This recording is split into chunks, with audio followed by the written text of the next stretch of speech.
Good morning, everyone, and welcome to the Sydney Champs here for the NPL PWR 400.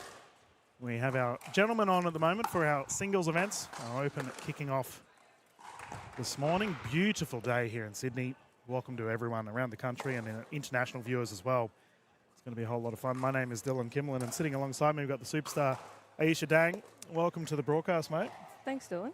Good to be here. Yeah, it's going to be a lot of fun. You've obviously got your singles events coming up today as well, and you're cheering on your, what is he, younger brother, older brother? Younger brother. Younger brother. 3 years younger.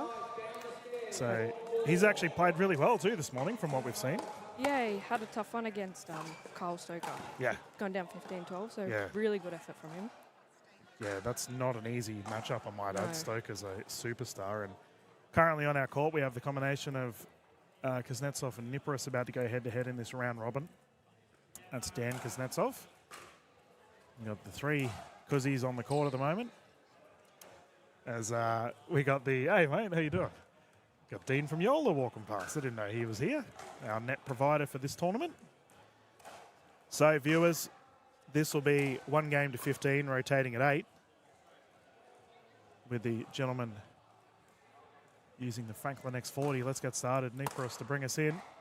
Oh, okay. Sure. That's one way to start a game. So you're pretty handy on the singles court yourself? Oh, we're getting there. I mean, my brother and I are both switching from tennis recently, so Yeah. I think singles is fairly similar, but just fine-tuning a few of the tactics, which takes a little bit of time. But, I mean, no better place to come out and learn than here. That's right. So very excited to get started, hopefully in about an hour or so. Yeah, and you're in a terrifying division. Pool of death. Yeah. Like the doubles yesterday. Oh, nice shot there, because that's off. Yeah, the ladies, it's so tough Yeah. this weekend. So many solid teams across the board.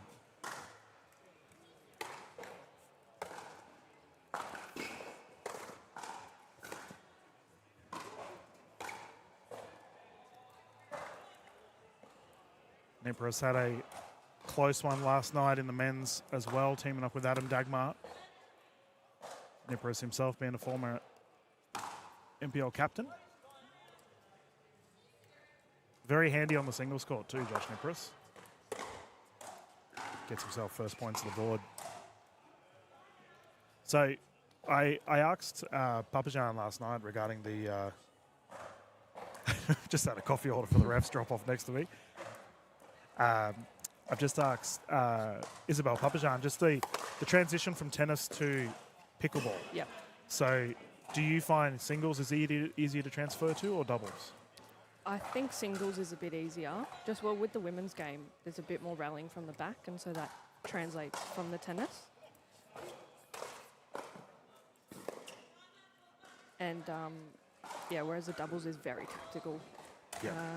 And you're almost trying to unlearn a few of your instincts, Yeah. which you've learnt growing up and playing for a number of years. It can be a little bit tricky, but we've been lucky to have really good pickleball players around us and showing us the ropes, so we're getting there slowly. Geez, that was a terrific shot there from Niparis, driving past Kuznetsov.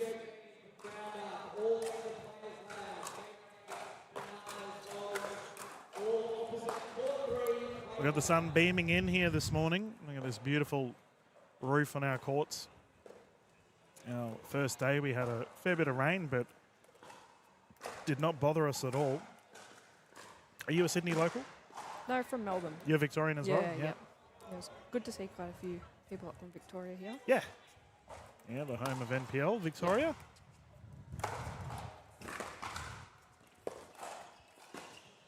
Oh, double-handed backhand roll unsuccessful there for Niparis, and Kuznetsov ties it up 3-3. I'm curious, how did you find scoring when you were learning? I think singles was okay, but the doubles took a while, not going to lie. I've always said, especially for our tennis converts, that pickleballers can't count. Like, we don't do any of this 15-30 stuff. It's just 1, 2, 3. Yeah. No, the doubles was definitely tricky. Oh. There's a nice shot there. Niparis is really starting to strike the ball well, considering Kuznetsov had some blistering shots to get us going.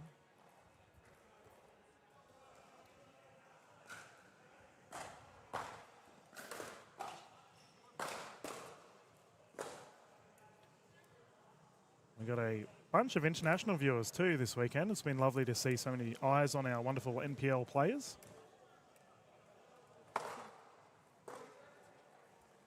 And good. So we do also have our super broadcast with the NPL Round 1 kicking off in 2 weeks' time, ladies and gentlemen, which you'll be playing as well. You're in Zach Grubovic's side? Yes, playing for the Sharks this season, so really looking forward to it. Heard so many good things and a lot of good competition this year as well. So. And who else is on your side? So obviously Zach is captain, and then we've got Pierre and Beth Cotton as well. Oh, yeah, solid. Yeah, exciting team. I'm looking forward to the season starting. I remember calling Beth Cotton several years ago now. I was like, geez, she definitely has a lot of potential to become a top player in the Aussie scene. It's good to see her in the rounds as well. Yep, smart play there from Kuznetsov. He looks like wondering whether that one was in or out. Have you done much with Dan Kay down at the jar, sorry? So funny story actually. So Dan was coaching my brother and I for tennis up until very recently, and so he was one of the guys who got us into pickleball. Probably till about end of last year. And so obviously Timmy playing as well. Yep. From coming across from tennis, same with Matt. So we've known them for a little bit of time.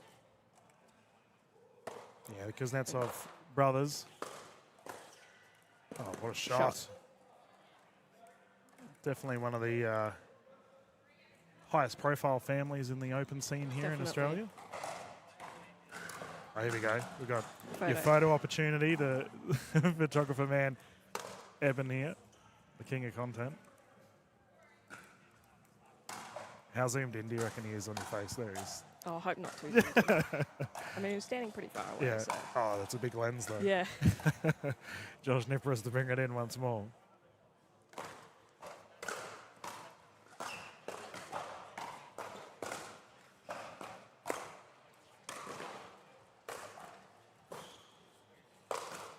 Oh, great. So strong. I'm curious, right? Because obviously in singles in tennis, you know, we just had Dan Kuznetsov just living at the kitchen line. Yeah. That's a strategy that was new for you? Yes. Yep. Yeah, definitely. So trying to take that kitchen line as soon as possible.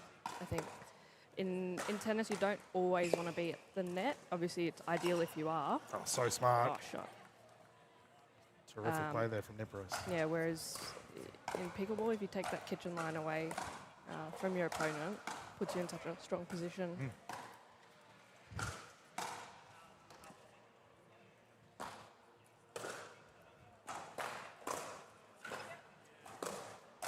I have to say, the women's singles that we have coming up later on today is outrageous. It's probably one of the hardest divisions I've seen in singles pickleball, like ever.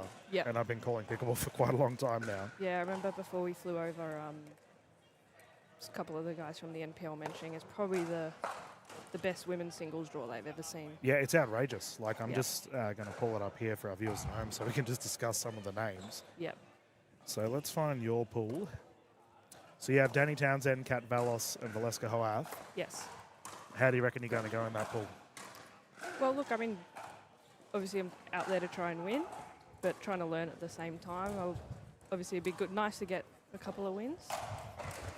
But, yeah, we'll see how we go. I mean, I've come across Kat a couple of times in Melbourne, and she's been really lovely. So hopefully just some good matches, really. That's what we're looking for. So That's all you can ask for. And yep. does it scare you that Danny Townsend's on a Triple Crown alert? A little bit. Bit of pressure.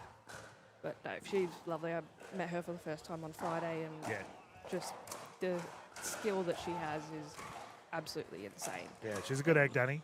So good to learn from as well. Yeah. As part of the academy session on Friday that we had. Oh, yeah, that would have been cool. Yeah. So we had Danny, Dan Kuznetsov, Summer Delabona, and Ben down there as well, helping all of us out, and that was an amazing experience just to learn from them, being fairly new as well. Yep. A few pointers here and there, just to fix up a few things before this weekend, so that was very helpful.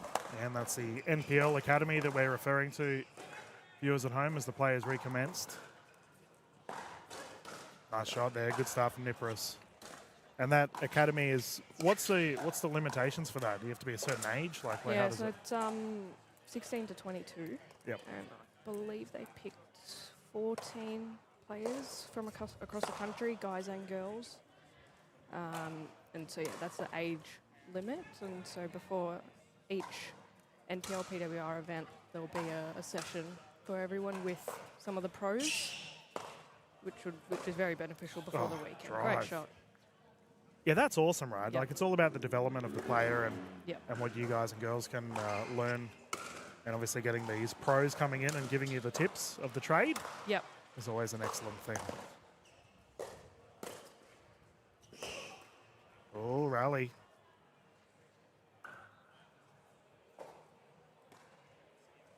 I'm curious, do you find any difference between men's singles and women's singles? I think that there is definitely a difference. I think with the guys, there's definitely a rush behind the return almost every time, unless, the return's not as quality as they want it to be. Yeah. Whereas with the women, you might play, 1 or 2 shots from the back of the court before coming in and maybe getting the shorter ball.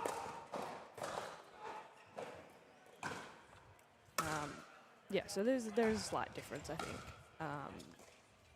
which can be, I think it's a bit tricky sometimes because you want to take the kitchen line as soon as possible, but then having the balance, great shot. Lightning bolts from Kuznetsov. And that's a fair point, right? Like, because for the untrained eye, we would just see it as people whacking ball and running around, right? In. Yeah, definitely. As we have a timeout here on display from Nippers. And let's say, beautiful morning here in Sydney. There's our view of our grandstand, which was chock-a-block yesterday. The fans continue to trail in. We do have our intermediate division starting at 12, I believe. And as Aisha mentioned, the ladies' terrifying pools start at 11 o'clock onwards.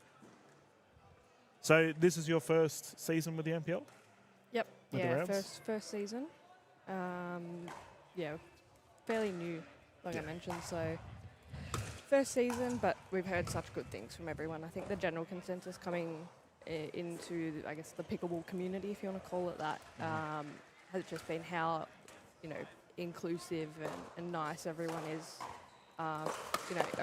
in and around the tournament. Yep. I think it can get a little bit competitive, but everyone's able to put that aside and No, it's beautiful. spend quality community. time off the court as well, which is good. Yeah. And out of curiosity, how have you found, like, draft day, going through the draft process? Yeah, it was nerve-wracking. Oof, Nippers in the corner. Yeah, it was definitely nerve-wracking. I mean, I wasn't expecting too much, and it did come as a little bit of a surprise, but no, I was really stoked to see that Zach picked me, and had a few sessions with him one-on-one, which is invaluable, really. Yeah. Like, one of the best players, not even in Victoria, in the country. Yeah, definitely fair. Spend quality time with him, getting the basics down pat, but also learning a few of the nuances of the game has been really good. So, the draft process was nerve-wracking for sure. Yeah. But you made it now, and now you can call yourself a pro pickleballer. Yeah. Chuck that on the resume. Yep. And obviously your brother plays as well, so big family. Like, is the family really starting to get stuck into pickleball as well? Yeah, they are. Mum and Dad were a bit confused with the scoring initially, coming across from tennis after so many years, but they've got it down pat, and they're super keen to get involved and get into it as well. And my brother will be playing in the Division 2s with the Roos, so nice. He's keen for that. And who's the captain of the Roos? I'm not sure if the Division 2 have the captains organised yet. Okay. I know they've got the teams sorted, but I'm not sure how the captain process works for them. Yeah, cool. Well, good on him. I mean, as you mentioned, he had a great singles game earlier today. And is he on the court? Can't see him anywhere. Oh, there he is. Oh, there he is. There he is. Trying to talk to you, mate. She's busy. He's on for his second match soon, hopefully. And the ladies are all... I'm sorry, Donna's having a chat to the gentleman on court, so I'm not entirely sure what this is all about, but bit of a timeout, and as I mentioned, it's a little bit warmer here this morning compared to mornings of the past. It's actually very hot. You say that wearing a jumper. I know, yeah. So, you could Yep. potentially... Yeah. It gets pretty humid pretty quickly here in Sydney, I feel like, compared to Melbourne. Mate, I'm from Northern Territory. This is nothing. Light work. This is easy. So obviously, I'm getting the assumption here that you and Izzy are good mates, or have you just met? We've recently met, actually, just Yeah. in the last sort of few weeks. I actually saw that she was looking for a partner, and so I reached out to her. Yeah. Had a few hits, a few singles hits and a couple of doubles hits as well. And Yep. she's been really great. Like, obviously, she's one of the best singles players that we have, and learning from her. Not according to her. Oh, she talks herself down. Nah, she's right up there. And she's a great character as well to have around. Great shot. Nippers goes flying. Yeah, she's a great character to have around as well.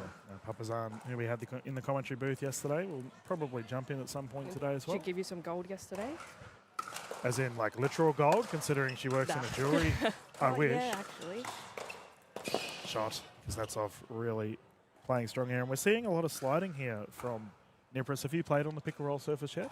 Yeah, I played yesterday afternoon, one of the women's doubles games. Yep. And it's quite nice, actually. Yep. A little bit slower, I found, compared Yes. to the surrounding courts. There we go. Nice speed up from Nippers. Yeah, a little bit slower. But, yeah, the sliding, you can definitely slide on there, I think. So it isn't Isabel with an insane slide out on the surface. I don't know how she does it. Yeah, some of the players, that's their bread and butter, right? Like, Yep. they love to slide and, big drive called wide. Ironically, the Kuznetsovs are renowned for their sliding. Like, I Yep. think of Matt Kuznetsov, he just throws himself Yep. around the court.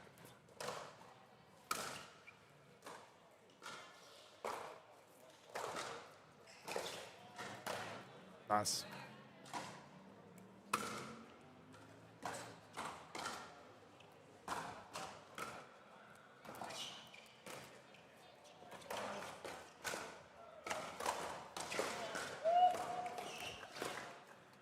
Well punched. Get a score update here from official Donna. I think she said 7-11. A little bit hard to hear her where we're sitting.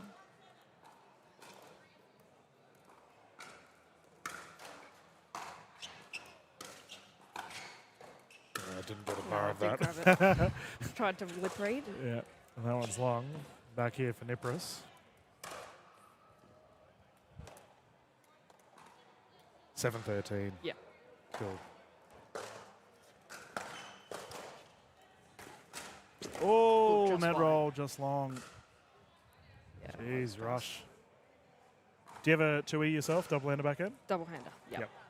So important Yeah. for the ladies' game. It is, yeah. I think watching Summer's backhand. It's unreal, right? Oh, I was lucky enough to have a hit with her one-on-one during the academy session, and it was Ooh, firefight, nice hands. just the quality is just on every shot as well. Yep. That's why she's one of the drop best. off. Oh, That's a hedge from an Adam Dagmar hip and shoulder. He's interrupted our game. Just apologise. Geez, that'd be a fiery game. Dagmar v Malaganaeus. Yeah, Delabonna, she's one of our superstars here in the Australian pickleball scene. I personally think she has the number one double-handed backhand out of everyone. I agree. It's terrifying. Yeah.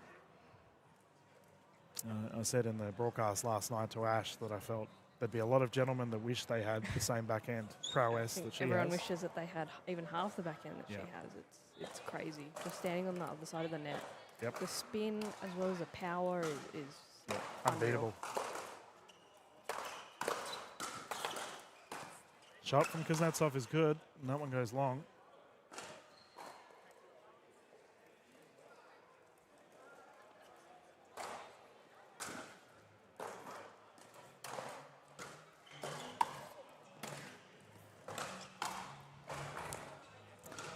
We're trucking along here. This is a game point situation for Kuznetsov. Nippers will be aiming to get it back. Played some great shots thus far, Kuznetsov. To be expected, though. Yeah. Very solid at the singles format. Same as Josh Nippers, though. I think he's still warming into it. Ooh, flick of the wrist, goes into the net. Cheeky grin there for Kuznetsov.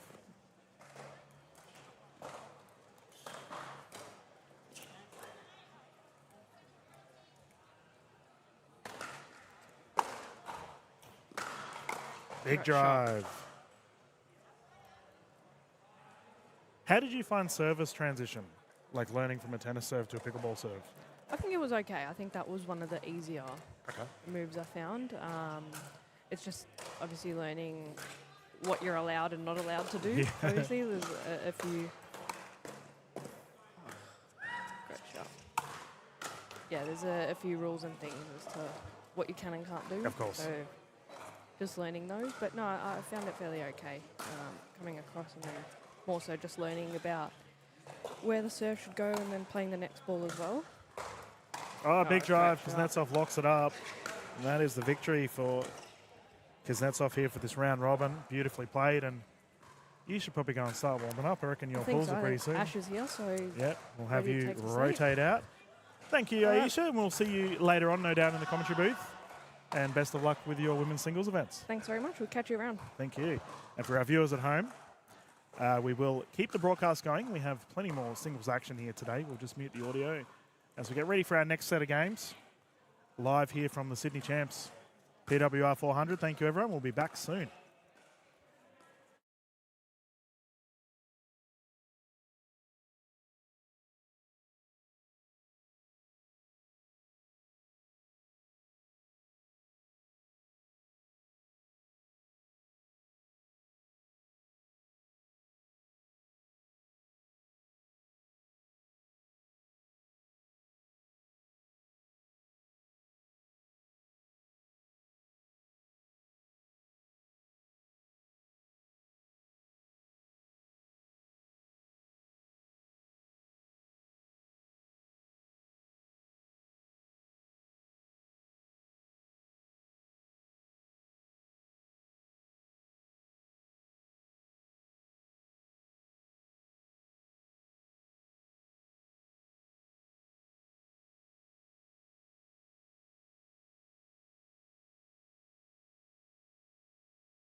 Good morning, everyone, and welcome back to the Sydney Champs PWR 400 here at Oxford Falls Grammar. We're underway with our next event here with our gentlemen on display. We have the Open Men's Singles event. Johnson close to the camera up against Joey Wild. Joey Wild, of course, going for that triple crown today. He's already taken out the mixed and the gendered doubles.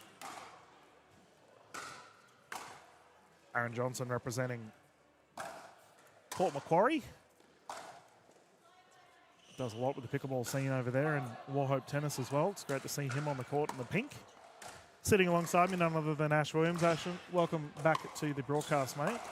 DK, good to be here for day 3 here at the PWR 400.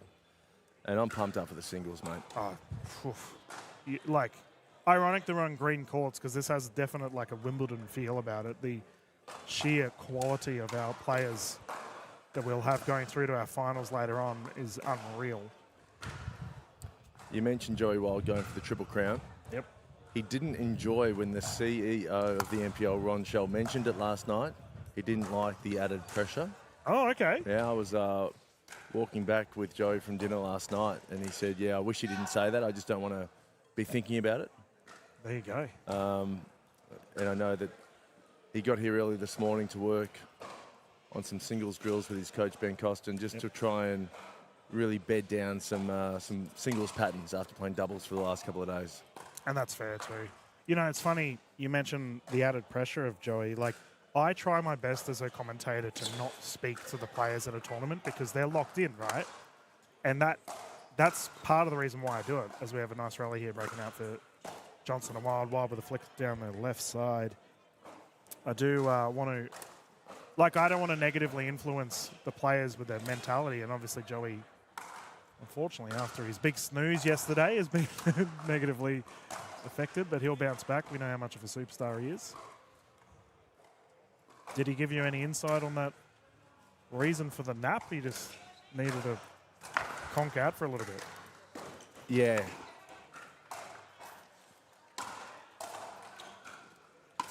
Oh, Johnson, big Beautiful. drive. Licked the line.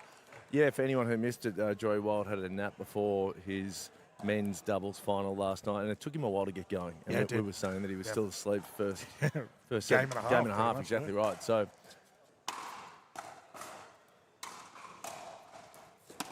good control from Wild. And yeah, I said to him, mate, I don't think you'll be having a nap before a men's doubles final again. He goes, yeah, maybe not so close to it. Yeah, well, that's exactly right. He pushed it, but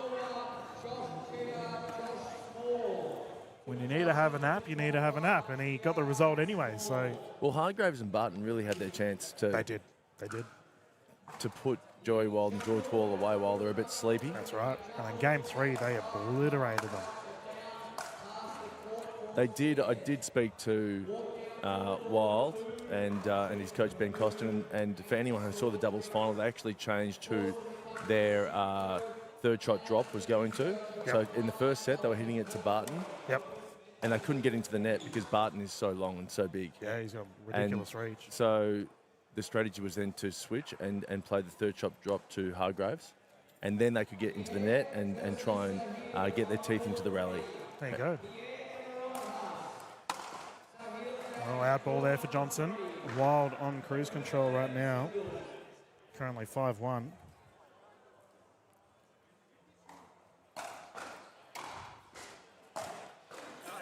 Long.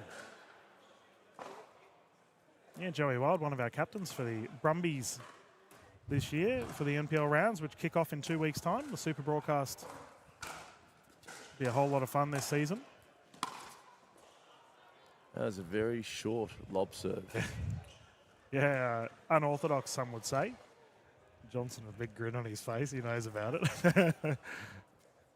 I thought Wild was just going to pump that down the line. That's why he returns with a lob serve himself. That's an out serve. What's going on? The boys are having fun this morning.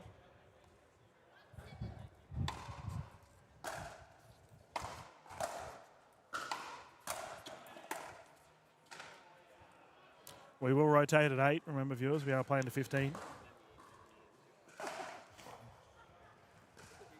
Joey Wild really working on his singles. You know, it's wild, well, ironic, it's wild as the boys go in for a rotation. And it's crazy to think that, you know, Joey needs to work on anything. Like, he's such a superstar. But he's always looking to improve.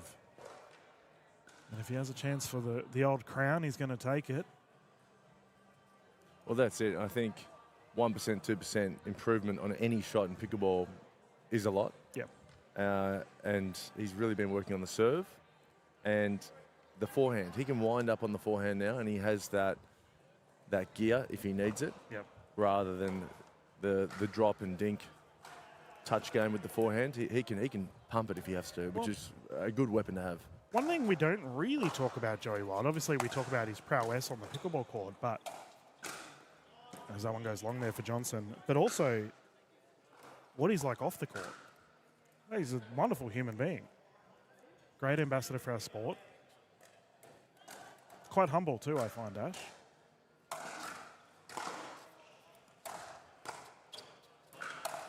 There you go. Big drive. That's the drive I'm talking about. And he's going to need that later on today. Wow, yeah, he's versing some heavy hitters, that's for sure. Yeah, Joey Wild, great guy. I've gotten to know him pretty well over this weekend especially.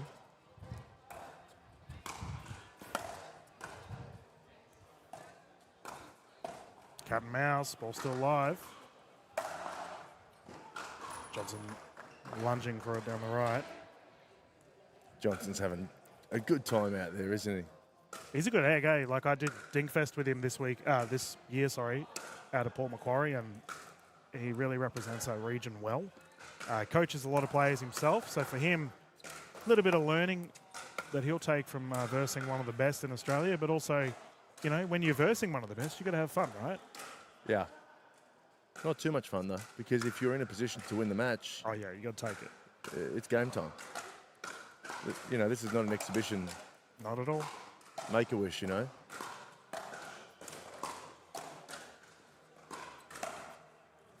Wide. Yeah, like I had Aisha Dang in the broadcast just before you jumped in, Ash, and her brother took on Kyle Stoker this morning and went down 12-15. You know, you talk about other very solid singles players. He obviously made the most of his opportunity and nearly took down one of the best. Kyle, of course, taking down Tom Evans in the last NPL Sydney Championships. So, Yeah. at the moment, got to seize it. Yeah, look, it's there's some opportunities here in the men's singles. It's a lot more wide open than the women's. Oh, the women's are super deep. I was talking to Summer Delabonna this morning.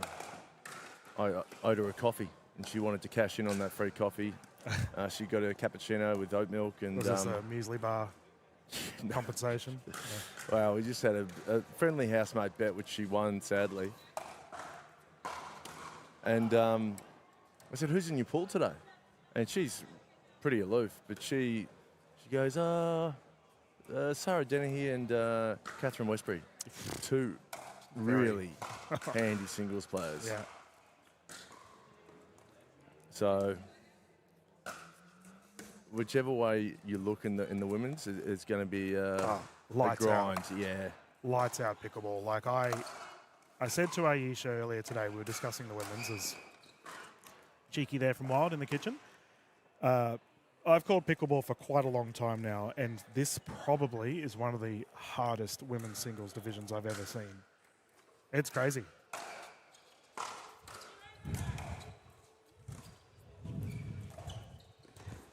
Speaking of women's singles players, we've got one standing right next to us. Kat Vallis going onto the court, ready to go. He's just been called there, Johnson, for a foot, and that's unfortunate because that was a tasty roll. Tasty rolls, obviously Joey Wild being the captain of the Brumbies. I did mention to him, should get some sponsorship on board from the bakery there. Talk about having fun. There we go. Game secured. It's all fun and games here at the NPL Champs in Sydney, viewers. We're going to bounce into a quick commercial break and continue the action here from the Open Men's Singles not too far away. Plenty of singles action for you today as the games commence. We'll bounce into these ads and we'll be back live not too far away.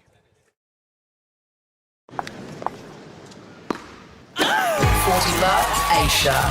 Love Wanya. Love him. Love them. Love all. Ooh.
Good morning, everyone, and welcome back to the NPL Sydney Championships here, the PWR 400 powered by AHM. About to get stuck into our next game here for the gentlemen. As we will have the combination of Malman taking on Kojima. 1 game to 15, rotating at 8, utilising the Franklin X40s. Sitting alongside me, Ash Williams. It's been a beautiful morning of pickleball thus far, and the fellas are just getting their services in, and then we can get started. Yeah, DK, a bit warmer today. Yeah, definitely.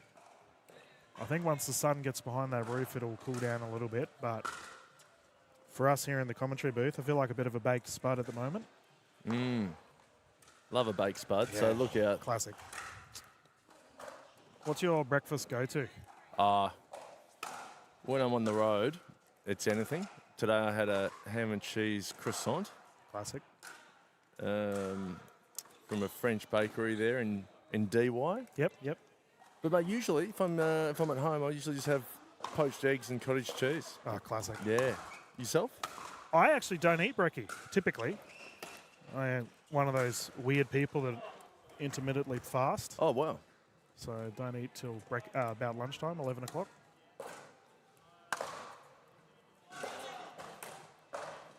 And what do you crack into at lunchtime? Well, similar to you, when I'm travelling, whatever's available, right? Us commentators, I don't think the viewers at home understand. We don't get much of a break. We just talk the whole day. First points on the board here for Kojima, but long. I have to say I'm on a bit of a health kick at the moment, Ash. Trying to eat as healthily and stick it out in the gym as much as possible. I don't know if you're aware, but I go to the same gym as George Wall and Ben Costin. So we go to the one with Pierce Kwan, Queensland Kettlebells. Oh, cool. Pierce himself is an NPL player and very knowledgeable on the wonderful world of fitness. Shout out to Queensland Kettlebells. Yeah, no, they're great, man. And there's a lot of pickleballers in Brisbane that go to that particular gym. Now, DK, I'd be willing to wager quite a lot that this Bruno right in front of us here is a tennis player. Oh, yeah? What gives it away, mate? Everything. Absolutely everything. The way he walks, the way he looks, his tan, his jewellery, the way he holds the paddle, his hat, his socks. It's full tennis player feels. It reminds me a lot of Fernando Verdasco. Okay.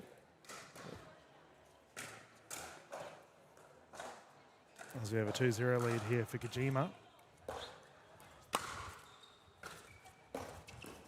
Drive in the net, unfortunate there for Chase. Officially newly retired tennis player, Verdasco. So I don't think this is Verdasco. I'm not sure he's not playing under an alias of Bruno. Well, the NPL have had some very high-ranking tennis players come into their fold for events. We obviously had Kyrgios and Osaka on their rooftop events in the past. Still waiting for the day that Nick Kyrgios announces his pickleball career. It's a good hit. Yeah, beautiful drive. Are there any tennis players you reckon that would just immediately transfer into pickleball? Well, I heard a whisper that Australian tennis player Jason Kubler is looking to really jump into pickleball. Well, I mean, I worked at Redcliffe with his brother John. Yep. John Kubler, amazing guy. Shout out John if you're watching, mate. Have you met Jason at all? I don't think we've met in the flesh. We've shared some DMs. Yep. But yeah, I think we've glanced at each other, but we've never. Man, that family, they are so nice. Yeah. John and Jason, just beautiful people, very welcoming off the court. Well, I think because the Coobs has had some injury concerns and troubles with on the tennis tour, and I think he's got such great hands and movement that I think he would transition well into pickleball. And living in Queensland too, it's a no-brainer, right? Yeah. When I was working with John, because I was director of pickleball there, and he was obviously the tennis coach. I said to him, mate, you and Jason should just sign up for a random little club tournament and just watch everyone freak out. 100%. But he said, no, we won't do that. We're just having fun with pickleball at the moment. But I reckon you might be onto something, mate. It's just a matter of time before the fellas get the pickleball itch. We've all resisted it and failed. Yeah, well, Ooh, wide. this Bruno plays identical to Fernando Verdasco. His backhand and lefty forehand, it's like I'm watching Verdasco. That's Malman that we're referring to, by the way, viewers at home. Oh, yeah. Oh, chase down the right side. That was Big tasty. shot. Kojima has a handy lead right now. What is it? 6-1, I believe. It's been just chipping away. Oh, that's twice now on the right side. But Geez, he had some swing on that too, Bruno. The great thing about the wiffle ball and the Franklin ball we're using, it swings beautifully through the air. yeah. Oh, gee whiz, he's Kojima. feeling it. And that brings up the 8-point rotation. And wiffle ball, as a former baseball player, I know exactly what you're alluding to. There's probably a lot of Australian viewers that have no idea, though. It's a ball that's used in a sport similar to baseball or softball. And it's effectively a giant ball with holes in it. So pickleball does look very similar to a wiffle ball. Are they the same thing? A pickleball and a wiffle ball? I think there are slight subtle differences Yeah. to the two. But in terms of being able to swing through the air, They do the same. yeah. Ooh, caught in. Malman, nice shot. Why do lefties look so good to watch? I don't know, mate. You're the one asking the question. Do they do anything for you? Okay, so this is me coming from an analytical point of view. Everyone loves to see a lefty on the court because they open up that right-handed, left-handed combination in doubles. Singles, though, for me, it's doesn't matter what hand you play in. I just think it looks. Clean. I mean, if you apply the same technique there for Bruno on a right-hander, it looks, par for the course. But as a left-hander, it just looks so graceful. I don't know. It's just. All right, we found hypnotises me. Ash's thing. All right, lefties. Most people are, blondes or brunettes, but for Ash Williams, it's a left-handed pickleballer. Fair enough, mate. Yeah, just lefties.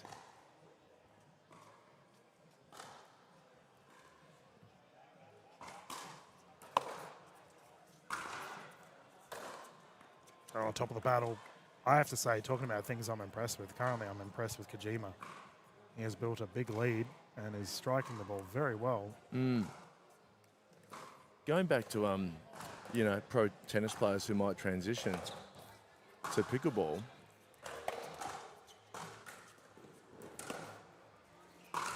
Kojima's playing some great pickle. I was playing at the Jar in South Melbourne. The home of the NPL. The home of the NPL. And playing with a mate of mine who actually got me into pickleball. Comedian Mike Goldstein works on the 100 with Andy Lee. And we were down there mucking around, and a blonde gentleman kind of sauntered into the Jar and was talking to Dylan Ventura Ho and just inquiring about pickleball. Yep. And I recognise this guy. He's a pro tennis player. He's just retired. Luke Saville. Yep. Darius Savile's husband. Very handy on the doubles court. And I saw him at the Kooyong Tennis Club Pro-Am, and I said, mate. Oh, unlucky there for Kojima. I said, I saw you at the Jar. Are you thinking about jumping into pickleball? He goes, no, I just live in the area. I just wanted to see what it was all about. Just have a sticky beak. Oh, I think he's considering making a move. Yeah, and it's funny, right? Obviously, Ash, you've been there as a tennis gone to pickleball. Did you get any negative attention after jumping onto the pickleball court as a tennis player? No, because I'm not a pro. I think I played obviously when I was younger, and as far as I went, DK, I was just playing the junior circuit until the age of about 16. Yep. But I wonder if the pros would be getting. I think pickleball. I don't think you are going to get stick if you go from tennis to pickleball now. I think people realise that it takes a hell of a lot of skill. Oh, a lot more than people realise, yeah. That's it. And when you haven't played it, I remember the first time I saw pickleball, and Top of paddle, nice I'd shot. never played it. And I was watching Instagram and I saw Tyson McGuffin. Yeah. And the tennis player in me thought, what is this? This looks ridiculous. And yeah. what is that technique? I mean, I would beat Tyson McGuffin easily. I honestly thought that. Nice shot. I thought, is this guy the best in the world? You're kidding me. I've got a better backhand than that. He's got a weird technique. And then you start playing pickleball and you realise why he has that technique Yeah. and how skilled he is and how much work you need to do to adapt to the pickleball game. Yeah, I was very fortunate to meet Tyson in person, and let me tell you, the camera does not enlarge those muscles. That is what they look like in real life. We have to talk about your boy Bruno here, Talk to me. Ash. He has cut it down to a 3-point deficit. He's on fire at the moment. Kojima had a very healthy start before the rotation, and bang, that's in the corner. Look out, here we go. Currently 7-9. Malman really making a push.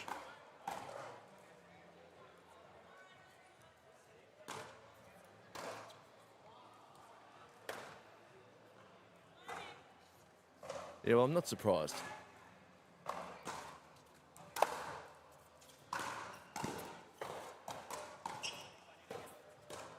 Out. Ooh. Nearly saved by the ball. Got our game next to us of Kuznetsov and Beard about to begin. Saved by the Ball, a spin-off Yep. from Saved by the Bell. An old, Classic. Classic Saved by the Bell. with Mr. Belding, the principal of that high school. This is a very tough reference, but there was a TV show back in the early 90s called Saved by the Bell with Mario Lopez, Elizabeth Berkley, Tiffany Amber Thiessen. Be a lot of our international viewers that have no idea what you're referring to, but Well, no, they would have watched Saved by the Bell. Oh, It's over. game's What's happened? done. I have to get a score update. I thought we still had plenty to go from these fellas. We'll get official Jay to wander over here, and we can continue the TV references as Yeah. she comes over. We'll get a score check here from. What's the score, Donna? 15-9 to Malman. There you go. So your boy Bruno took the win, and Kojima had a huge start there, Ash, and Malman in the end too strong. Yeah, well, sometimes you've got to go with your gut, even if the score. If you, what I've learned, DK, sometimes if you're telling me the score, it's not necessarily correct. I had a feeling that Bruno was flying all the way to Mars, and he was going to win that one. Pretty average reference. I just wanted to get a Bruno Mars reference in there. But look, I appreciate it. I feel like Bruno had all the time in the world out there and looked good, and he got it done on the scoreboard. Yeah, well, he took the victory, and we will continue with the streams, ladies and gentlemen, as we have our next set of games coming up. We'll get our scorecards ready to go here at the PWR 400 live from Sydney. Dylan and Ash having a good time this morning. We hope you are as well, wherever you may be watching. We'll mute the audio for now and be back soon, not too far away.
one. Yes, and welcome back to the PWR 400 here in Sydney. Ash Williams with you, joined by the guru of commentary, Dylan Kimlin. Good morning, everyone. It's been an absolute pleasure calling these games thus far, and a warm morning here in Sydney. So we've got our beautiful pickle roll surface with Yip warming up with Small.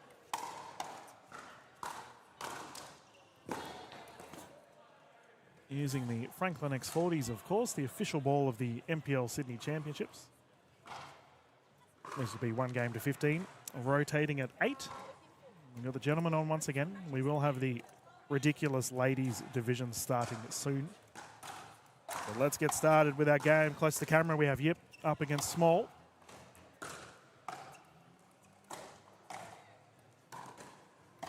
Good rally to get us started. Again, I can tell that Small comes from tennis. He's got those tennis strokes.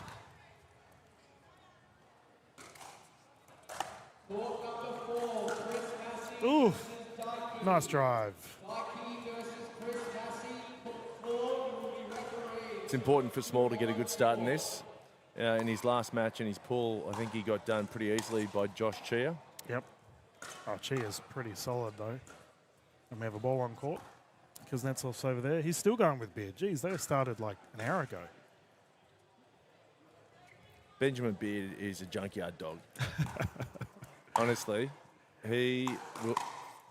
I don't know the guy, but I get the feeling that he would stay out there all day. Yeah. I mean, he played well yesterday, right? He was a standout. Yeah. He asked earlier if he could jump in the commentary booth, thought about it for about 30 seconds and said, "No, better not. I'd get NPL cancelled." So that's a nice shot there from Small. Well, DK, we were talking about some of the highlights so far in the tournament, and I've got to mention Benjamin Beard. He did 2 birds. Actually, yeah, you're right. That is 100% a mention that we've got to give the fellas. He's full of beans, Benjamin Beard. And hopefully we'll have him back on centre court very shortly. But for the time being, we've got a case of the Small Yips. In Small versus Yip, and Small's had a great start.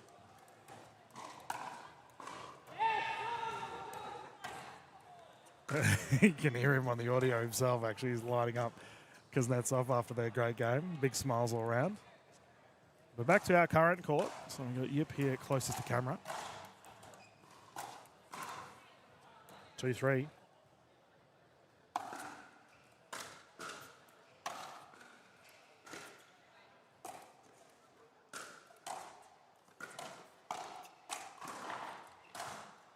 Oh, wow, what a recovery. Yip deals with it, though. Small opting to stay back there and not following the return into the net there. Man, we talked about matching partners with their clothing yesterday. Got to give Yip credit. His shoes are matching his hair. That's taken the match to the extreme. Yeah, it's that attention to detail I've always admired from Yip.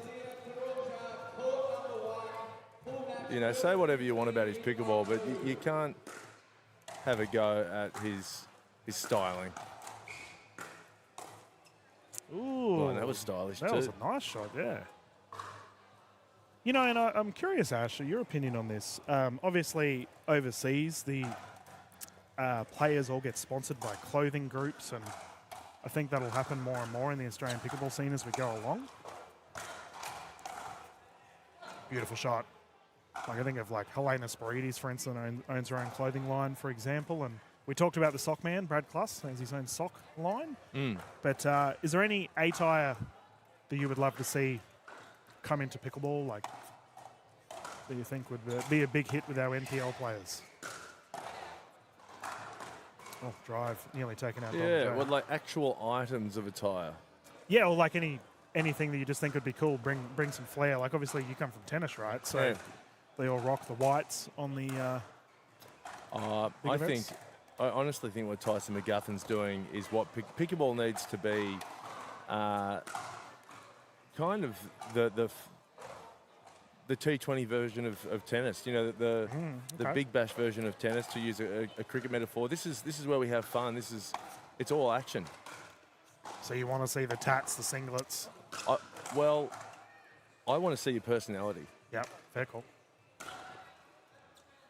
You know, it's funny, like, because I work for the Australian Baseball League as well, and I love... Have you watched Banana Baseball at all? Sounds like an interesting Google search there, yeah, well, DK. might get yourself in trouble, but the Banana League is baseball, but it is cranked to the max. So baseball can be referred to as a bit of a slower game.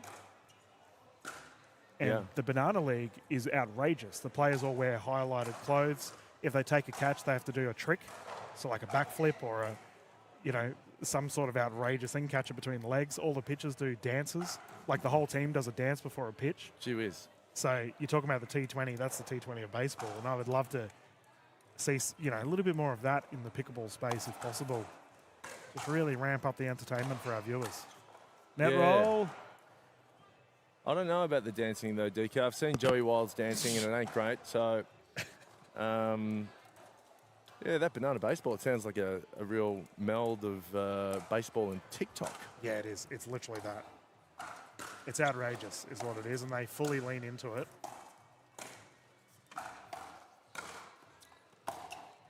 Nice. Do you get marked on your dancing?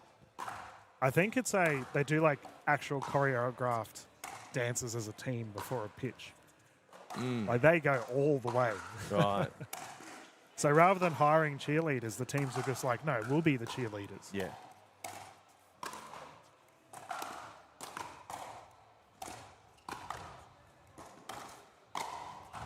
Nice. Yeah. It's Yip's a beautiful. playing solid. Yeah, Yip's playing real well. Well, it's a beautiful story. So you've got to be your own cheerleader, DK. I think Kanye West has a big photo of himself in his house. Confidence. And someone said, why have you got that? Right there in your living room, a big picture of yourself. And he said, if I'm not going to cheer for me, who else will? That's right.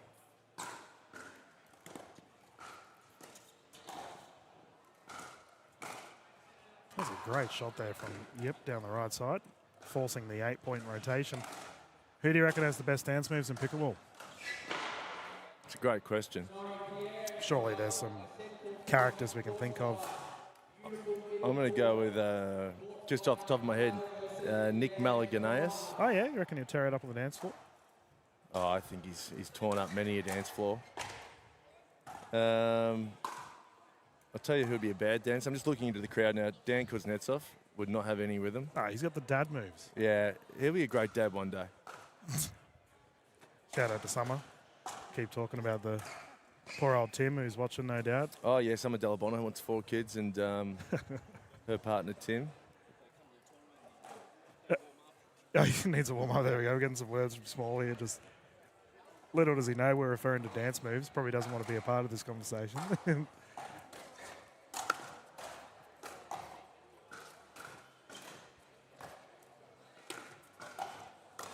Nice.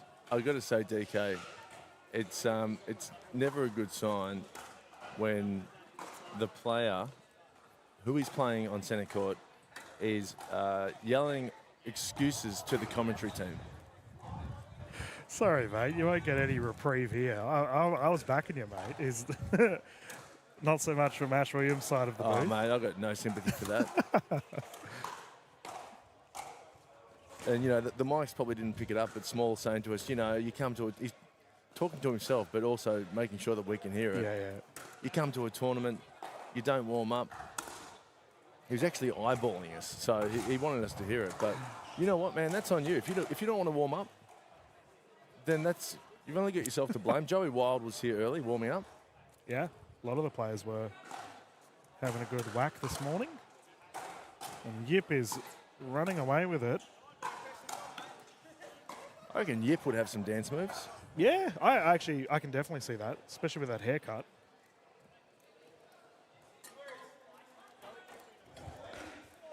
I'd love to see Ron Shell on the dance floor. Yeah.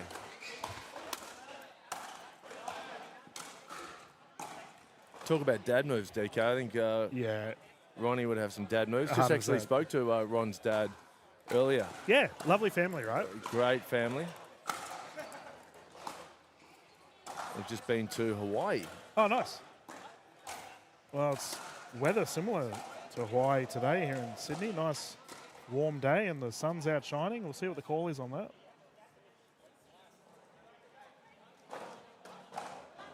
I wonder how Adam Walters would go on the dance floor. Oh, he'd be good. Yeah. Yeah, Walter, he would have some really sweet moves.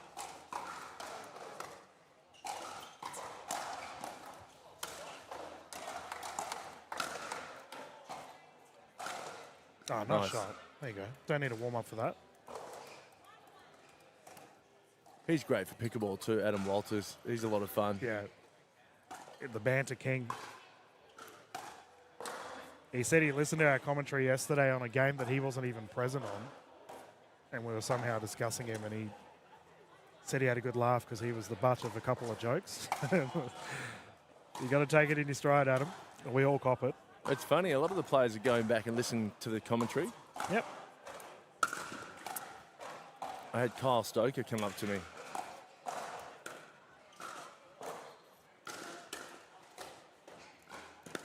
Oh, no, just short. What did Stokes have to say? Yeah, it's just about half an hour ago, and he said, obviously Kyle Stoker, one of the favourites for the men's singles, and won the NPL tournament last year in Sydney. Yep. He goes, mate, I was listening back to you commentating my doubles, and you said I couldn't play doubles. And I said, yeah, well, mate, I think you need to improve your doubles, because what I'm doing is actually giving you a roundabout compliment because your singles is so good. And he said, you know what? It's true. I've got to work on my doubles more. Big fan of Kyle Stoker. He such a character on court, and we have a nice little cat and mouse play style breaking out here. Yep, taking it 10-point lead thus far, Ash. And I think also, DK, every pickerballer can always improve. It's either doubles or singles. You know, there's one that they're better at. Yep. And Well- I think everyone's always trying to just work a bit harder on, obviously both, but trying to get either the singles or the doubles to the level of their preferred. Well, we often talk about the, single specialist is a term that gets thrown around in pickleball a bit. Yep. So you could allude that Kyle Stoker might be considered a single specialist. Yeah. I thought he had a girlfriend. No. But look, he is a single specialist. And he has a wonderful girlfriend, but this is the thing. It's almost a different game. It's a Yes. different skill set, Way the different. doubles. Yep. And it's also a different mentality.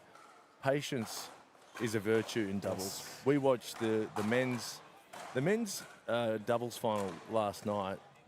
How was that? The dink battles. Outrageous. And you need the patience. Yep. Yeah, it was good to watch. And viewers, you can catch all that footage on the NPL and Times Now YouTube channels.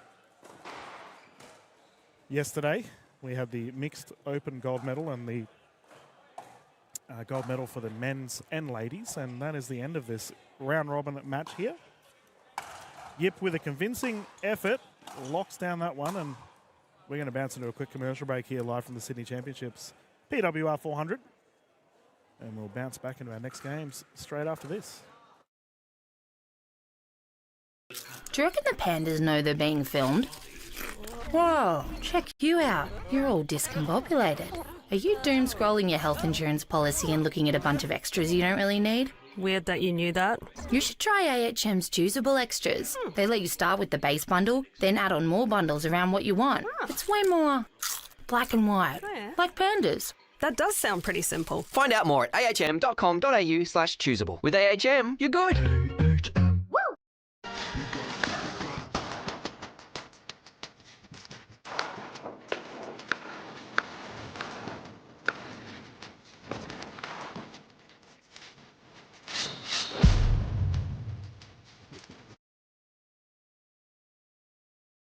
Why do we partner with Dream Courts as our official court provider? We wanted someone who are experts in what they do and very premium in how they deliver a product. Visit dreamcourts.com.au to get your free quote today.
One.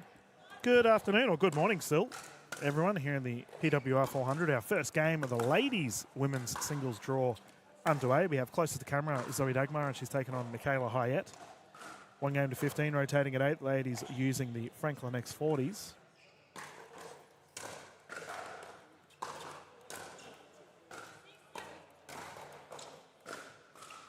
Sitting alongside me, my partner in crime, Ash Williams. Mate, this is a crazy women's division we have about to start here at the Sydney Champs. DK, epic matches, whichever way you look here today. To our right, we've got Nancy Ferguson, Selena Troya, and in front of us on centre court here, Mickey Hyatt and Zoe Dagmar. Oh, good effort from Dagmar. Question, DK, can Mickey Hyatt win it? Definitely. Yeah, she's definitely one of the hot favourites. The thing is, though, like, this women's singles division is just one of the best I've seen ever. All of the names in this pool are a chance for a medal. Like you mentioned, we've got Ferguson and Taruya going on in our game next to us. That's a round game. Yeah. Mate, did you just see what happened here? It was a double bounce. Double bounce, yeah, but gee, that was almost... that was close to going to Mickey Hyatt. We saw Hyatt feature yesterday in the mixed with Mitch Hargraves, where she got the silver. And got the silver in the women's doubles too, with Summer Delabonna.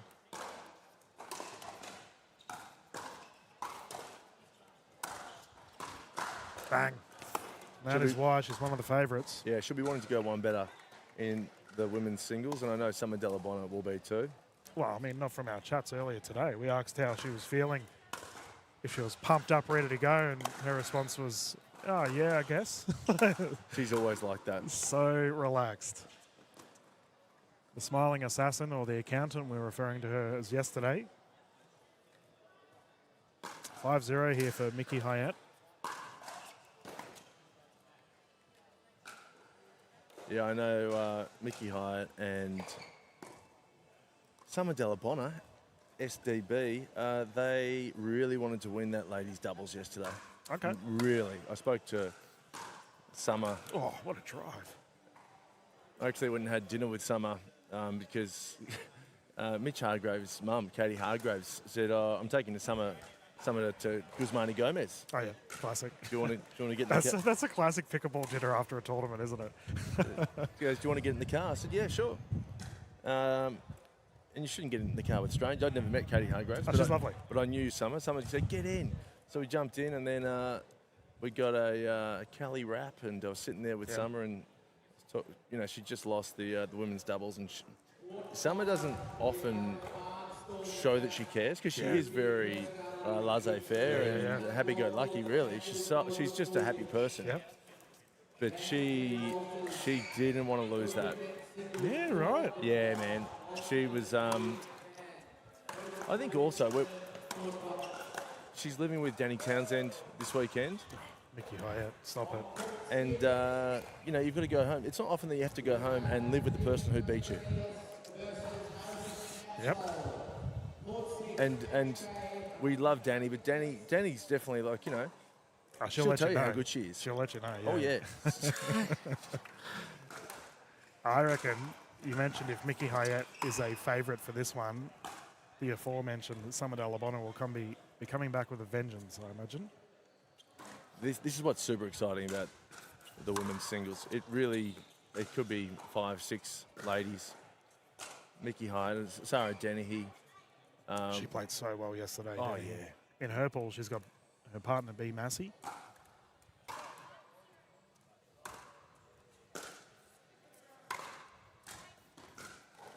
Dagmar's just a little bit off the pace here at the moment. A couple of balls tipping the top of her paddle. Well, Mickey gives you nothing. Oh, sorry, I said that B. Massey was in Dennehy. It's actually Summer Delabonna and Sarah Dennehy in the same pool. Yes. Outrageous. Do you think Townsend can do the Triple Crown? I would like to say yes. I mean, she did take down Helena Spirides in the singles last year for our Sydney champs, but we were referring to singles specialists, right, earlier today with the discussion of the gentlemen. And, you know, it's crazy to think someone like Summer or even Mickey Hyatt, right, they are so elite at doubles, but we have to often remind ourselves that they came from a singles background first. I think, can Danny do it? Of course she has the potential to do it, but she'll have to be on her absolute game to take down the likes of some of these ladies, considering how elite they are on the singles court. Well, of course, Mickey and Summer come from tennis, so singles is going to come naturally to them. That's right. Danny Townsend coming from table tennis. I think we've got to remember too, Townsend's still got the blisters on. Yes, she did remarkably well, right? Yeah. And that game's been locked up from Mickey Hyatt, and hopefully Danielle can sort that injury out. For Dagmar, a little bit of work to be had leading into the remainder of her rounds, but learning experience nonetheless when you're going up against one of the top-seeded players here for the women's singles division. She's there having a good chat to Donna J, probably not even relevant to pickleball. Talking about chill people, Hyatt's in that category. Well, she's got to be. To play doubles with Summer. Just resting heart rate of 30. Yeah. They're not even remotely fast. No, mate, it's exciting. We've got a lot of great pickleball to come today. And we'll bounce into another commercial break, viewers at home, and then we'll get stuck into the remainder of our games here. 11:30 at Sydney. Sun's shining, not much wind. Great conditions here under the big roof here at the Oxford Falls Grammar. We'll continue the streams after this.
Ash Williams with you here for the PWR 400 in Sydney. We've got a pool match here with Stefan Jordic and Joey Wild.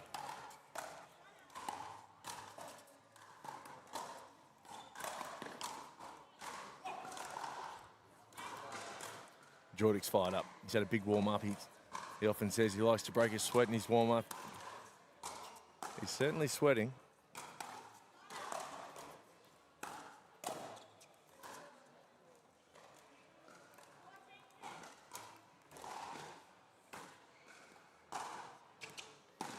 My co-commentator Dylan Kimlin just having a short break. He'll be back momentarily. The vibe's high here in Sydney.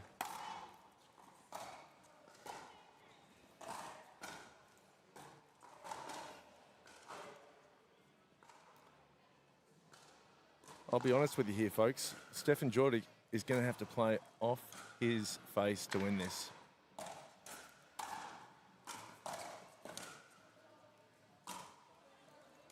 Joey Wild's not going to give you anything.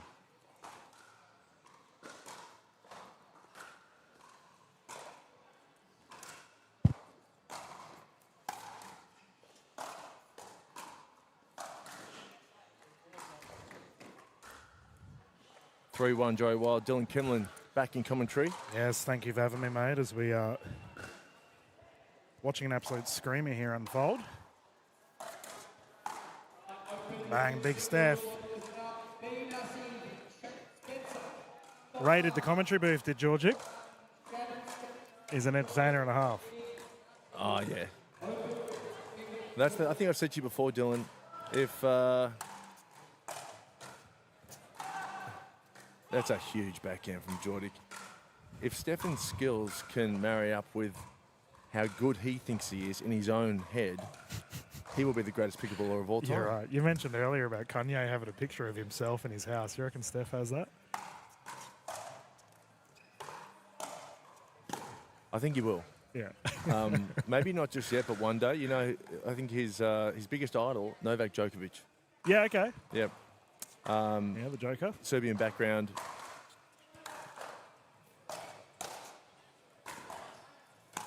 Nice. You know, because he's a polarizing figure in tennis, right? I always liked Djokovic. He's becoming less polarizing.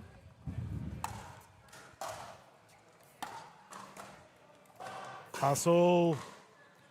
Yeah, I think in the absence of Rafa and Federer in the tennis landscape, I think tennis diehards are really appreciating Novak now. Yeah. In terms of what he's done, his numbers, and what he brings to the tour. Nice from Joey Wild. He's the last standing member of the old guard. Yes, that's right. You know, that's terminology that we're starting to see here in pickleball in Australia, which is pretty crazy to consider. I've mentioned yesterday I've seen several transitions of the top. Joey Wild currently sitting at the very tippy top. Yeah, I think that's for me, the big difference in Joey's ground game. He's just getting so much power, forehand and backhand in singles.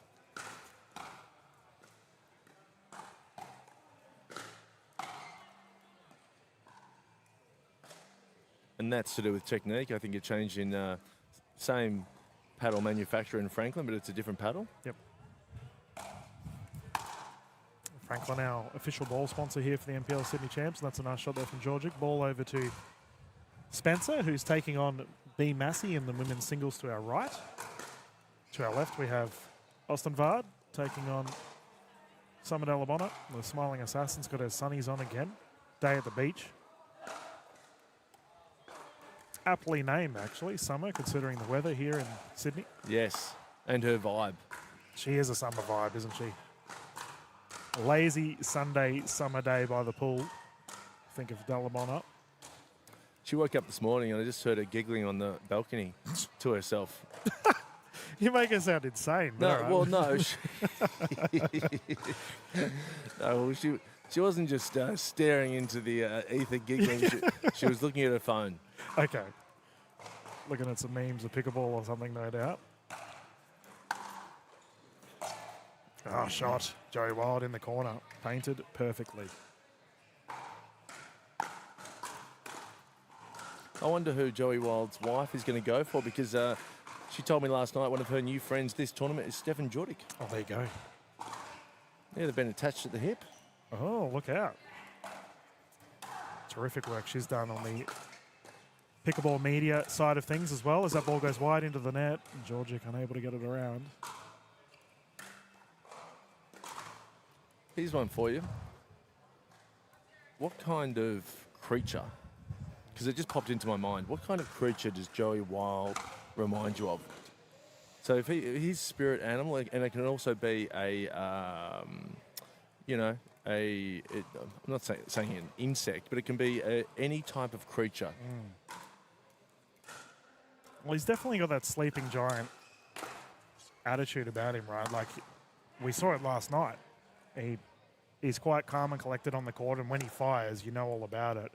So I'm thinking of something that's like friendly until they get pushed. I got it for you. You want to know?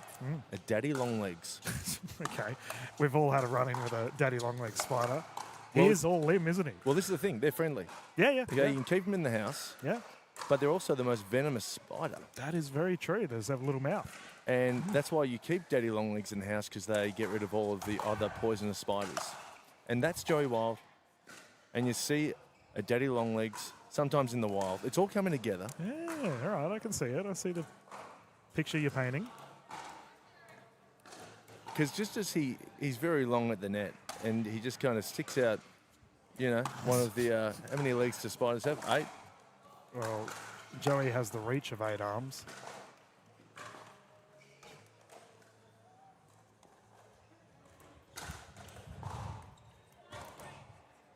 I have to say, Ash, I didn't expect us to be talking about spiders here on No. our NPL broadcast, but I'm all for it. Timeout here on the side of Georgic. We can have a look at this Daddy Longlegs on screen.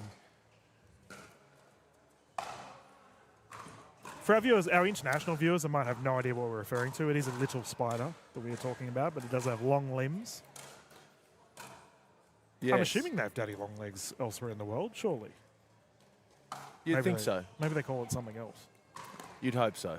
Yeah, it's a bit of a weird name. It's a right? fantastic name. Whoever named that should win some kind of prize. I don't know how you come up with that name. It's an odd one, but either way, Joey Wild to bring it in once more. And the way he moves too. Joey Wild, he lopes around the court, doesn't he? A leisurely stroll around the court is Joey Wild, considering he can cover the entire court in about 2 steps. What would Stefan Jordik be? Something a little bit more hyper. Pomeranian? Yeah, I'm thinking. I went to dog straight away too. No, he'd be like a pit bull or a bulldog. Ooh. Maybe a whippet. He does run around a lot, Georgic. No, but they're not super aggressive. Yeah, the dog would need some training. You'd need to enroll it to one of those Nice. doggy classes with Cesar Millan or, Dr. Chris Brown, Dr. Harry Cooper, one of those dog TV shows. I reckon Stefan would be a pain in the neck to try and teach in puppy preschool. Yeah. That's a good ball from... Oh, and there we Stefan go. enjoyed that. He's barking too. Shout out to Stefan's mum as well, who has raised a puppy. Yeah, I should be very proud of him, considering his pickleball journey thus far. He said to me yesterday, as I was very surprised that he didn't make a NPL team, and he said the redemption starts today, and he was referring to the open men's singles division because he loves playing his singles. He's fired up on the court. What score have we got here, DK? Well, I believe it's 5-10.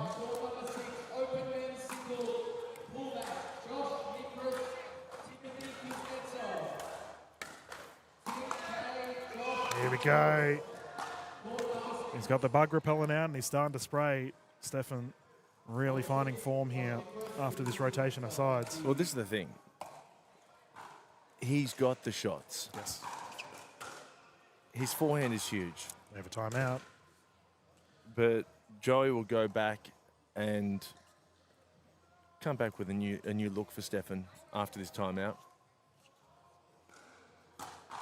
Do we know how Stefan's gone in his pool matches so far? I might have a quick look. Yeah, have a skicky big. And while you do that, I'll get confirmation of the score from official Jay. Because if the redemption starts now, then it should have already started, because I believe this is Stefan's second pool match.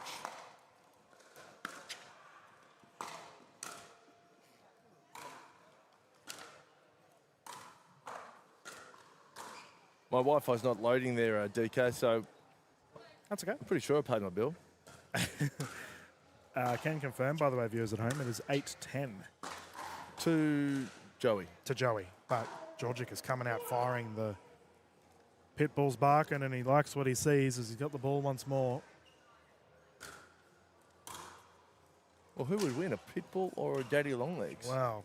You'd think a pit bull. Well, I don't know. You were referring to how venomous, say, Yeah, it's a good call. he gets Maybe- his teeth into it. Maybe a daddy longlegs. If you made him angry. Yeah. I mean, we've all had a run-in with a daddy longlegs. They're pretty scary. Well, they're There we known as the friendly house spider. It's the only, like, as someone with an arachnophobia, I can tolerate a daddy longlegs. Have you got arachnophobia? I don't like spiders, mate. I've had a... Coming from the Northern Territory, where they have every giant spider under the sun, I've learnt to respectfully stay away from the old eight-legged friends. Okay, we have a match now here, folks. Yeah, this is good, as we've got... I can confirm thus far in this pool, Joey Wild is currently at a 2-win, 0-loss. He's currently scored 30 points and given up 6. So a point differential of 24. Stefan Georgic, I might add those, currently second in his division. We've also got Aaron Josh and Seb Savat as well. So Johnson currently coming third and Savat fourth overall. Pickleball brackets, since they've updated all of the information, has got a ton of cool stats you can bring up as we go along. Stefan spent a lot of time with Tom Evans Yep. under the tutelage of his Jalapenos captain last season, in season 2 of the NPL. And look, it's starting to show, isn't it? Yeah, I'm just having a look. So, Yeah. to answer your question earlier, sorry to cut you off there, Ash. Yeah, mate. Georgic's closest game thus far was 15-10 victory against Aaron Johnson. For Joey Wild, he's comfortably beaten everyone else. So this is his closest game thus far.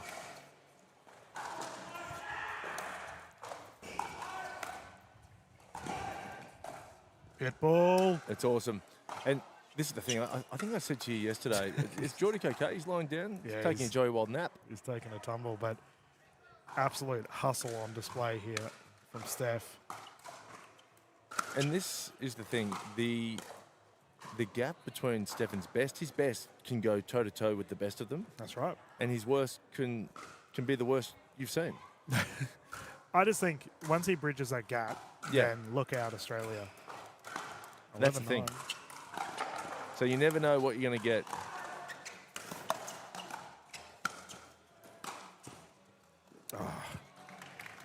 Like a sneaky spider in the pantry.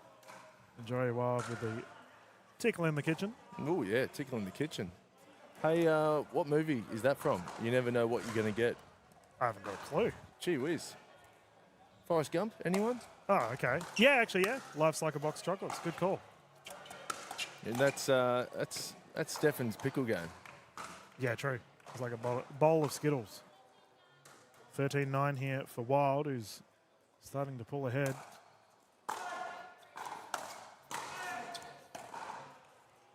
I refer to that as a third shot hop. And I was on the fifth there from Joey Wild, not making the third shot drop and a subtle hop. So viewers at home, we've got our NPL moments for this weekend, which Ash and I will be paying close attention to today, of a highlight play that we would like to get more into. Great shot there from Joey Wild. We had 2 Berts on display from Ben Beard yesterday. That definitely was it. Ash reckons that Fufafoka taking on Michael Massey with a nasty Nelson was a moment of the tournament. It really was. People were talking about that at dinner last night. Yeah, it's good. And they wanted to go back and watch it. Bang. And if viewers have any of their favourite moments from the tournament so far, maybe they can they message you? They can let Ron and the team know, 100%, Yeah. yeah. Definitely reach out on the NPL Instagram. They've been flat stick, Eben, who's on our camera right now. On the right, taking all the cameras. We'll be more than happy to hear what your moments at home are. Spider bait. And Joey Wild locks down the victory here in a tight contest. The rounds are done for Joey Wild, and he will definitely go through, and we'll find out if Georgic will also feature later on in the medal matches. Terrific singles on display here at the NPL Champs PWR 400.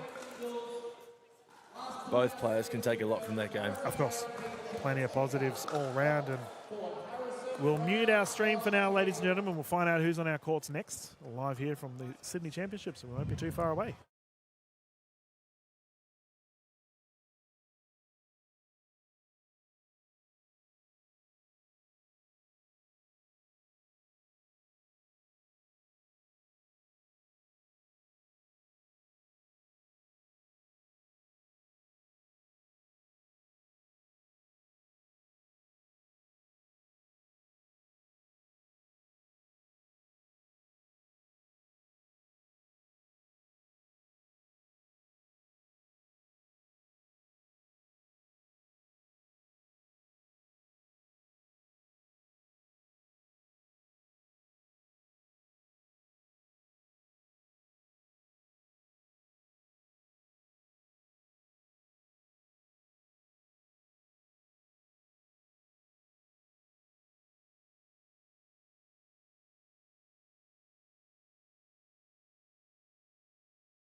One. Good morning, everyone, and welcome back to the NPL Sydney Championships here at PWR 400 live from the Oxford Falls Grammar. About to get underway with our next men's singles event. We have Josh Chia taking on Harry Brown. Keep Ron away, Ash. We know how much he loves this gentleman closest to camera. Yeah, this is going to be a ripper. Good game indeed. Voted the most attractive man in the national pickleball scene, as by Ron Shell. You know what he does for a crust? No. Mortgage broker. Oh, my God. What an exciting job. Shout out to Adam Hall, who might be watching from Slam Jam, also in that same field of work. Amanda Moo, one of our referees of the National Pickleball League. Yeah, he works for Aussie, apparently. Well, there you go. Aussie Home Loans, I guess. I mentioned earlier how many accountants we have in pickleball. We've got people that know their money. Who do you have your money on in this match? Nah, I've got to go with Harrison Brown just because I think he's one of the I think he can win the whole tournament. He's a very good singles player, Harry Brown. But Josh, again, he's the slight underdog here. He's got nothing to lose. His top level of singles pickleball can match it with the best. Yep. So I expect him, if he can get that forehand going, he's got one of the best forehands in Australia. Yeah, Josh is such a good bloke too. Got a lot of time for Chia and Harry Brown alike. They're both top blokes, and we can get started. This will be 1 game to 15, rotating at 8. The gentleman will be using the Franklin X40s. Donna J, our official. Harrison Brown to bring it in. Let's get started. 0-0.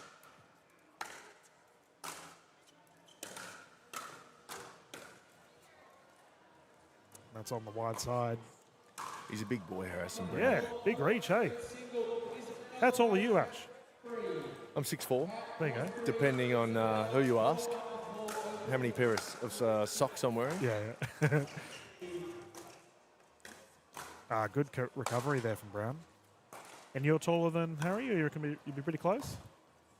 I reckon he might have me. Yeah.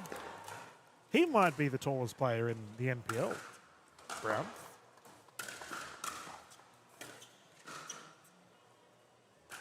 Yeah, he's been training hard. He actually trains with Danielle Townsend in Queensland.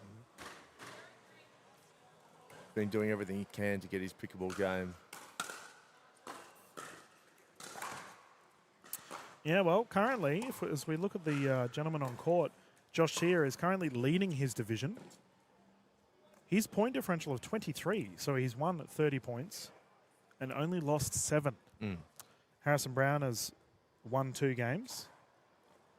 He's won 30 points and given up 11. So these two, this is the battle of this division. So these two should go through regardless. They should. But Yep. I know both of the them. rest. They won't be wanting to take a backward step in this match. You Nah, don't. this is a little bit of a grudge match between the division boys. It's good to see. Well, it all counts. Yeah. You got to take into effect seeding as well, as these guys will whiz. go through. We've talked about the quality of the men's division and who else will be. We mentioned Georgic and Wild most likely going through in the last battle. It also counts in the larger scheme of things in pickleball for the season.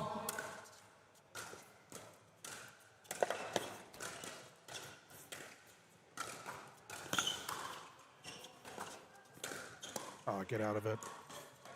Rally. Great rally. Terrific play. Harry Brown lunging around, trying to get the ball back, cheeky grin on his face.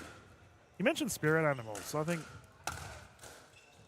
what would Harrison Brown be like I'm thinking it's either a giraffe or like some sort of Alsatian or something like that, a tall animal of some sort. Yeah, I think a big dog. Yep. Oh, shot. Wow, he's. I'm thinking of those dogs that have like, you know, the ones that just look fancy. Oh, like a show dog. Yeah. Yeah, I like that. Oh, he'd win some dog shows. He's got the nice shaggy hair too. Saint Bernard. No, he's not big like a Saint Bernard. He could be a lion. He looks a bit like He a could lion. be a lion. Yeah, that's a good call. Okay, and he'll probably love that. Oh, he would love that. Yeah. Everyone loves being called a lion. Yeah. That's an out ball there from Chia. And as big as Harry Brown is, he can still slide on the court. It's You don't crazy. see many people sliding. Yeah. Oh, drive, perfect.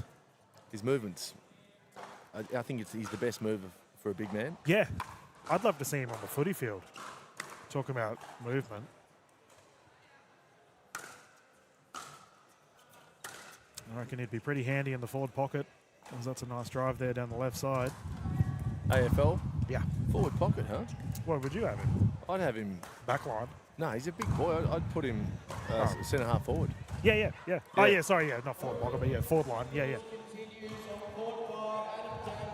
Yeah, centre half forward would be a good cut. Good shout. Here's the thing: you could for a quarter, you could whack him in the forward pocket because his movement is good. Just to throw up their pattern. A tall option. Oh Yep. yeah.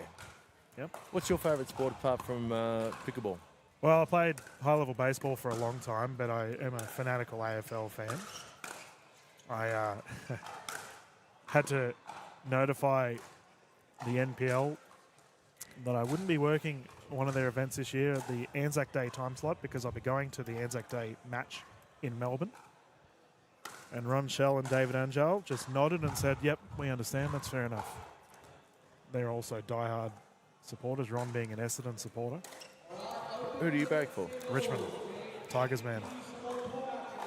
So you were going to the Anzac Day game, but Richmond weren't playing. That's okay. But I think it's a special game, right? Like the Yeah, Anzac okay. Day. It's a Cool. thing you just... For me, it's always been on the bucket list. And now that I'm running my own business and I get to travel around the world, I was like, well, bugger it. I'm going to have one holiday No. this year. It's going to be to do that. No, good call. Topsy-turvy. And Chia running around unable to recover. Yeah, and Ron and David from the NPL, like you said, would understand that because they are die-hard AFL fans. Yeah. Ron too much so, I think. Oh, Has ATP! he got it? He's got it. Oh, there we go. There he is. And that's a highlight. Talking about highlights. Yep. That could go in the top 5 for the tournament. Single-handed backhand flick down the left side. Fist pump from the Lion.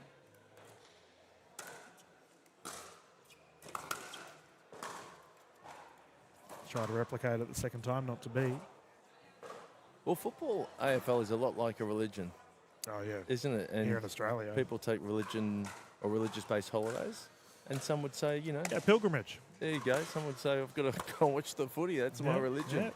Give me a 4 and 20 and a cool beverage to watch some sport. Lunchtime here in Sydney. Another reference to a baked good. Great shot there roll from Chia. Chia and a mini stare down Yeah. to Harrison Brown. I got to tell you, Chia loves the contest. Yeah, he's a fighter. Yeah. I've always been a fan of his game. Just goes about it the right way as he gets his first points on the board. He rates himself too, and that's not a bad thing. Yeah. You've got to believe in yourself. You've got to believe in your game. Drive. This is one place you do not go with Chia. You do not go down the middle to that forehand Yeah. because he can roll it either side, and that's probably his favourite shot, I reckon.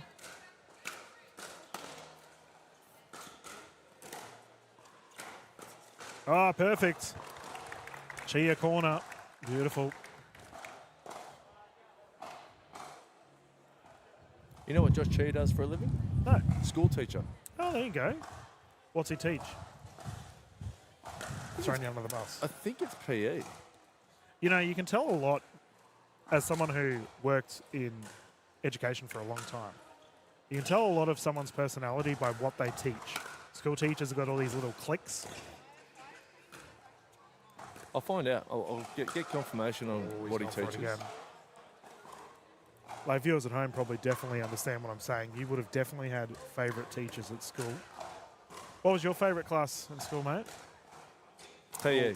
PE, yeah, okay, you're one of those guys, yeah, fair enough. Oh, Everyone loves PE. mate. It's time to dominate. You know what I mean? It's time to dominate your classmates and let them know who's boss. I still think back on that, even though it was about 30 years ago, and think, geez, I really did some great work. But in terms of school subjects, I had an affinity with biology for some reason. Oh, okay. I don't know. Some things just stuck with me. Yep. You know, Punnett squares and all that stuff. Fair enough, mate. No judging here. You Yeah. enjoyed yourself. Well, I like chemistry. Oh, that's for really smart people. Nah, that's physics. Oh, I could right. never understand physics, but Chemistry's up there, though. yeah, I never really took it anywhere. As I went to school in the Northern Territory, outdoor education was a big deal. So you go out bush, and some of the best experiences I've had. By the way, viewers, we have a timeout, 8-6. The gentlemen are opting to have a breather before we rotate. Yeah, I was never good at math. I wouldn't make it as a mortgage broker like Harry Brown. Or an accountant like Summer Delabonna. No, definitely not. Definitely not good at math, considering I always muck up the scores. Harry Brown to bring it in once more, 8-6.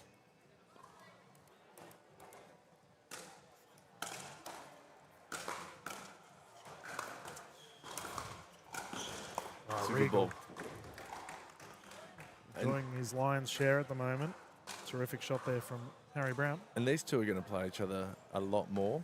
Yes. So that's why it is important to get the edge on your opponent. Yep. For the rest of your careers, really. Pretty much. Yeah, well, that's, one thing we haven't really thought about is we may potentially see rivalry starting to form as we see the same players taking each other on in these events. Like I mentioned last night when we had it, Mitch Hargraves taking on George Wall and Joey Wild. Those fellas have gone head-to-head countless times.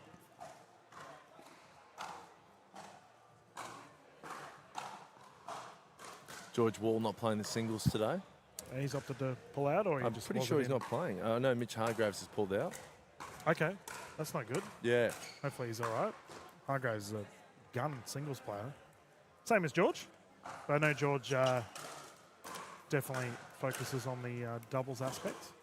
Beautiful shot there from Harrison Brown.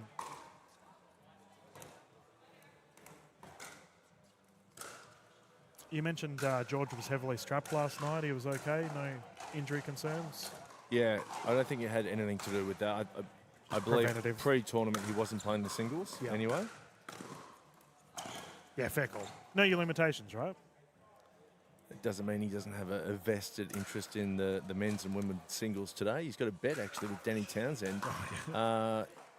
If Danny can get the Triple Crown, George Wall owes Danny Townsend a steak. Ooh, we Yeah. talked about medium rare last night. I wonder Yeah. what steak Danny Townsend would have. Well, I said, because obviously if Danny wins, then George has to buy her a steak. I said, is that at a specific restaurant or just a steak? And she said, no, we didn't specify. Just has to be a steak. I said, well, you could just buy any cut of steak and just cook go it to up Woolies and just pick a and go, here you go, George. 2-second steak. Take this. I think you got to specify it. Yeah. I mean, I know what I'd be doing. I'd be picking the fanciest steak restaurant in town. Oh, yeah. Actually, I was speaking to Aaron Johnson earlier today. A bunch of the fellas had dinner last night and they went to a steakhouse and he said he was mulling over a $50 steak. He said it was worth it. Yep.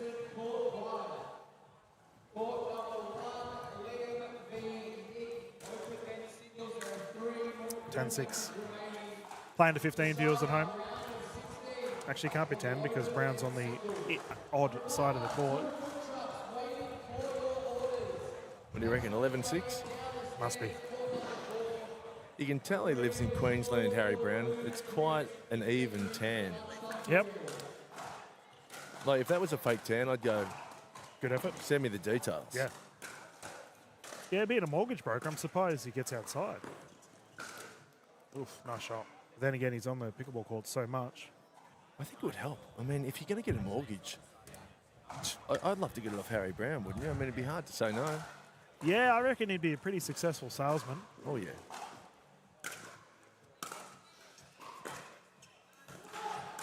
Oh, poach goes long. Yeah, just lost his balance there.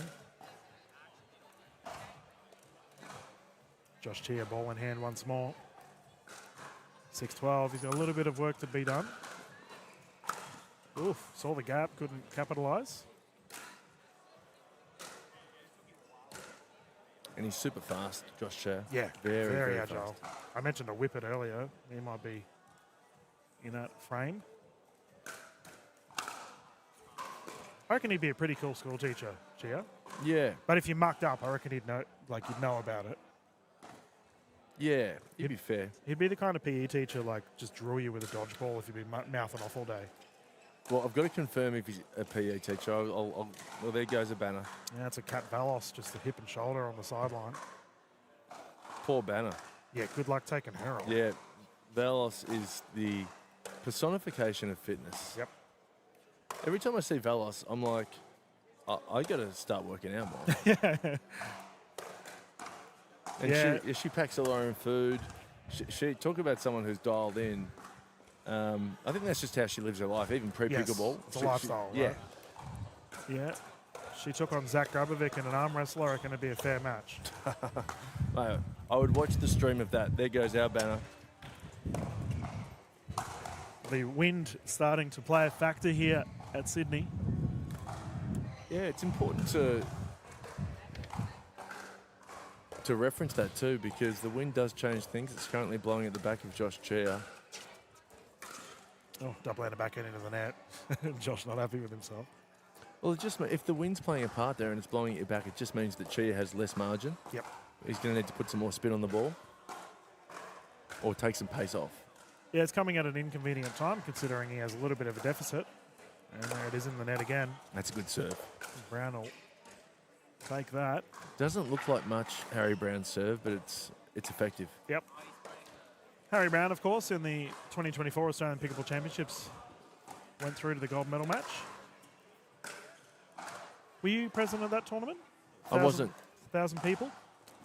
But I watched it. It was in Queensland, yeah? Yeah. I watched it. It was the first time I saw Harry Brown. He was taking on Tom Evans. He won the first set, I believe. That's right. Went to a game 3. Yeah, well played. Chia down the left. It was also the first time I saw Joey Wild. And the bucket hat, or the what would you call it, the fisherman's hat that he wears. He loves it. I was thinking about that this morning because obviously we've been seeing Joey Wild with the baseball cap today. Yeah. I think it's because we're playing under the roof here in Sydney. Yeah. If he's indoors or under a roof, he goes baseball cap. If it's outdoors, he goes with that Bucket, fisherman yeah. hat. We need to get like the lures on his head, you know, like go full Yeah, fisherman yeah, spec. yeah.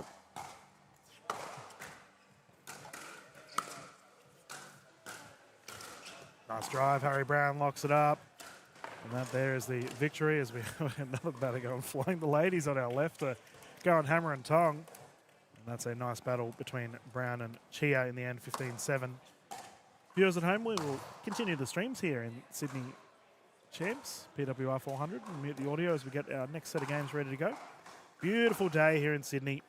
Just on lunchtime. We'll find out who's on next and get started soon.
Why do we partner with Dream Courts as our official court provider? We wanted someone who are experts in what they do and very premium in how they deliver a product. Visit dreamcourts.com.au to get your free quote today.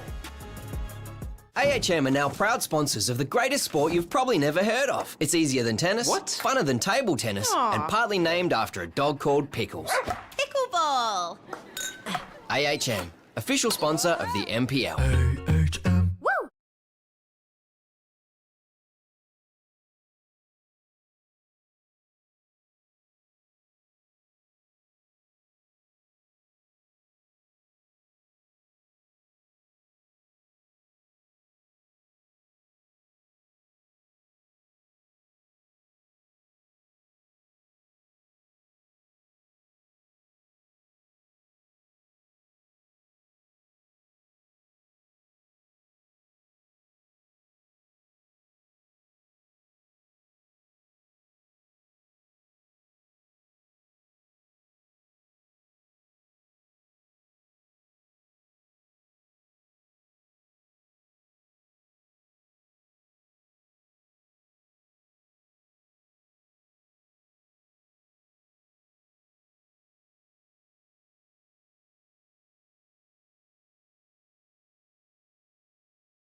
Two, one. Good afternoon, everyone, and welcome back to the NPL Sydney Championships here, the PWR 400, powered by AHM. My name is Dylan Kimler, and we're about to get underway with our next women's singles event. Currently on camera, we have the superstar Summer Delabona. The accountant has just been referred to this weekend, taking names and counting medals. She'll be up against Vaka Kamiya Jr. Ella's had a pretty solid weekend. We saw her on the broadcast earlier this weekend as well. Hard hitter of the ball. And will no doubt be a solid showing here against Delabona, who is one of the, if not the number one women's singles player in Australia. She would definitely be in that discussion. Let's get started, 0-0.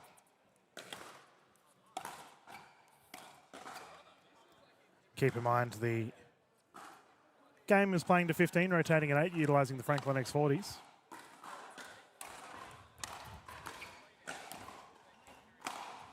Yeah, nice drive, Delabona. Classy as always.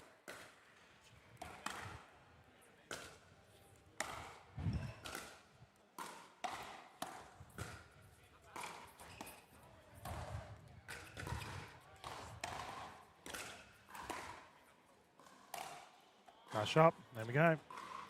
She did plenty of that yesterday. I imagine we'll be aiming to do the same throughout the singles events as well.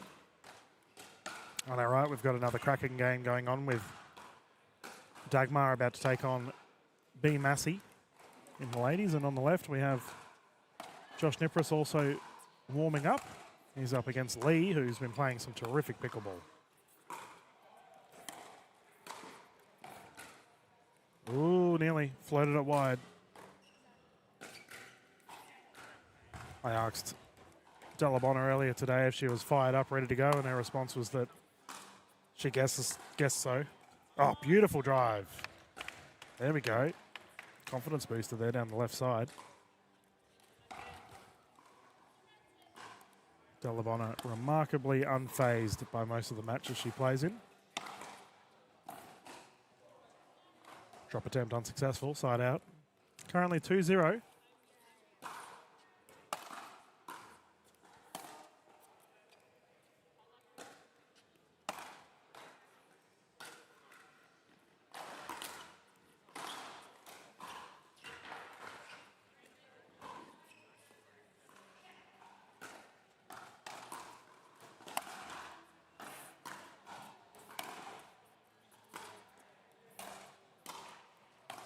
Oh, trading, trading two-ease.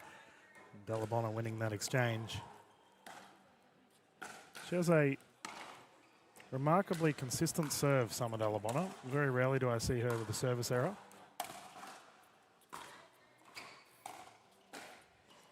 Ooh, just long.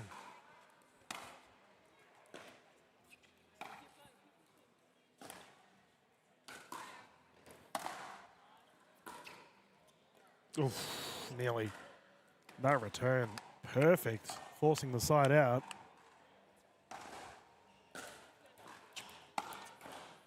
0-6 currently. Ball on court.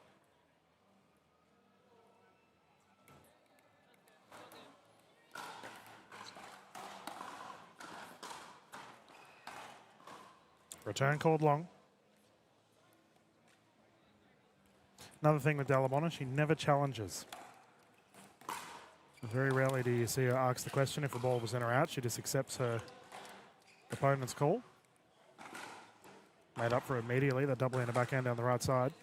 Ivaka Kamiya, a little bit of work to do. She's had some great shots though.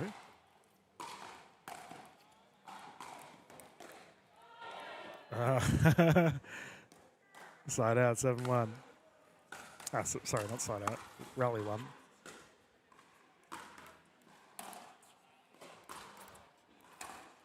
Oh, nearly. Now there's the 8-point mark. The ladies will rotate. Remember, we are playing to 15.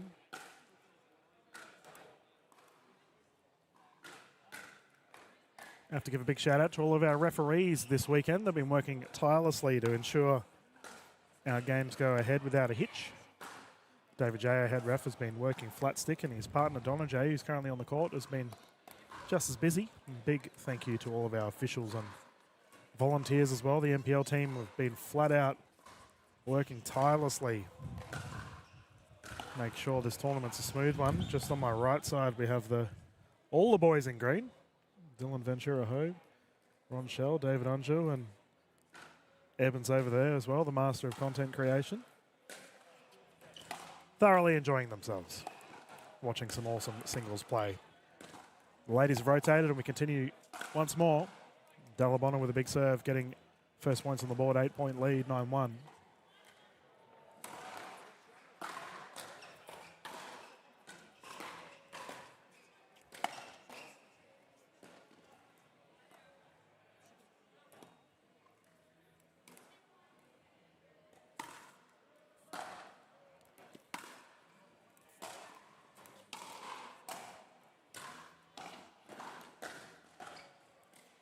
Points continue to build for Delabonna.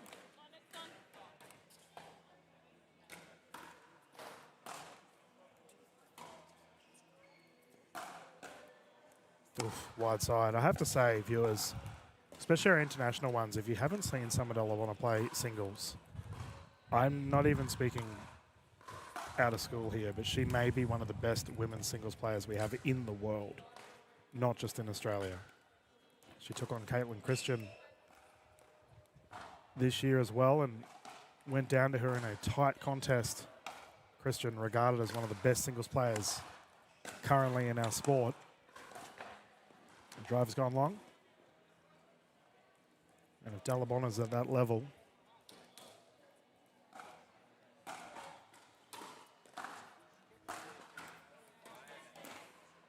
returning error there.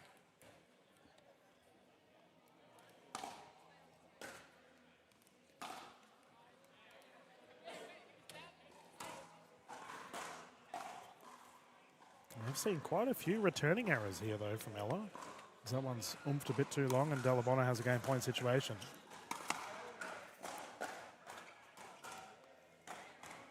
Great shot, well played. Punch down the left side, flick to the right. She needs more of that, though.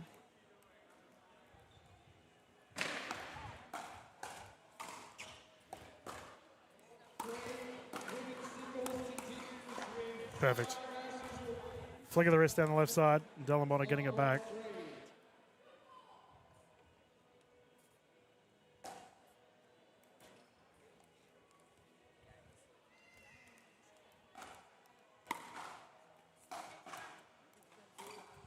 Off. That's double-barreled Alabama doing Summer things down the right side with a 2-e to put it away. 15-1. Summer secures the victory, ladies and gentlemen. We will continue the streams throughout the afternoon. 1:45 here. Beautiful afternoon here in Sydney, Oxford Falls Grammar.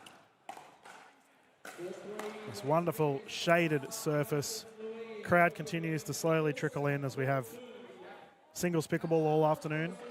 Remember, viewers, you can catch all the footage from our doubles events that occurred 2 days ago and yesterday on the NPL YouTube channel and the Times Now YouTube channels. Big welcome to all of our international viewers, as well as viewers around the country. It's been a lot of fun showcasing the skill here at the 400. And the fun will continue not too far away. We'll continue our next match.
Welcome back, everyone, to the PWR 400 NPL Sydney Championships live here at the Oxford Falls Grammar.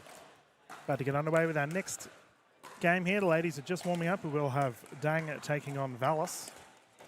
This has been regarded as the pool of death. And this pool with these players is next level. To be fair, all of the singles draws are pretty crazy. As I'll bring up their division, I can go through some of the names. So we have Danny Townsend, Kat Vallis, who we currently see on court, Valeska Hoath and Ayesha Dang. And on our right, we currently have B. Massey taking on Zoe Dagmar. They have a tough pool as well. Nikki Hyatt and Shannon Spencer as well in that division. Tough games all around, fair to say. For our current players on court, we'll have a look at their results thus far. Kat Vallis has currently got an 11-1, 11 points for with 4 points lost and a solid point differential. So she's had one victory. Danny Townsend in the same boat. Dang started the day with a loss, however, to Townsend. So she'll be looking to bounce back here at the Champs in Sydney. Fun all round, though. The games have been awesome. And we are looking forward to the action continuing here on a warm day in Sydney. Sun's out, the wind's a little bit blustery. But as we are in this wonderful indoor environment with outdoor services, been a whole lot of fun to play on.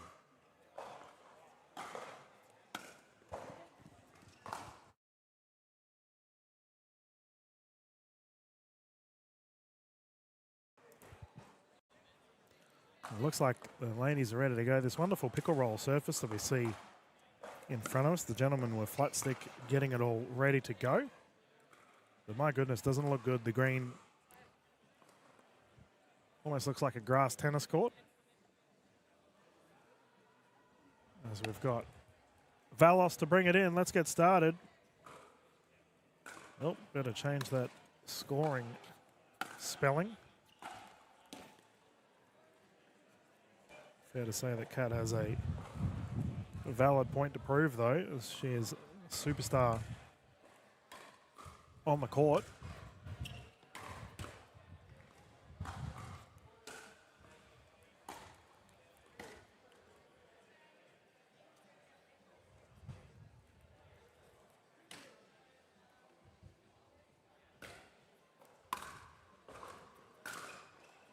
Oh, that is perfect. We'll see what the call is. Confirmed long. Dang getting the ball back.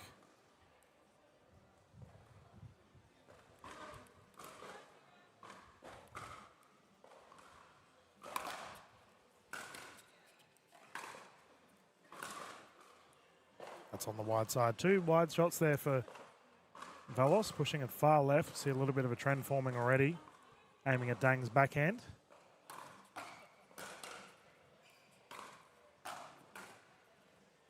Yep, dealt with. Tight game, 2 apiece. We did have Dang on the broadcast earlier today. She was giving her insights into women's singles and what to anticipate throughout this tournament. It was a great little piece of insight. Considering she's reasonably new to pickleball, big future ahead of her should she opt to pursue it.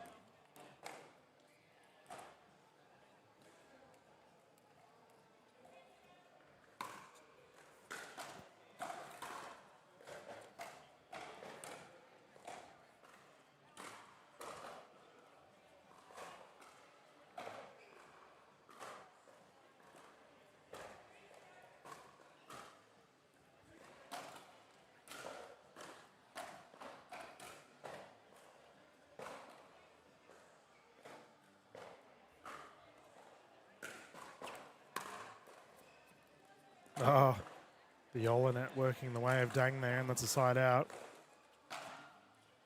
Dang mentioned she's now playing under the tutelage of Zach Grubovic for the Sharks in the rounds. No doubt be watching these games with great interest, and we hope that Grubovic has a speedy recovery.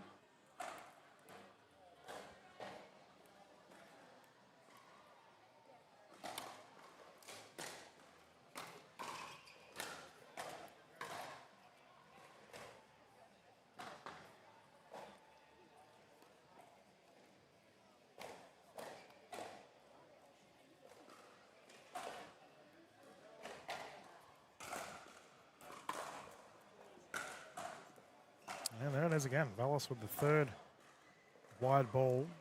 You can see she's really trying to push that wide side.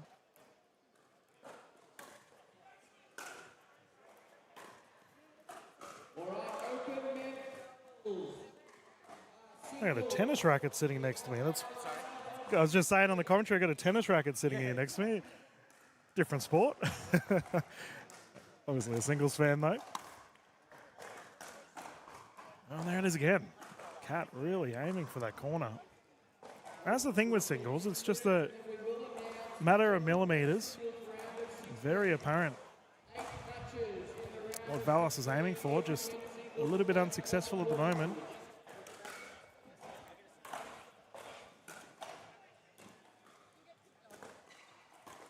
That's a great push. Dang down the left side.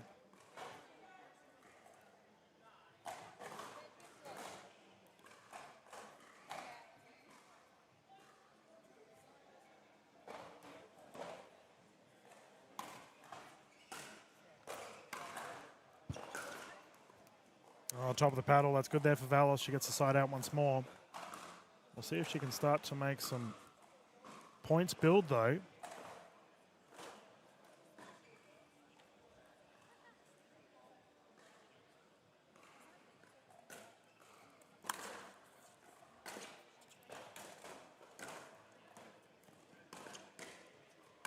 Well played from Dang.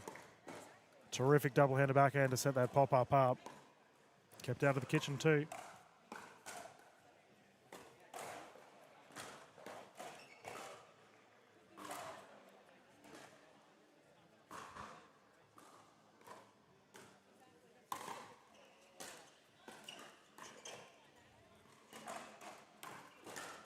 Bit of an awkward bounce there for Dang. But Valos will take it. Been very impressed with Valos' game throughout the tournaments that I've had the pleasure of calling her in. Continuously improving. Service error. And as Ash Williams mentioned in the commentary earlier, she's a supreme athlete, very fit.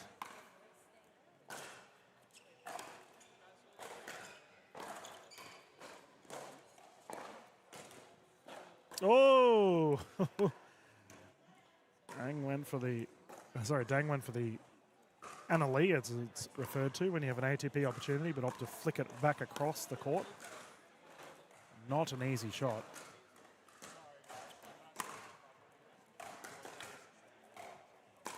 That's wide.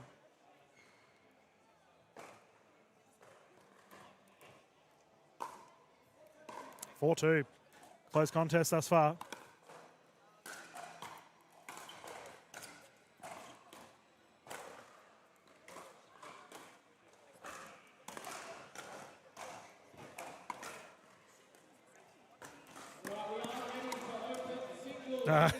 What a rally.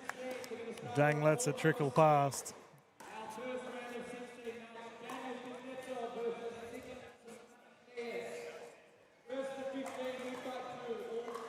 See Dang really sucking that oxygen in. Fitness is required in the game of singles.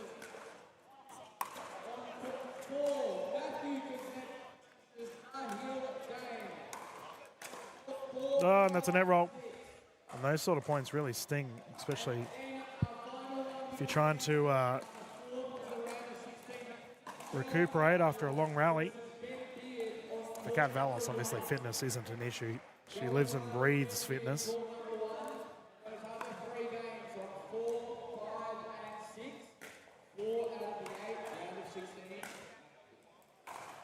Terrific drive there, and that's a tight game, 4 apiece.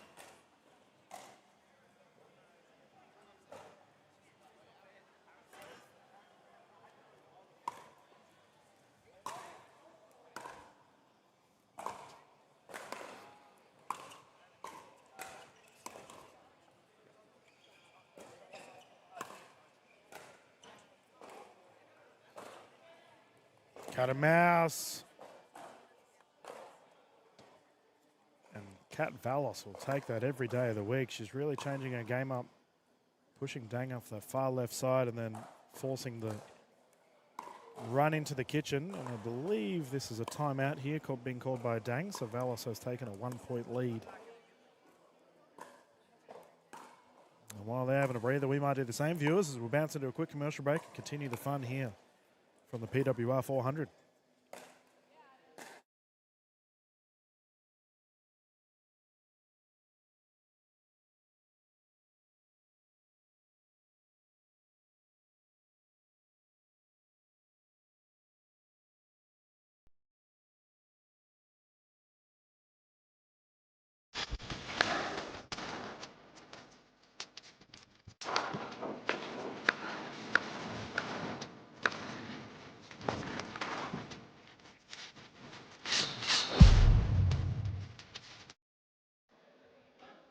Welcome back, everyone. We can continue the fun here. 5-4, close game for this singles round robin. And Valos just long. Has asked the question, our official has confirmed it's long.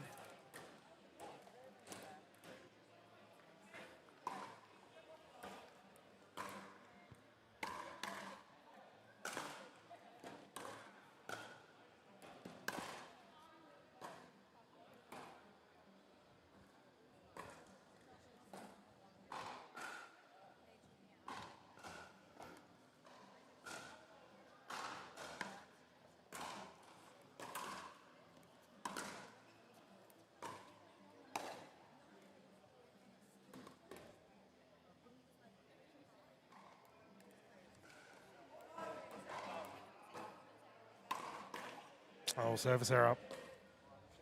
Now there's a stinger. You can't be doing serving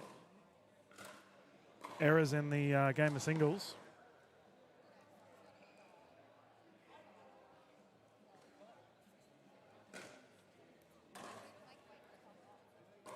Now I do wonder, we've just seen 2 errors off the paddle of Dang, whether she has the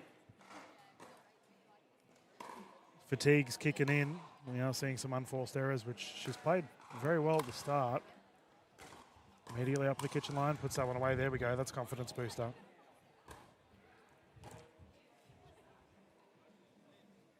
It's currently 6-4. Dang will bring it in once more.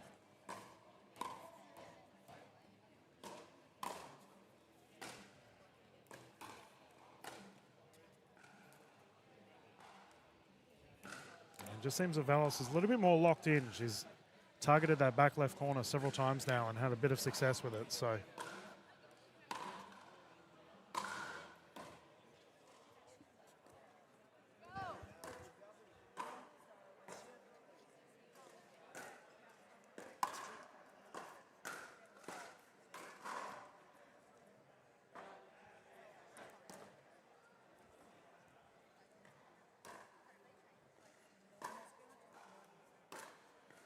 Summer Delabona here on the left side of the booth, just watching this game with Ash Williams. Looking mighty relaxed as ever. Ah, flick, there we go. That's better from Dang. Nice shot.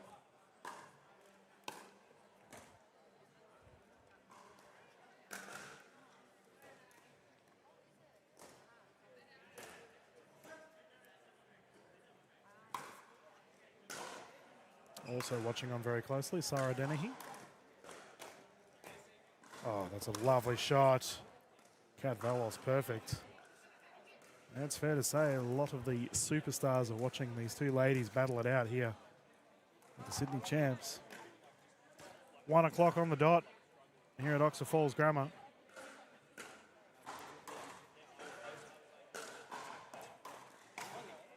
Push down the wide side. And under the net, that is gone. We'll have to get a new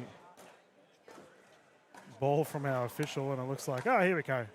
It's just randomly trickled under the net. And that brings up the 8-point rotation.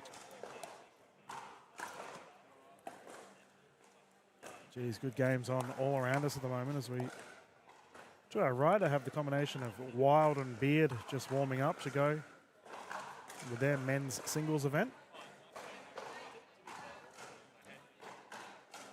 Here right next to the commentary booth, we've got Daniel Fogel-Coolidge talking to Summer and Ash, considering Dan had a big tumble earlier today, one of the biggest falls I've seen in pickleball. He flew into the net, head connected with the post. He's okay though. I asked if he had a concussion or anything, and he has been cleared to continue. Oh, net roll. Valos has definitely had the luck of the Yola net thus far. There's been a couple that have just trickled over for her.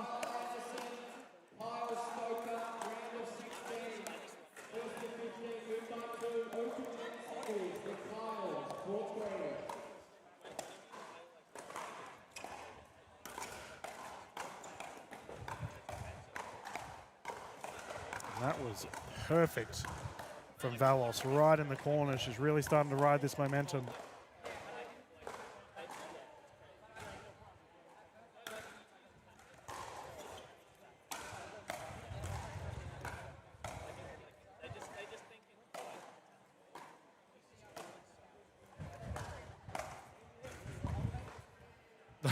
The wind's really starting to play a part here, blowing right to left.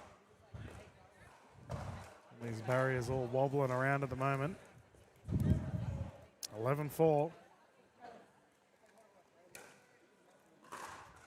Big service. Getting the job done, and Dang is looking at a large deficit that she needs to cut back here.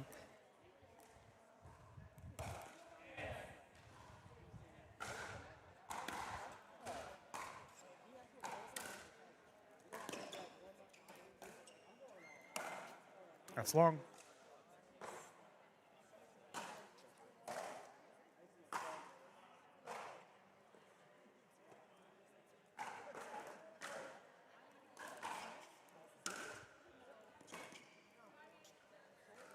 Immediate side out.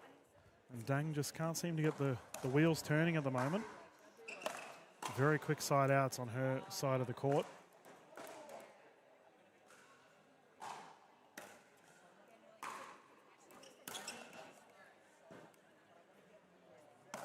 See Velos just talking to herself here.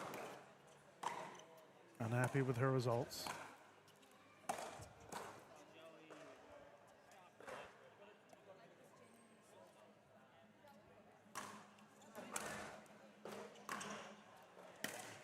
There we go, that's better from Dang.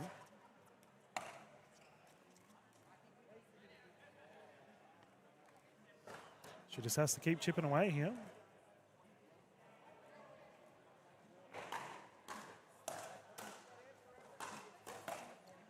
Net roll, ball still alive, Valos recovers. Dang unable to get it back over. Good hustle there from Kat Valos.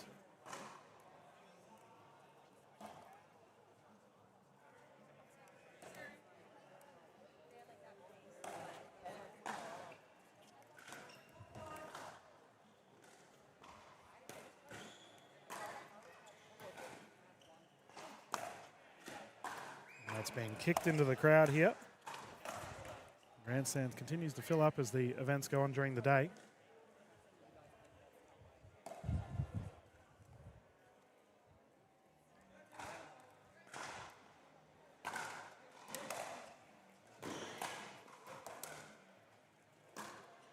Beautiful drive.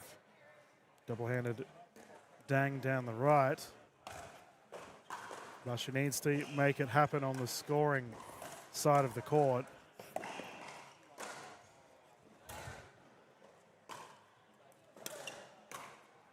There we go. Currently 6-13.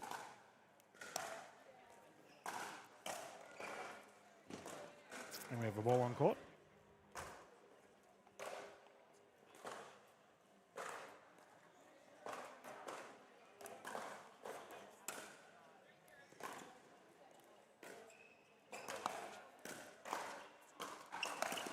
Yeah, lunging effort. But Dang once more successful.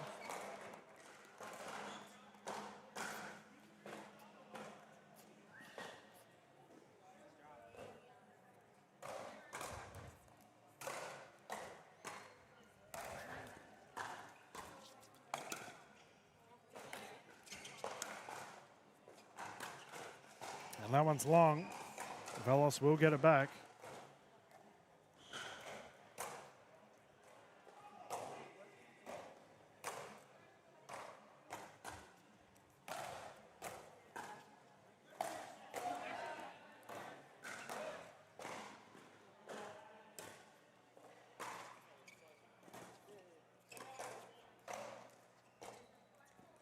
What a rally. Terrific shot there from Velos. And this pushes her to a game point situation, 14-7.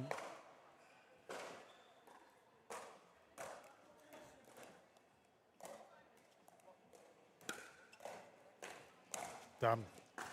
That is the victory secured there for Velos with a 15-7 lead in our women's singles as we have more singles action for you throughout today here at the NPL Sydney Champs. We'll continue the broadcast, so we'll just mute the audio as we get our scorecards ready to go here live in Sydney. A lot of fun coming our way. We can't wait to get cracking into our finals, which aren't too far away here at the PWR 400. Stick around, we'll find out how it all goes.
One. Good afternoon, everyone, and welcome back to the NPL Sydney Championships PWR 400. Dylan Kimmel and Ash Williams here in the booth. I'm about to get started with our next game here. I believe this is a round of 16, Ash. Yeah, looking forward to this one, DK. Know both of these players reasonably well. Played them both in the NPL finals last season. Fogel Coolidge just had a big tumble in the pool matches against Adam Walters. Yep. I believe our first concussion test of the PWR 400 this tournament. Well, I'd say almost in general. We don't often see concussion tests in pickleball, do we? But he's okay. He's got a bit of an egg on his noggin. Well, Fogel Coolidge said, if I can breathe, I can fight. There's that warrior mentality we talked about earlier in the broadcast. Great shot. Speaking of Fogel Coolidge, he's currently serving with a 1-0 lead. He's up against Kyron Lavers, who's here close to the camera, who has had his own injury battles throughout pickleball as well. Yeah, tore 4 ligaments in his foot in the NPL finals last season. Oh, he's moving quite well considering. I don't know if it's fully healed. I agree. It's a subtle limp, isn't it? Viewers will be playing to 15, rotating at 8, with the gentleman using the X40s, and Lavers has just gone long. Who do you like here, DK? Oh, it's a hard one. I've been very impressed with Kyron in that finals that you referred to, the NPL finals. He played some great pickleball, but we know how hard Fogel Coolidge wants to win. He's die-hard at the moment. I just wonder whether that knock to the head has affected him at all. It might have helped, to be honest. Could have, yeah. Could have. You know, sometimes with the TV, how you got to whack it a couple of times to get reception, and maybe he's got better reception than he had at the start of the day. Well, I don't know if he's dialed in after that return into the net. We'll find out. He'll be right. He's got scratches all over his body, though. It was a big tumble. Yeah. I had people over here on this side of the court that were genuinely worried about his health. And, you know, we do see with concussion with other sports, right, where we can have a delayed concussion, can kick in a couple of hours later, and I hope that's not going to be the case here for DFK. I don't think he'll care as long as he has the cash in his pocket by then. And that has gone up. Wow, and landed over near Joey Wild. He's got an interesting serve, DFK. I mean, he can really put some pepper on it when he needs to. He's got a few variants with his speeds.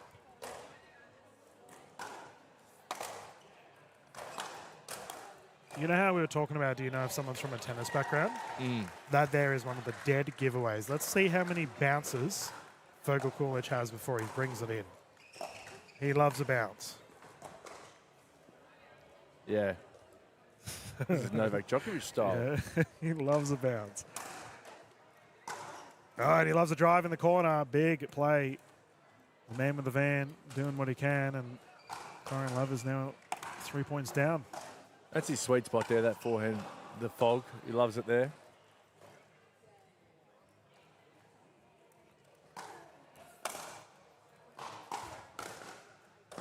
You know, not again. Tumble. He almost fell down there for fun. I mean, he just loves. No, I was actually worried that he might have hyperextended himself. I think he's okay. I think he just lost balance and then landed on his hip. He's okay. I have a feeling he might be calling for a medical. No. You're kidding. We'll see from the... I hope not. Medical? Yeah, it looks like it. Band-Aid. Band-Aid. He's all right. Warrior mentality. And Ron Shell immediately out there, CEO of the NPL, to make sure he's okay. He's all right. He's banged his knee. You got to do more than that to get Fogel Coolidge off the court. If he's breathing, he's fighting. That's what he said to me 5 minutes ago. Yeah. I'm just going to confirm that this is a medical from our official Donna J. I'll be back for a sec. Ash, you can ramble on to the viewers. Now, I feel like the more falls Fogel Coolidge has, the more dialed in he's going to become. He's only about 2 metres away from here, and he's got tape. He's got more tape on his body than he doesn't. He's walking off to get some treatment in one of the rooms now. This is a medical timeout.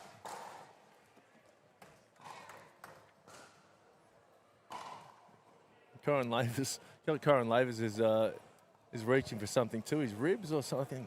A walking wounded here in the round of 16. Yeah, I can confirm, viewers, it is a medical timeout, so we have the 15-minute timer kicking in here live on screen. So the viewers, if you are new to the pickleball scene, if you do call a medical timeout, you have one medical per match, and it's a 15-minute breather. Oh, wow. Where you can have the viewers at home, the players on the court can get medical attention, to which Fegal Kulic has immediately requested first aid from the medical team here. And they've done a great job, all of the first aid and medical support staff. It's been great to see. So it's up to 15 minutes medical timeout. Yep. So every match they can have a 15 medical. Yeah. So if the Fogel wants to come out in 3-4 minutes, then that's we okay. play on. Yeah. But he only gets one medical for the entirety of the match. Yeah. So most people make the most of it. Especially, we see people where they're having a potential fitness concern, right? Like if you're in a very hot day and you're having heat exhaustion, you can call a medical. That's usually when we see the length of the 15-minute timer. I mean, Donna J, our officials, just jumped into the stands here. She's off having a chat. She's here having a yarn, and Kyron looks ready to go, bouncing the ball around. Wonder if we can get Kyron over here. Actually, no, we won't bug him. He's in the zone. Well, it's funny you say that. When I was playing Kyron Lavers in the semi-finals of the NPL Season 2 finals, that's when he rolled his ankle. And I was 1 love up. That's right. And I've forgotten the name of the woman who was commentating with you. Jeanette, yep. Jeanette, she came up to me in the injury timeout, very similar to this. Yep. And wanted to do an interview with me. Yeah. And said, look, this will help you take your mind off things. There's going to be a medical timeout. And she said, tell me, Ash, how did you get into pickleball? And I said, just came down for a hit one time, enjoyed it. She goes, do you come from a tennis background? I noticed you don't bounce the ball much. And I said, listen, can we do this some other time? Yeah, you're in the zone. I'm in the zone, mate. Yeah. And sure, you can be waiting for up to 15 minutes, but guess what? About 45 seconds later, Kyron Lavers popped up and he was ready to play. Yeah. So you need to keep your head in the game. Stay locked in. Oh, 100%. Yeah. 100%. Yeah, I learned the hard way with a bunch of our American pros. They were requested for an interview in the middle of a game, and I won't say what words were said to our viewers at home, but needless to say, don't bug the players. As we got Michael Massey out here just having a hit with Lavers to keep him warm. Now, this is interesting, Ash, because I do know certain referees will not allow warming up during a medical. Here we go. So Donna J's okay with it, but I know this will definitely get brought up in the referee room later on today. Donna J's and she's having a chat to one of her girlfriends. She doesn't care. Yeah, she's cool. I've given her eyes and looked on the court, and she's like, no, that's fine. She's over there with a cup of tea and a Murray biscuit. Yeah. Good vibe here at the NPL champs, nonetheless. I'm surprised that Michael's not playing singles himself. Oh, I would have loved to have seen it. He's a spicy competitor, and it's good to see that his doubles partnership doesn't stop when the tournament's over. He's warming up his doubles partner here in Kyron Lavers. And that's right. It's good to see. It's a real friendship. And he's been one of our recipients of the moments of the tournament, receiving a nasty Nelson. Well, it's funny you say that. I was talking to Kyron Lavers about the nasty Nelson. Yeah. And he said he was laughing. Kyron Lavers was laughing, but he didn't want to show his doubles partner, Massey, that he was laughing. Yeah. Because Massey was about to lose the plot. Yeah, he was quite cranky, and here comes DFK. He's got a carton of coconut water? It's a fresh carton of coconut water. He's had his ailments sorted out, and we can continue. Remember, the viewers, that they still have another 10 minutes if they opt to use it, but the fellas are on. Kyron looking blasé as ever. Yeah, he doesn't look interested that often, does he? Very calm demeanour on court, but our medical is finished and we can continue play. Well, let's get started once more. Oh, okay. Too good. Take all the time you want, Focal Coolidge, when you're versing someone as solid as Kyron.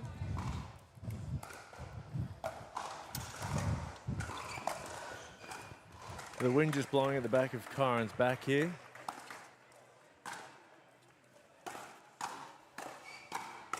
Oh, hands battle, great shot.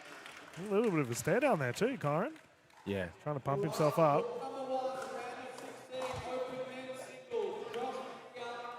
Well, he's still got some strapping on that ankle.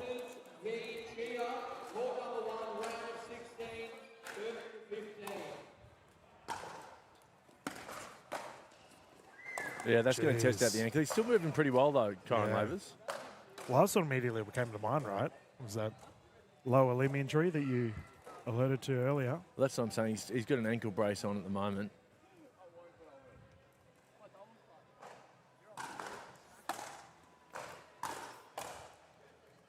Oh. And there goes the hedge. Well, this is interesting. What's going to happen here? That has to be a replay. Well, did he have a play on it?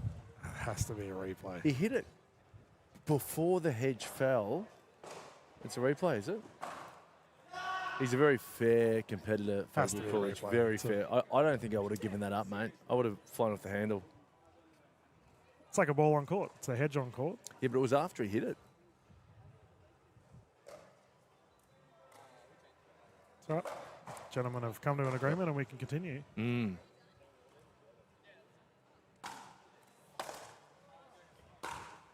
Oh, drive. Well, when you can do that. Yeah, that's why he's not fussed. No. All business here for Mr. Focal Coolidge. And we're Yeah. talking about spirit animals earlier today with Harry the lion, and Georgic we determined was some sort of angry dog. What would you say Focal Coolidge is? He's very, very zen, this young man. Yeah, well, he's big on his meditation. Big. I'll let you have a think about that, DK. I'm going to go a turtle. Wow. They look very, like I think of Kung Fu Panda, very zen. But he's got a hard exterior, but he's a wonderful bloke, DFK, once you get to know him. Oh, he's a unique individual. Yeah. Oh, drive. Here he is. I don't know if there's anyone, I mean, everyone wants it in pickleball, but I don't know if anyone wants it more than Daniel Focal Coolidge. Oh, he puts the skin on the line, doesn't he? He's taken off so much bark in this tournament already.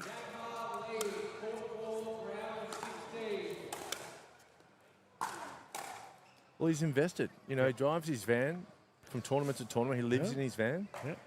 And often he just wants to, you know, at least make enough money to pay for the petrol. And let's talk about that, Ash. So, you know, in sports, right, we have folklore. We have, like, there's often stories of people that just do outrageous things within our sport. I'm sure we can think of some examples as we sit here and ponder it as a 8-point rotation. But Dan the man in the van is quickly becoming one of those stories where everyone knows him and his story as well. It's great. Oh, mate, it's epic. And that's why people root for him. He's a good guy. Yep. Good story. And even Focal Coolidge, he said he actually stayed in Melbourne for the PPA a few weeks ago. He got an Airbnb with, I think it was Nicky Malaganeus, Adam Walters. Oh, God. That house would have been mayhem. Two others, and he said he has never played worse pickle in his life. Yep. He Prefers says the he solitude. plays his best pickle when he's sleeping in the van. Fair enough. Works for him. Oh, big drive. There we go. Nah. As soon as Focal Coolidge winds up on that forehand and he's given enough time to get into position, it's almost lights out. Yep. It's his best shot. You've got to try and get it to his backhand. Yep. Oh, have we found out what he named his van yet? We've got to. No, I'll find out. Do you want me to give you a bit of behind the scenes with Focal Coolidge's game? Oh, go for it, mate. You can get deep analysis here with Well, Ash Williams. Well, because I'm still playing, I'll come up against Focal Coolidge, so I don't want to give away all my secrets. But Oof. All right, good luck in analysing that. that was a good play. Well, that kind of went against what I was about to say. On his backhand, if you can get it short, it's 99% of the time going to go cross court. Okay. He loves his backhand cross court. He has a tough time getting his backhand down the line. Whereas on his forehand, he can go cross court, off forehand, down the line. He's got all the forehand moves.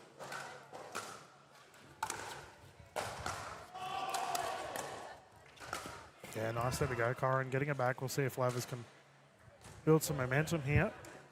On the pointy end of the stick, but Kyron has a little bit of work to do. After that medical timeout, it's all been about DFK. What's the score? 3-11. You're kidding. 4-11. It'll also be a doozy of a game on our right. We've got Walters taking on Chia in a round of 16. Who wins that? I would back Adam Walters. I just know that he's had a lot of preparation leading into this event. He's been working hard. He has. He likes to party, and he was invited to a party last night with some tennis mates of his, and he stayed home. There you go. That's dedication. There you go. Young man turning down the good times for pickleball. He did say he's going to party tonight no matter what. There we go. Got to make up the best of it. Yeah, I'm not going to say that I've received many an invite to a shenanigan or two mid-tournament that I've had to turn down, as obviously I put my priority to our viewers at home, but it may have come from the gentleman we are referring to, as we have a timeout here from Lavers and Focal Coolidge. And they are having a cracker of a game at the moment, Chia and Walters. Oh, no. Oh, no. Missed overhead from Walters there. It was a great rally. Blasted at Dan Kuznetsov, who, by the way, is playing some terrific pickleball. Dan Kuznetsov. He's a sneaky. To win it. He's been lights out today. But he did lose to Nigel Lee in the pool match. But also talking about people who are lights out, Lee has played incredibly well. Well, Lee's lifted his level. Yeah. Not just in singles, but doubles. But he took care of Daniel Kuznetsov and the younger Kuznetsov in Timmy Kuznetsov in the pool matches. Yep. I'm not sure how he went against Josh Nipris in the final pool match. Jeez, that's a tough division, isn't it? Yeah, but Nigel's a great player. Yes. Really solid. I played him in the, the PPA qualies a few months ago. Oh, drive from Focal Coolidge is elite. Yeah, I actually want to see how Lee goes this year. He's impressed me this tournament. 11-5. Talking about good games, we have Kat Valos taking on Danielle Townsend on the left as well in another round of 16. Geez, the superstars are on the courts at the moment. Yeah. Kat Valos is a real show there. I don't think Townsend's moving super well. The blister is definitely playing a part and hampering the movement. She's also got a PWI Japan event. How far away is that? That's in next week. Oh, geez, so she's flying straight to Japan. That's awesome. So she's got a... Oh, drive. Cat and mouse. DFK likes it. That's the thing. If her foot keeps getting worse today, I think her coach, Ben Costin, will pull her out of the tournament. Yep. And the Japan, is that a 700 or an 1,000? I think it's a 700. Yeah, okay, big one.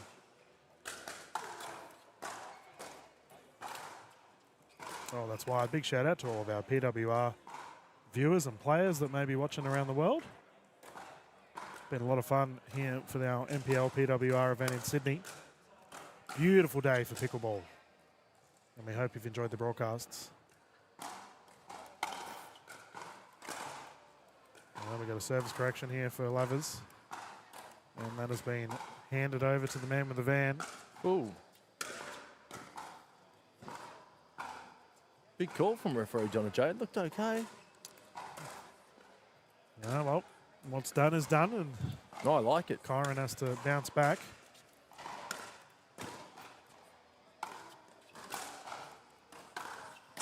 Oh, double-handed, there you go. And a pump up. That's his best shot. The double-handed backhand volley roll. Loves to bring it out in the dubs.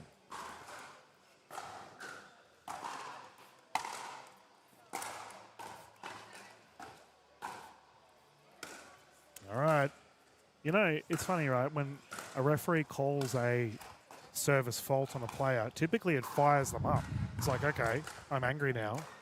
And Kyron, 2 fist pumps in a row after these last 2 rallies.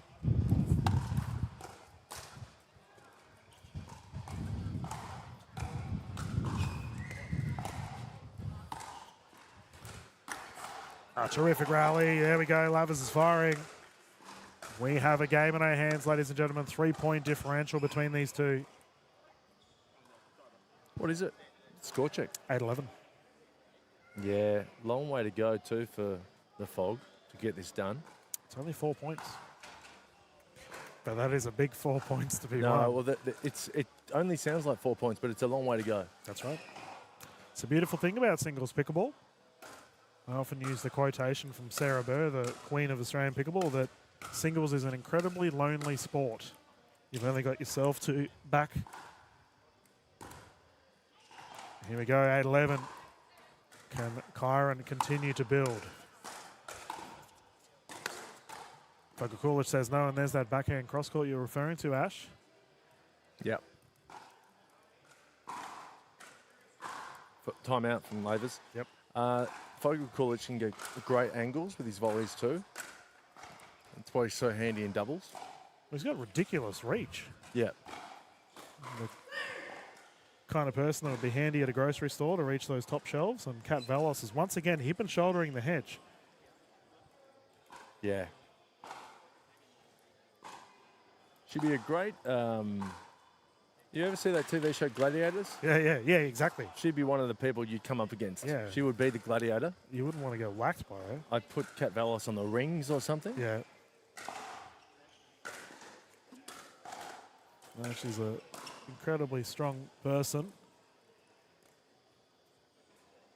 Did really well in the pool matches too. We just saw her play Dang and... Very well. Yeah. Some solid pickleball on display from her paddle. And the gentlemen have returned to court. Let's get started. DFK to bring it in, currently 11-8. We've got Hoodie here on the sideline with the camera. One of our NPL staff members been working flat out to provide a great experience for everyone. Big drive. And Lavers responds. Pitches his 10 at that kitchen line and keeps DFK away. That's too good. Yep. I don't know how he got that angle. With the double-handed backhand? Well, yeah, that's the thing. That left hand doing a lot of the work there because Kulich pumped that forehand. Ooh, it was there. Okay. 2 points. Has the Fog got any more timeouts? Well, he's used his medical, I can tell you that. And I have a feeling he's just ripping the Band-Aid off, so to speak, here on the sideline. And I think we'll get a timeout pretty soon if this trend continues. you can see the blood there on his knee on the right side. Blood rule is a thing in pickleball, viewers, if you're unaware of it. That is perfect. Yeah, that's a great counter there from Lavers. Yeesh. The top spin, and it kicked to the right as well. Yeah. Unreturnable.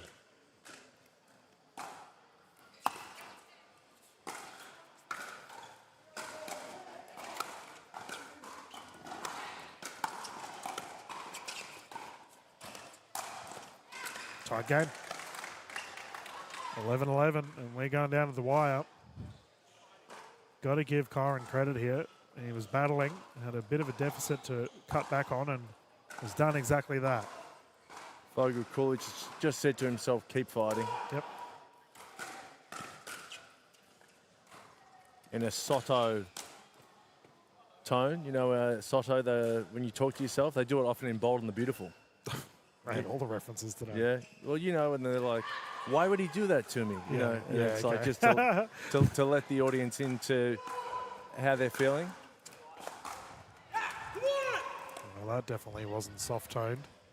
He's got the ball back. All the ones here, DFK, to bring it in.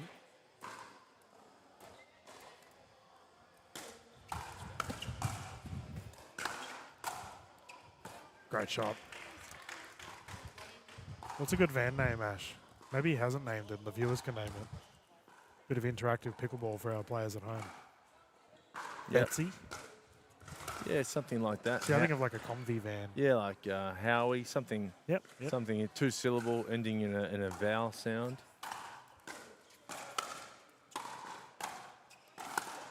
Or if I follow on an analogy that he was talking about earlier with Steph Georgic having a picture of himself in the house, maybe he's named his van Daniel.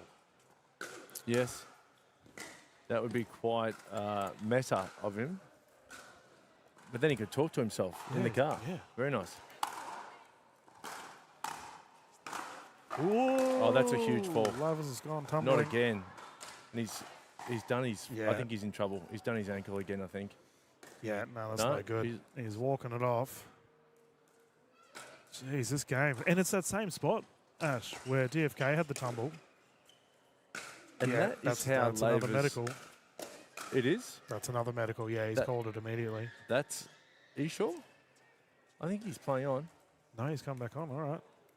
He's fine. Jeez, all right. I thought he for sure waved for the first Yeah, aid. well, that's how he fell in the NPL finals. Yeah, near identical. Yep. I thought he'd done the injury again.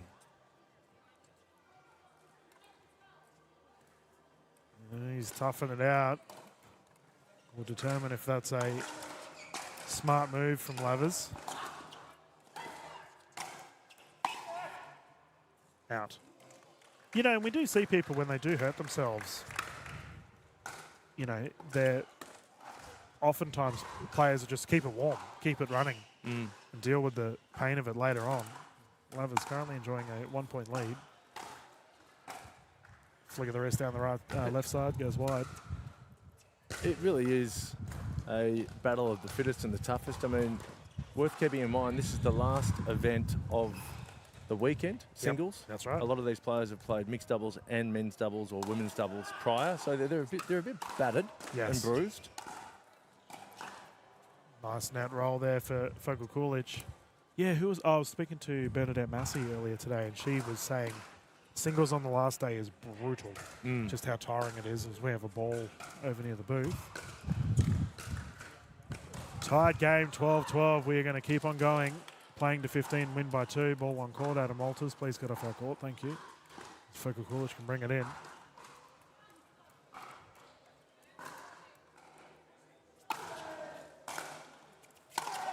Huge. That's a big ball. Massive drive down the right. I was thinking Focal Coolidge could call his van the Fog. He could. Yep. Do you know what colour it is? Is it white? It's a white van. It's yeah. the white it's Fog. like it's like a Sparky van. The white Fog, yeah.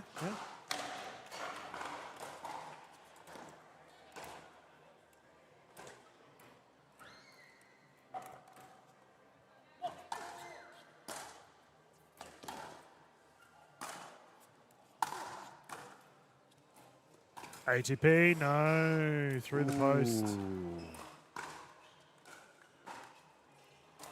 He would have liked his chances there. He got there with plenty of time. Yep. Now, how will Kyron respond? Okay, talking to referee Donna J about the service action there.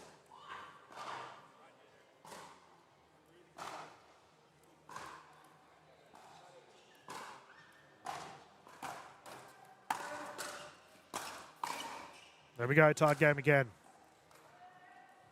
Ooh, boy, box office to get us started here for this round of 16. That's a Danielle Townsend running past us. She's playing the women's Hey, game at the Danny. moment. She's in the zone. Limping, though, with those blisters you're referring to. Yeah, so her coach, Ben Costin, went to Woolies today to get an eye patch. Yep. Like a Pirate's eye patch to put over the blister. Forehand drive unsuccessful. That'll be a side out once more.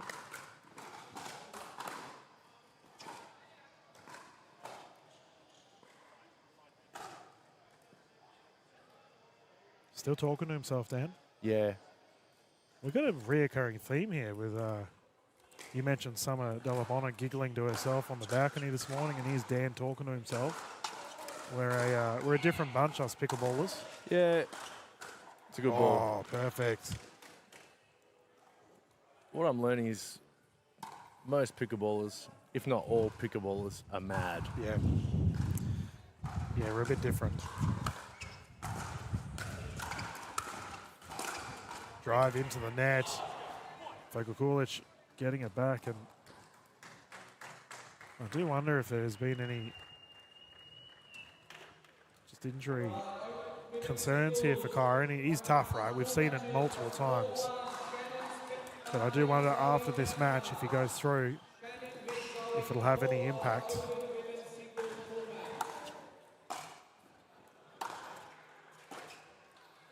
What's the call? Confirmed out. DFK, by the way, viewers, is quite literally bleeding from his knee, from his tumble earlier. Tonka tough. Yeah, he talks to himself, calls himself Dan. Let's go, Dan. Come on, Dan. I like that. Third person, right? What is the go with that? We had Georgic earlier talks to himself in third person as well.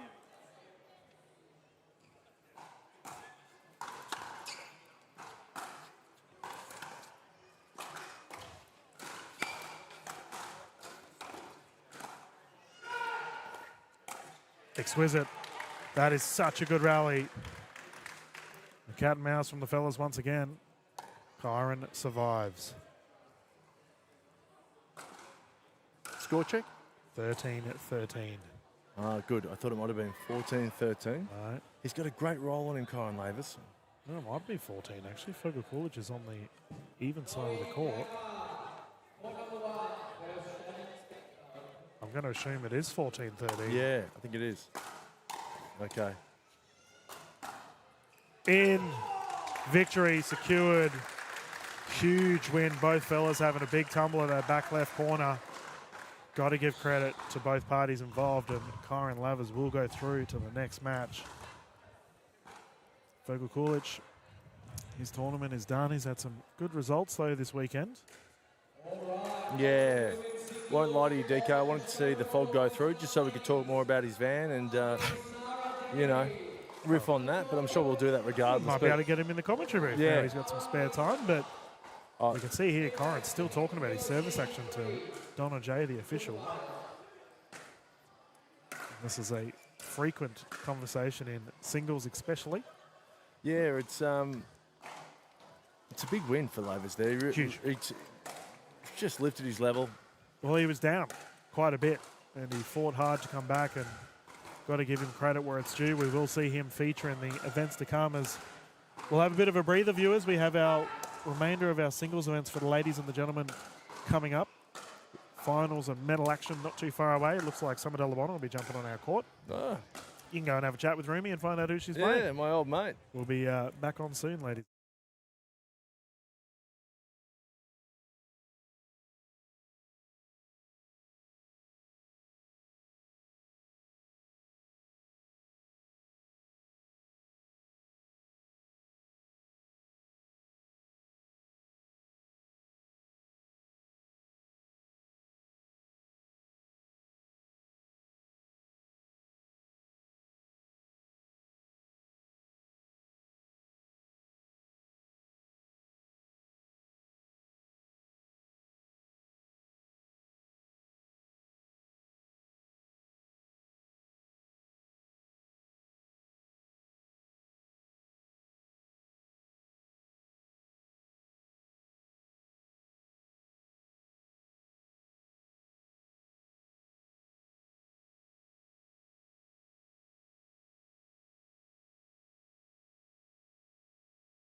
2, 1.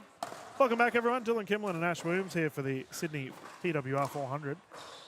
As we have probably one of the greatest pool matches of all time about to play off here in front of us for our women's singles. Somehow, Summer Dalabona and Sarah Dennehy ended up in the same pool, but that is because the sheer quality of our players here for this event, especially for our women's division, is out of this world. Ash, I've been very impressed from both of these ladies this weekend. Yeah, well, that's it, DK. We weren't sure whether this was a round of 16 match, quarterfinal, a final. I mean, we know it's not the final, but it easily could be. It could be. And it's a pool match, and yeah, we're in for a treat here. Yeah, I mean, Dalabona, in my opinion, probably the #1 women's singles player in Australia. Sarah Dennehy's just returned from the States, who I was very impressed with her game yesterday. I think she is going to have a blinder of a 2024. And keep in mind, viewers, Dennehy did verse Annalie Waters over in the States in singles recently. So when it comes to versing top caliber opposition, she is well and truly prepared. But I said earlier in the broadcast, Ash, that I think Summer she's not the best in Australia. She's potentially one of the best in the world at women's singles. So this is going to be an absolute cracker here from these ladies. Yeah, I said to her, "Are you fired up, Summer?" And she said, "I guess." Yeah. So stress-free Summer. Let's get started.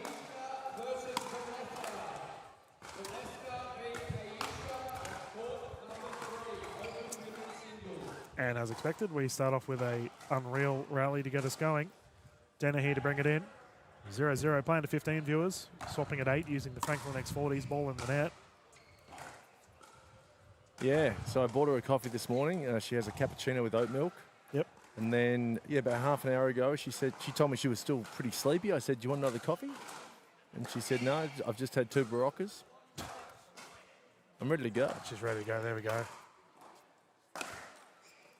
See, generally, if I need a Barocca to wake up, it's usually due to antics that I've been involved in the night before, but I don't take Summer as that kind of person.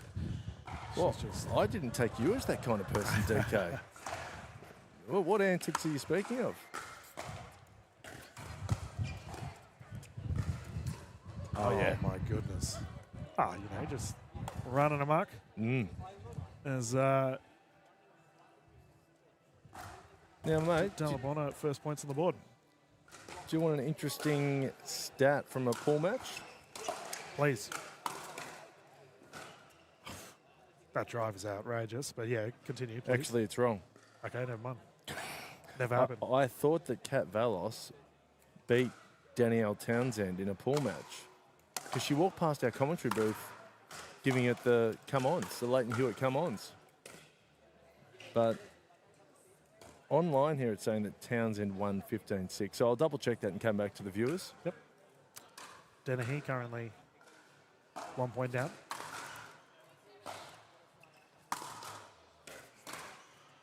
Look at the rest, unsuccessful.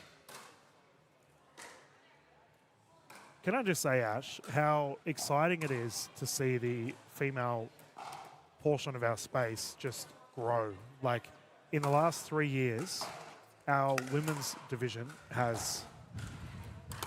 we are privileged here in Australia with how quality our female players are. Oh, yeah. And that is evident in this tournament. It's just so deep, the draw. So I think it's exciting to...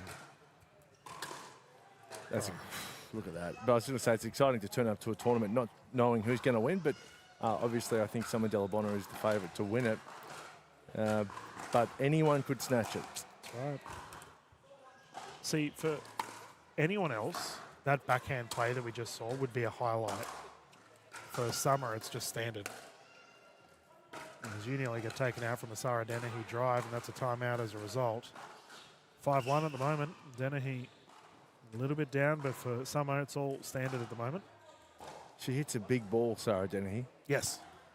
Danielle Townsend was talking about how well she was playing in the doubles. Yeah, Dennehy, and that she hits a lot harder than you anticipate. Well, and that she remembered. Yep. From Townsend's point of view, Dennehy has her ball has changed. It's bigger, harder to read. Yep. And that's what she was remarking on last night. Well, it's what I said last night in the broadcast. Sarah looks taller from when I last called her as the timeout is finished. Well, she could have grown. Well, she's only 19.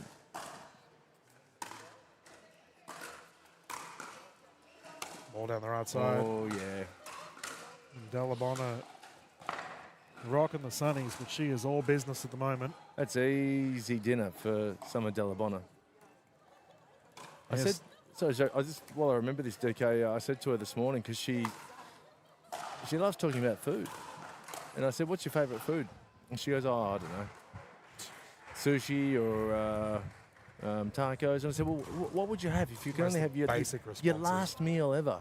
Yep. She said, chocolate cake and ice cream. Fair enough.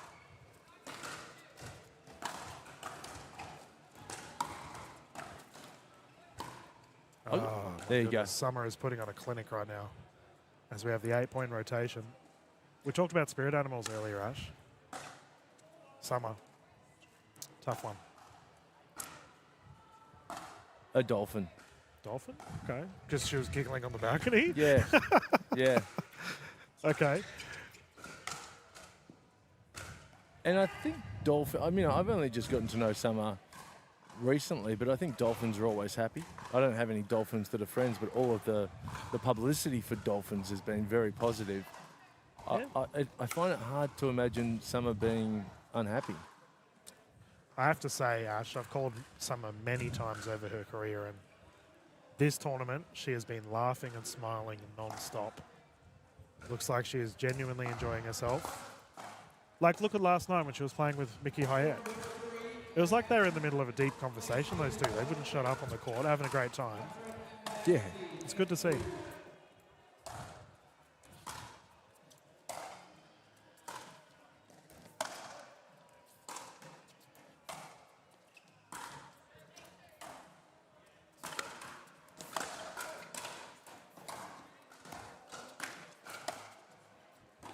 Oh, swing and a miss. It's like we just reverted to tennis for a second there, Ash. Yeah. Baseline bombs. Well, I thought it was interesting. She came in on the right ball, though, didn't she? She didn't want to come in too early. A well-constructed point.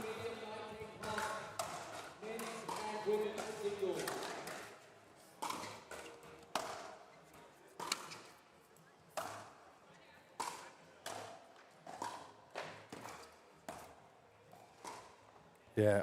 When your groundies are as good as Summers and Sarah's, I'm not surprised they stay back. Yeah. Because they can hit winners from the back of the court, and the approach shot has got to be really, really strong.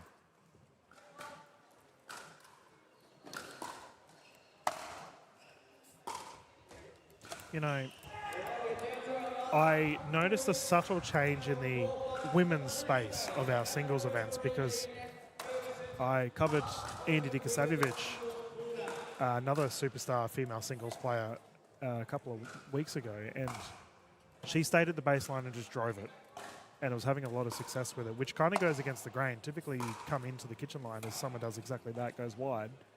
But you're right, these ladies have got such powerful ground strokes that they don't need to.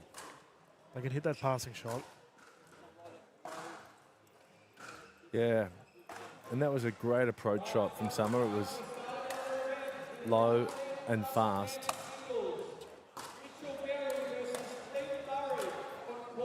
Just short. Delabonna continues to build this lead. Once more with a side out.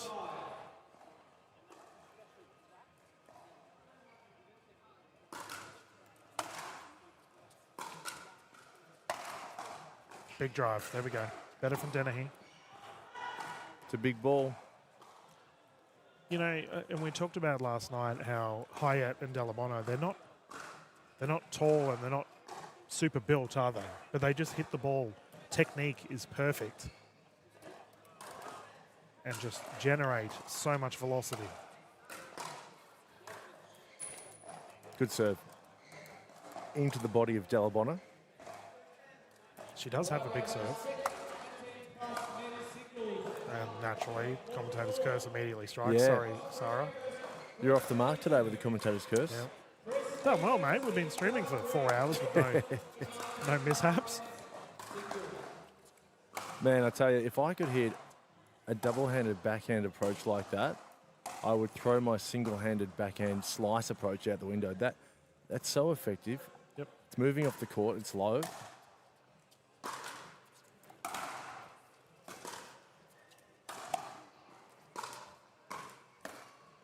There we go. Stand and deliver.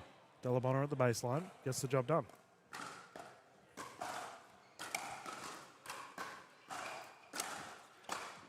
What can Sarah do here just to switch up the momentum?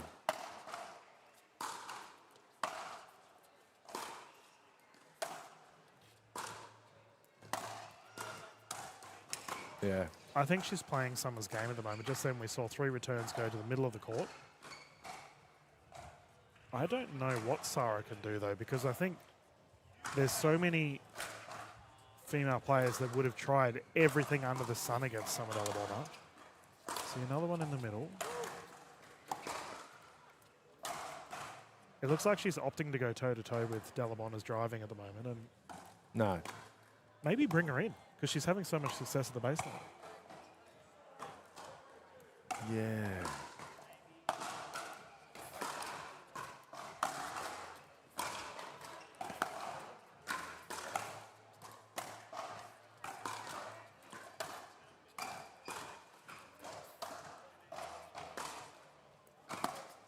See Yeah. all of the returns going to the middle of the court at the moment for Delabonner, and that's it. That's all she wrote. Yeah, I would have liked to have seen maybe Sarah just play a deep ball down the middle and try and really stick that first volley and get the ascendancy from the net and shorten the points a bit more. Yeah, I think, it's all well and good for us to say sitting here, and no doubt the ladies will review this footage later on. I think we'll definitely see Sarah feature later on in the singles events. So for her, it's just a matter of reflection and bouncing back as our ladies are done and the competition continues here at the PWR 400. Plenty of action to come, ladies and gentlemen. We will mute the audio. Be back live with our gentlemen and our ladies as we get to the pointy end of the evening, or the afternoon rather. Singles medals to be won and PWR points up for grabs not too far away.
2, 1. Welcome everyone back to the PWR Sydney 400 live from NPL.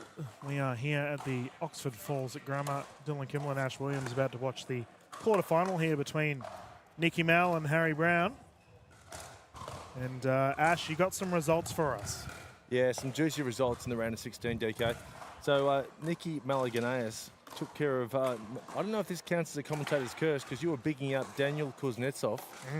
He went down to Nicky Mal 15-13 in the round of 16. Are you gonna? I think Dylan's going to go fix a banner. Yeah.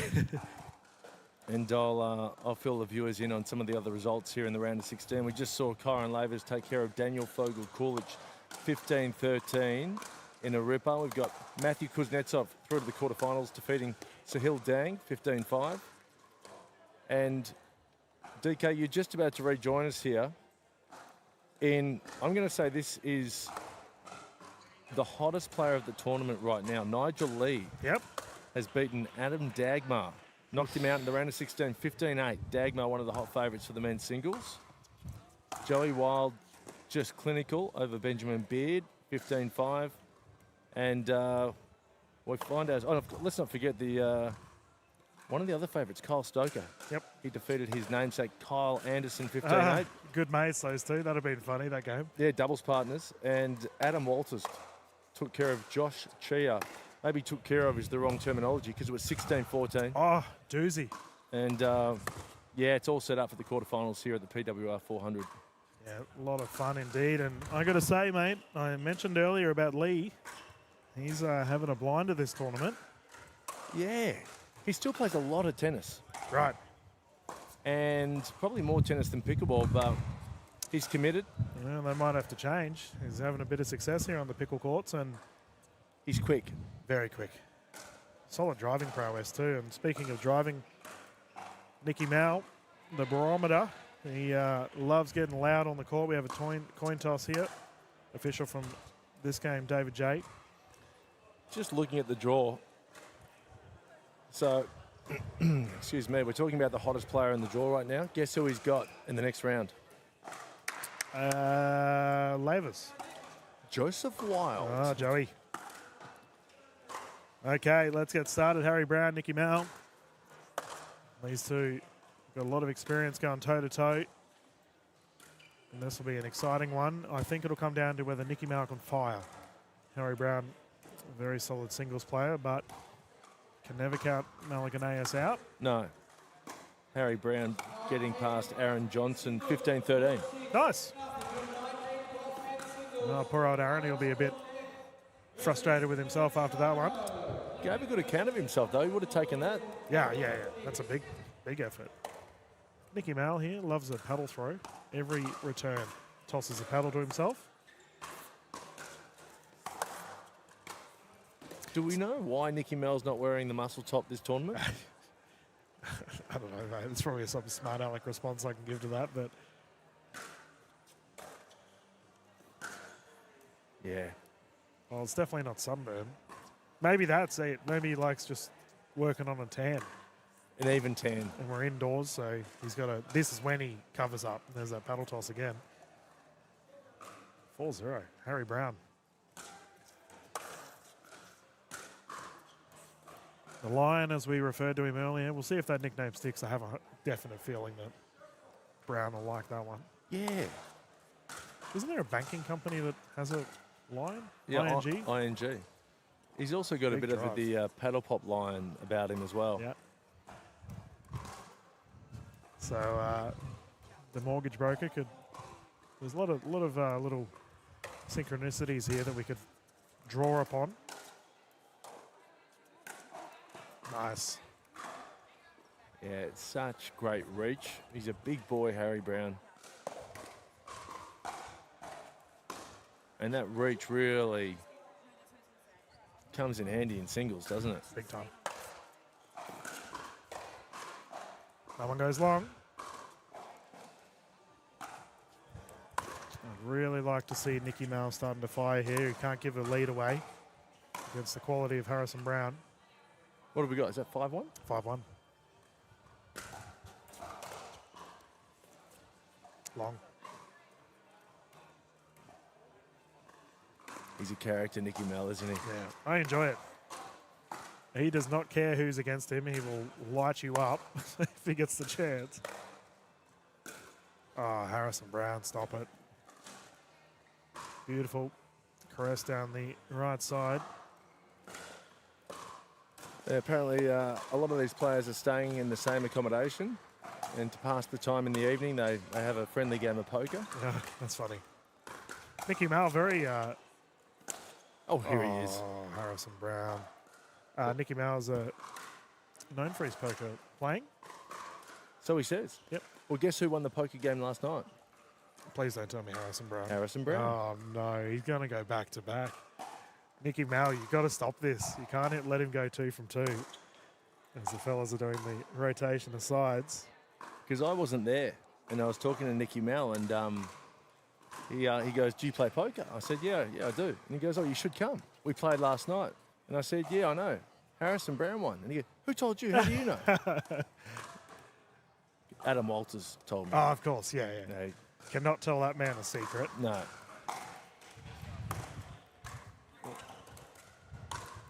Adam's the kind of guy that goes all in every hand. He'd be the annoying person on the table that would lose his money within 3 hands. Yeah. 8-1. Brown enjoying a 7-point lead. And he is smooth as butter at the moment, Ash. That forehand's just slicing and dicing.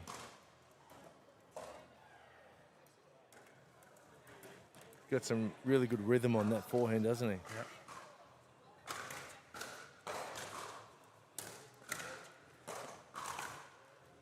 Nice Too drop. easy. Nice loopy approach, gave him plenty of time to get to the net, gain core position. Nicky Mal just seems not at him as usual 100%. He doesn't seem as loud and verbal as usual.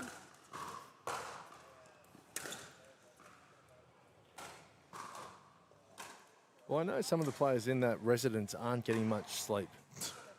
So, and I reckon Nicky Mal is one of those players. Ooh, what's the call? He's cleaned the line there. Perfect. There we go. Hopefully that gives him a little burst of confidence.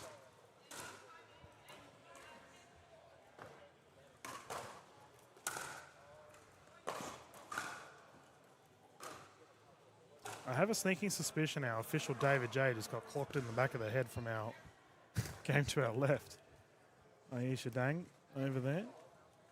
Need to take care of our refs, Aisha. You can't be taking out the referees. Right side, this would also be a great game. Nancy Ferguson with the drop in the corner, perfect.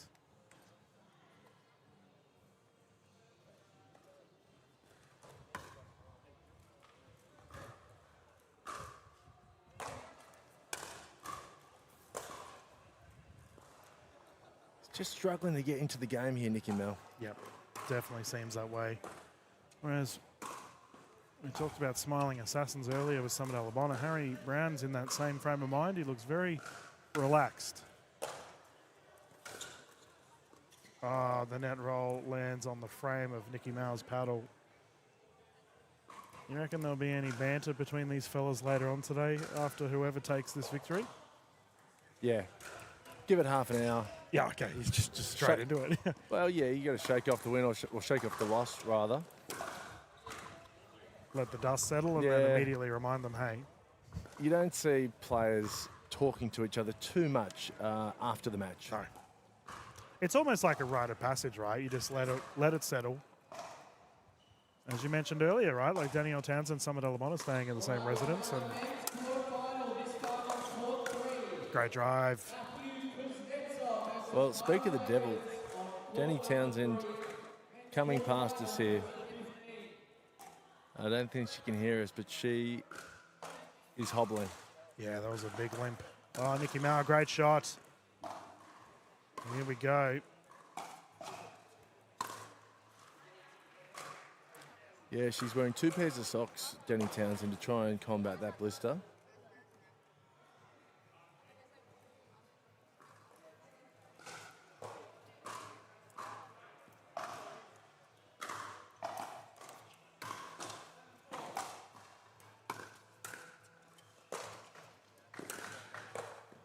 Wide. Great drive there from Brown. You notice Harry Brown wears a bit of jewellery on his left wrist. Oh, yeah, a bit of bling on the court. Yeah. Wide side. We Just- had Isabel Papajan in the booth yesterday, and she obviously works with jewellery. Maybe she can give us an analysis of Harry Brown's shinies on his left wrist.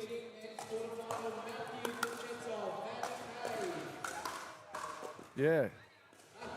I'd love a review on that. Yeah, He's get also some got a assessment. necklace as well. You know, often more women than men, they get asked do they wear silver or gold. And it looks to me like Harry Brown's a silver man. Yeah, well, I mean, he's all about the golds in the singles format, though. He'll be looking for the medal later on today. 12-4 currently.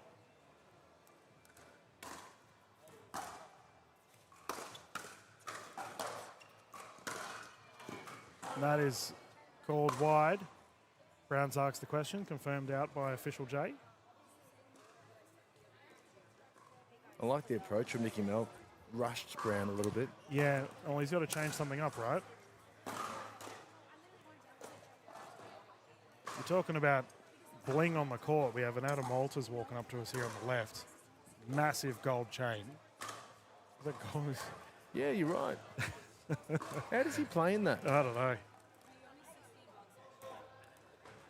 Not surprised, though. He's a unique individual, Mr. Walters. Net roll, ball still alive. Cat and mouse here. Oh, you're joking. ATP No. did that bounce. Great touch from both fellas. That nearly was the rally of the tournament. And Harry Brown did really well too, because there's just some light wind at his back, pushing the ball to that Yola net. Yep.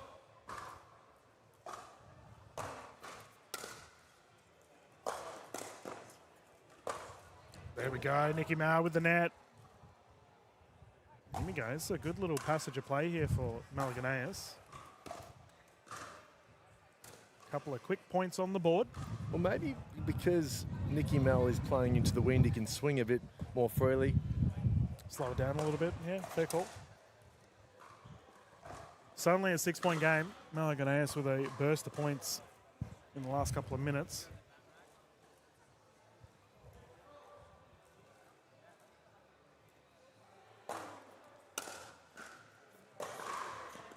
Oh, the net is really favouring him now. This Yola net is Malaganeus' friend.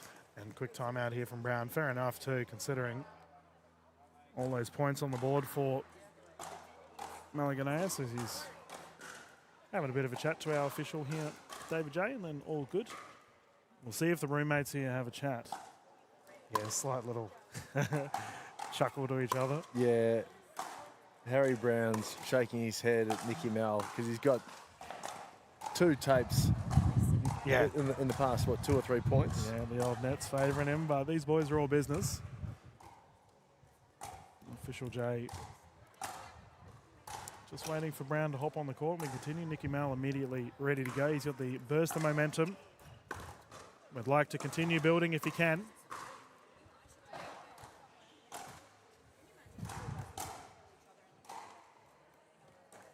Conditions are good. It's not too humid.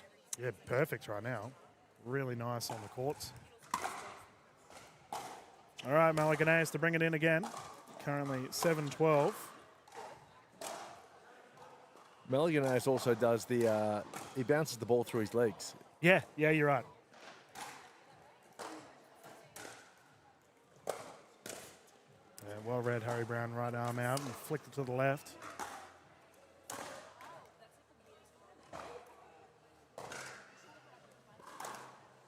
Doesn't give away too much, Harry Brown, does he, in terms of how he's feeling? It'd be hard to verse in poker, ironically. Yeah.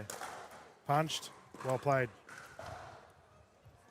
And Nicky Mel's pointing at his noggin, much like Stan Wawrinka in tennis does.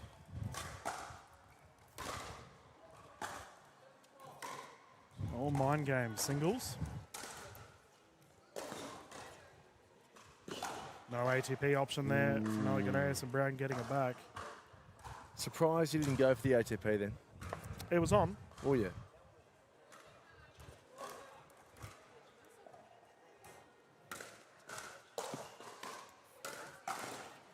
It's actually a good contest. You know, two different builds of players. Obviously, Harrison's a big boy, and Nicky Mel's, you know, shorter in stature, but he's built and he's lightning quick.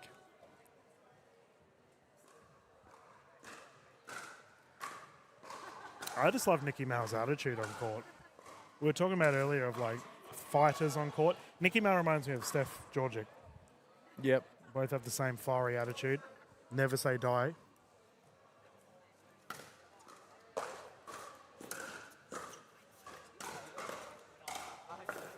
Oh, Harry Brown opting not to dive. One thing I love doing, DK, is putting you on the spot. Whose game are you more excited to see over the next several years, Nicky Mel or Stefan Jordic? Oh, that is a good question indeed. I think, let me have a think about it. Oh, yeah. Big drive. Well, how old is Nicky Mel? That's a good question. Well, Stefan's 19. Yeah. So I reckon Nicky Mel would be 22. It's a so guess. Slightly older. Because, like, if you obviously look at all three aspects, singles, mixed and gender doubles, perfect there from Brown. Ooh, overall. Called out. Brown's asked the question. Boys are chirping. Yeah, and it's been called in.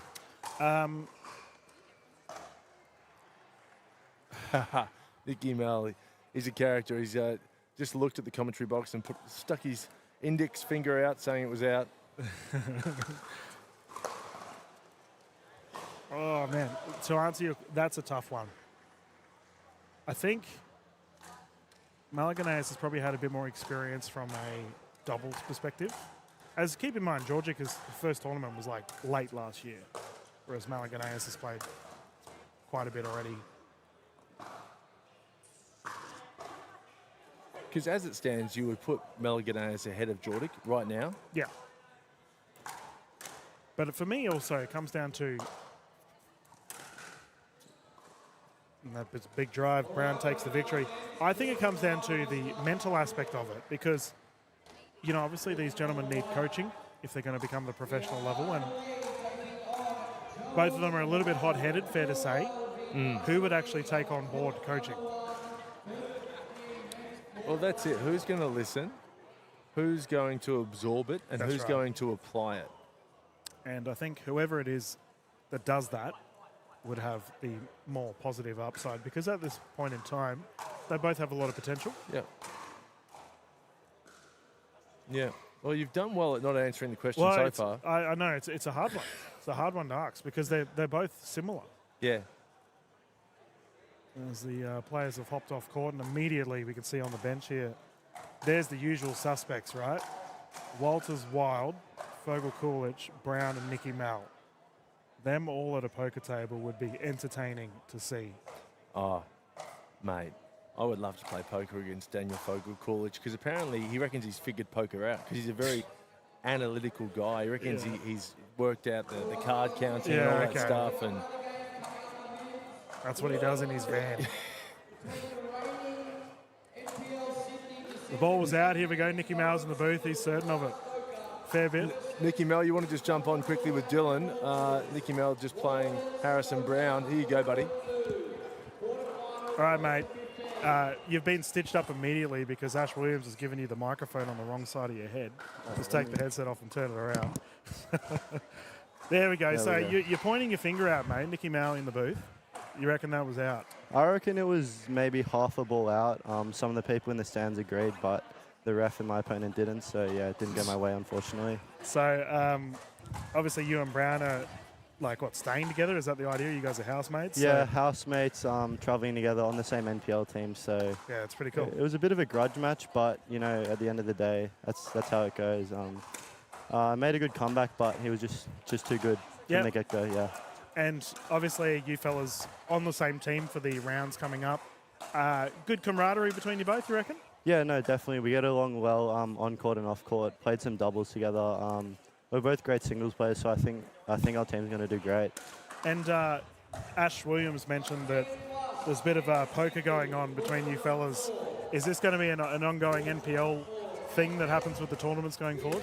You know, as pickleball players, we like to stay competitive on and off the court. So when we're at home, we like something to do to continue the competition going. So poker's been that outlet for us this tourney. It keeps our minds going, and yeah, good to get some money flying between us. So yeah, it's a good bit of fun. Yeah, fun indeed, mate. Thank you, Nicky Mao, jumping in the booth. We will close down the broadcast for now, ladies and gentlemen, as we have our wonderful singles games to go throughout the day.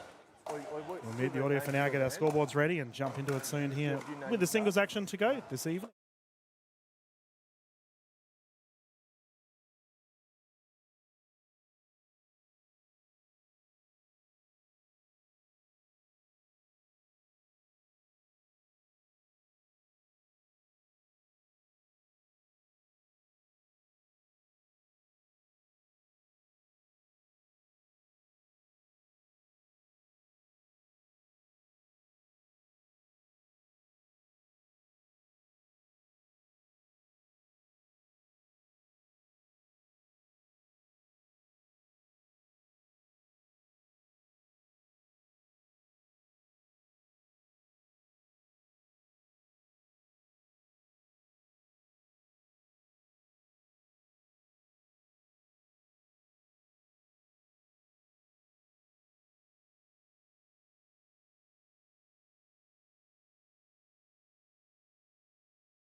Welcome back, everyone, to the Sydney Championships here, the PWR 400.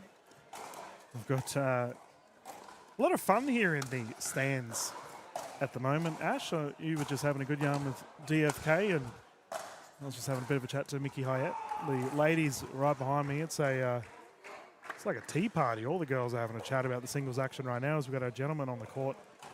3 sets of quarters and round of 16s going on at the moment. On our far left side, we have Kuznetsov and Lavers going head-to-head. Here on our court, we will have Walters and Stokers, and on the right, we have Wild and our boy Lee. Jeez. So this is what's left, and these 6 gentlemen and Harry Brown will be one of the eventual winners of the men's singles here at the PWR 400. This is exciting. Oh, yeah, I'm loving good pickleball. I'm loving it, mate. All right, here he is.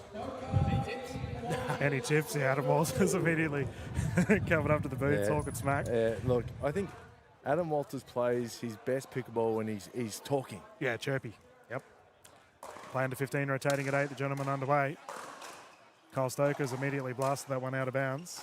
I tell you, what I think plays into Kyle Stoker's favour is that he's playing on the pickle roll here on centre court. I think this is where he plays his best pickle. The man with the nice smile, as we deduced earlier in the tournament. Stoker with the ball in hand, 0-0. Oh, cheeky recovery slide. Oh, get out of it, Kyle. It's nasty, isn't it? How did he recover that? Adam Walters being a good bloke, he could have belted it at Kyle, didn't opt to. An off forehand topspin dink.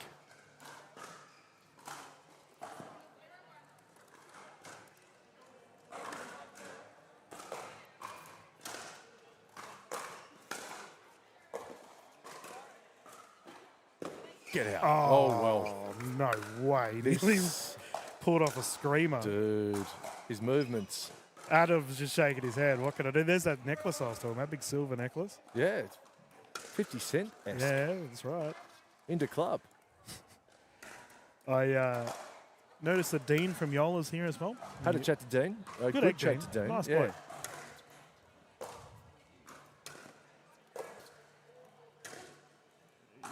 Yola's our net sponsor for this tournament and new sponsor of Kyle Stoker, who's recently just signed with them within a week, and he's already got a Ben Johns sticker paddle. Don't know how he managed to nail that, but good on him. Yeah, and we just saw the movement a couple of points ago from Kyle Stoker. We were talking yesterday and the day before about how he's just taken his off-court routine and habits to a new level. So, funny story for you, Ash. The last Sydney champs we called, Stoker did take on Tom Evans, and he mucked up a point and went to throw his paddle. Now, he was still learning the rules of the game, and I think he would admit he still is learning the rules of the game. Went to throw his paddle, looked at official David J, and David just said, no, don't throw your paddle. So he grabbed his hat and said, can I throw my hat? And Jay said, yes, you can. So he decided to turf his hat into the ground. A very meditated dummy spit.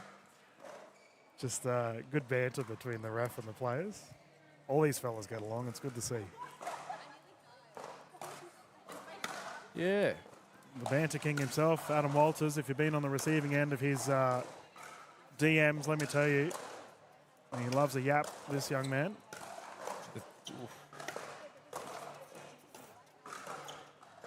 Ooh, Gee whiz. just long, good cat and mouse. Is Kyle Stoker the only player to swap hands, go right and left at the net? Paddle swap is reasonably common. In Yeah. the open division, we don't typically see it, though. Tied game, 2 apiece. Ooh, there we go. Walter special down the left. Thank you. He hits a super flat ball, but when it stays hit, doesn't it? Yeah.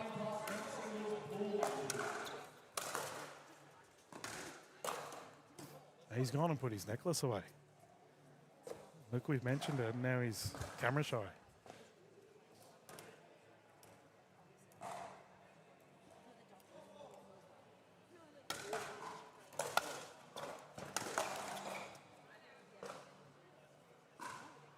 Yeah, I mean, Nicky Mel was saying that the boys like to play poker, and usually poker players are either chirpy or quiet when they have a good hand, and they kind of show their hand by how they're behaving. And I think it's similar there with Adam Walters. If he's yappy and up and talking, he's playing good pickle. Well, we mentioned about an angry Joey Wild, right? Similar train of thought. Yeah. Joey Wild at the moment taking on Nigel Lee, who's almost one of the stories of the men's singles tournament. Yeah, dark horse for sure. Get With out. the rally of the tournament. Oh, my goodness. I've got to tell you, Nigel Lee, just to your right, we saw that rally. He's got the best forehand slice approach in Australia at the moment, I think. That was insane. Get this man on show court. Drive down the wide. Stoker. 7-4 at the moment. He's on a big run here. Into the net, however. You know, the funny thing about both of these gentlemen, they both love a frothy beverage. However, they've both decided it's time to take pickleball seriously. Yeah. And have put the frothy beverages away. Yeah, well said, DK. And Kyle's put the frothy beverages away for maybe forever. We don't know. He's not. He had one, I think, in celebration after the PPA. He may have had more than one, but yeah, go on. Yeah, yeah. But he only had 3 or 4, he said. Yeah. Whereas prior to that, Oh, it's in. Stoker's not sure. We'll see what the ref reckons. Yeah, so Stoker. Yep. Oh, there we go. He's let us know. Thanks, Kyle. What did you think? I thought it was in. Yeah.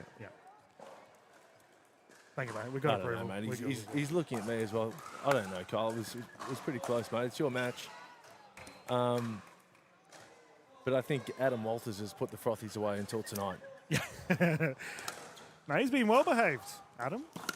And he's gone for a screamer around the net, and that's not an easy shot considering the angle he was on.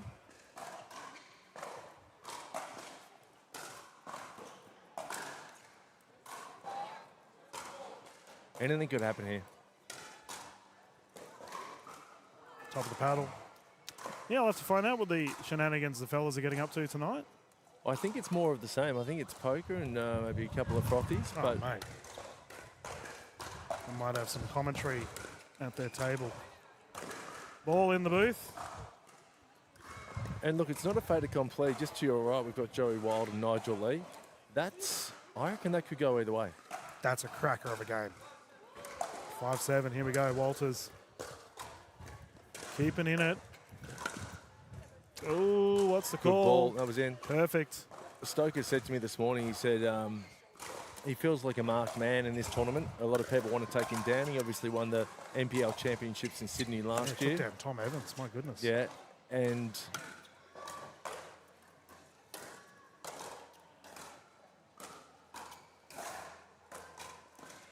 yeah. Hustle.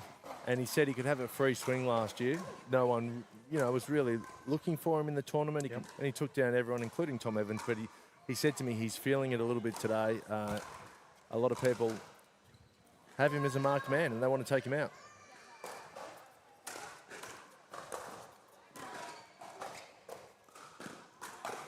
Well, I mean, welcome to professional sports, right? Doesn't take long for people to figure out if you're solid or not. And Stoker has immediately made a name for himself. 6-7, 1 point in it.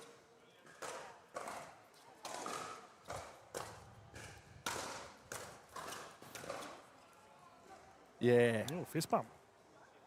A little bit of animation there from Stoker. Just kicking the legs out too. They might be a bit sore, a bit stiff. It's been a long weekend of pickle for Kyle.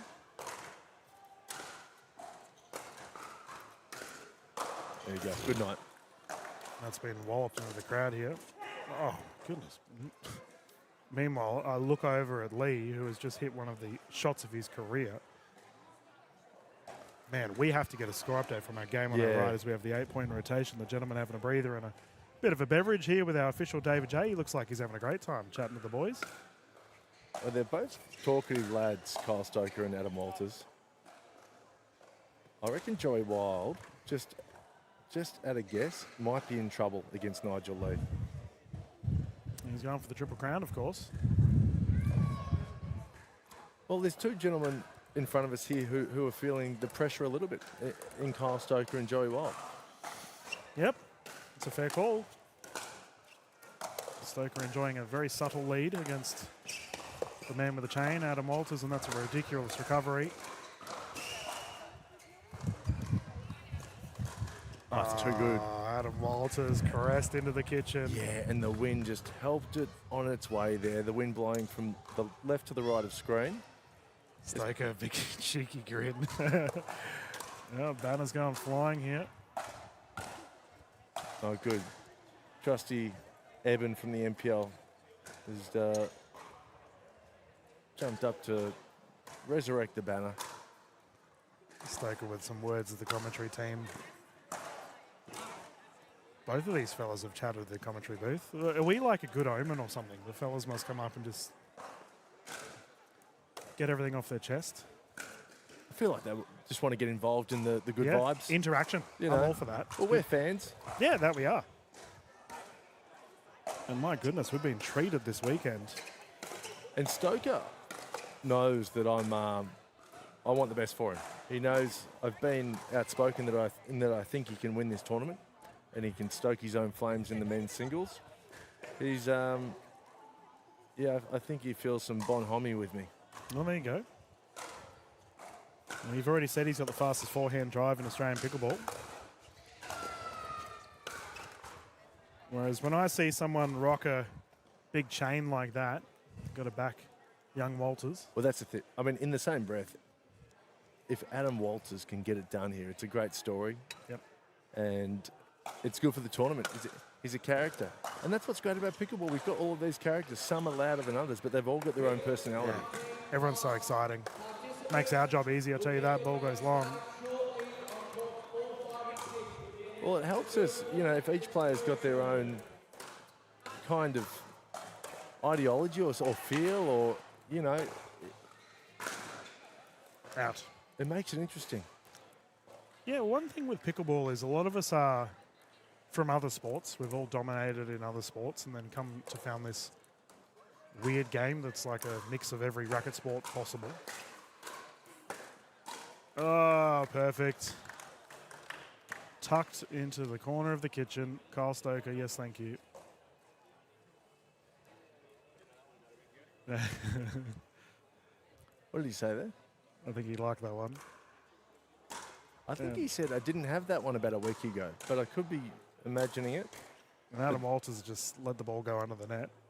That was a sweet forehand, wasn't it? Beautiful. Stoker wants his ball back. He's trying to pinch it from Summer Dalabona, who's playing on the left. That's the wrong ball, Kyle. Yeah, and that's fair enough. They are superstitious, aren't they, singles players? Well, you can. I got into a little bit of a standoff with Timmy Kuznetsov at the PPA. So you picked the youngest player here and picked on him, yeah. Well, what happened was I won the first 5 points with the ball. Yeah. And then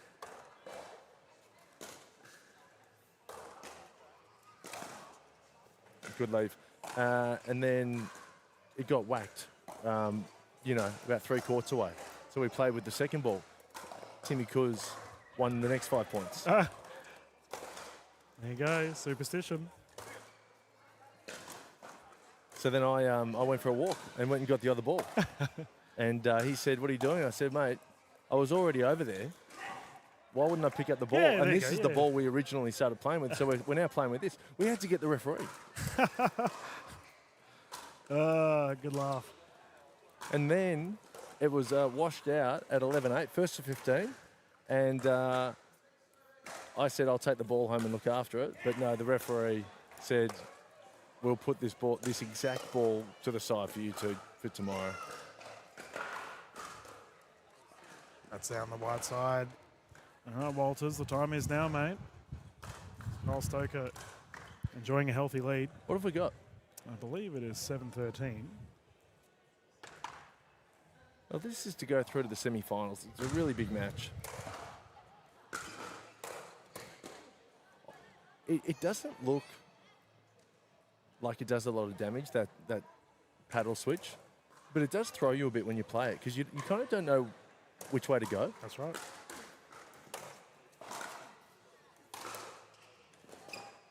What I love about Kyle's game is it almost looks like he's mucking around. Yeah, it looks like it's a Sunday afternoon with mates. Yeah, taking the mickey. Barefoot. Yep. Game point. That's out. Game secured. Kyle Stoker will go through and out of Walters looking dismal with himself. Stoker, though, you mentioned he's a man with a target on his back. He'll have to continue to perform as the players are still fighting it out here. We've got the combination of Lee and Wild on our right side and the ladies going head-to-head. Ladies and gentlemen, we will bounce into a quick commercial break. And once we return, we'll get underway with the remainder of our singles events here at the PWR 400. Do you reckon the pandas know they're being filmed?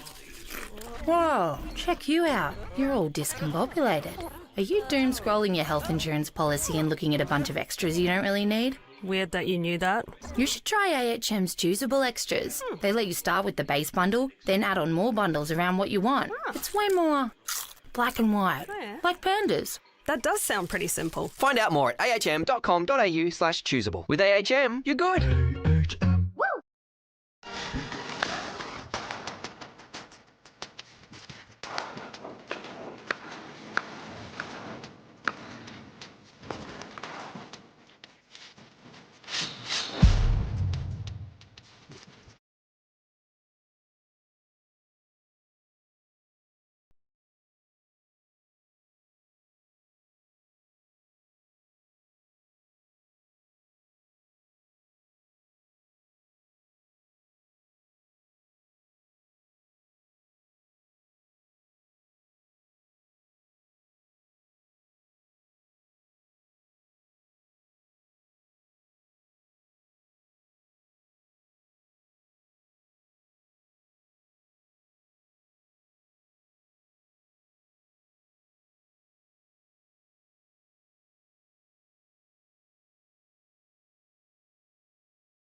2, 1. Good afternoon, everyone, and welcome back to the PWR 400 here, the NPL Sydney Championships. Live from Oxford Falls Grammar. We're about to get underway with our next game here with the ladies on display. Semi-final, Townsend v Hyatt.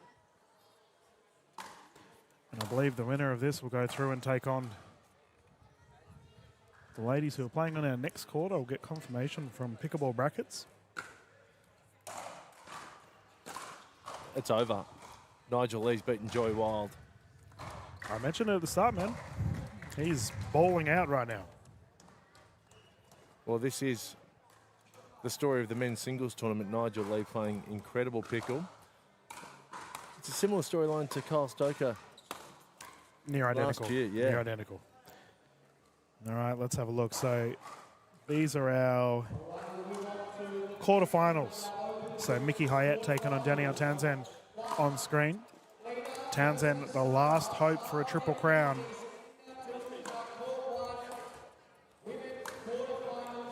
Oh, what a shot.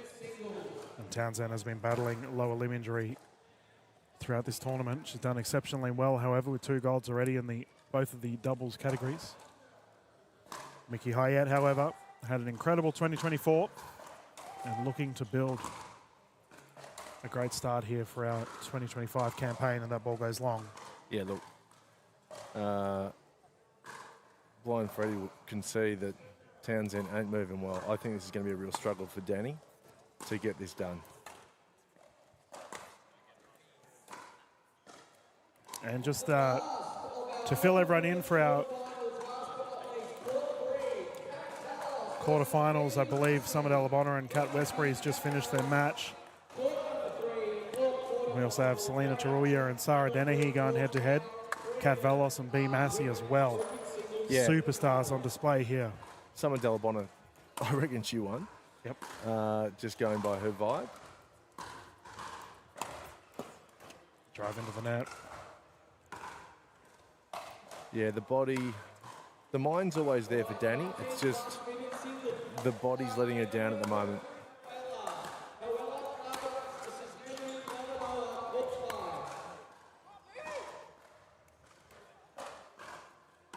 Danny just yelling out, she can't move. It's, yeah.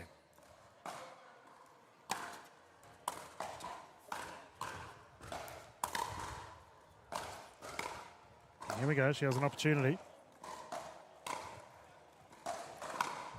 I did say earlier in the broadcast that I believe Hyatt would go very deep in this draw. It would not surprise me if we see her in the gold medal, especially when she can play like that.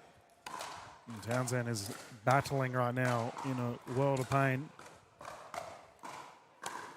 The winner of this match will go through and verse either Kat Velos and Bernadette Massey. Oh, what a match that will be. Yeah, I mean, Velos is playing some lights-out pickleball, and we already know how good B is in the singles format. And to our right, talk about superstars of the singles scene. We have Sarah Dennehy about to go head-to-head with Selena Taruya. We have a hedge on the court. Yeah. The hedge has been getting involved this weekend. It has, yeah. And it's a good hedge. Compliments I did not expect to hear on the pickleball. Well, Evans had enough of the hedge. He's legged it, yeah. And the hedge is gone. You know why it's gone flying? It's because Kat Velos is over there. She was knocking that hedge flying earlier. Yeah, I don't know what the hedge ever did to Velos, but she's hip and shouldered that thing 3 or 4 times today.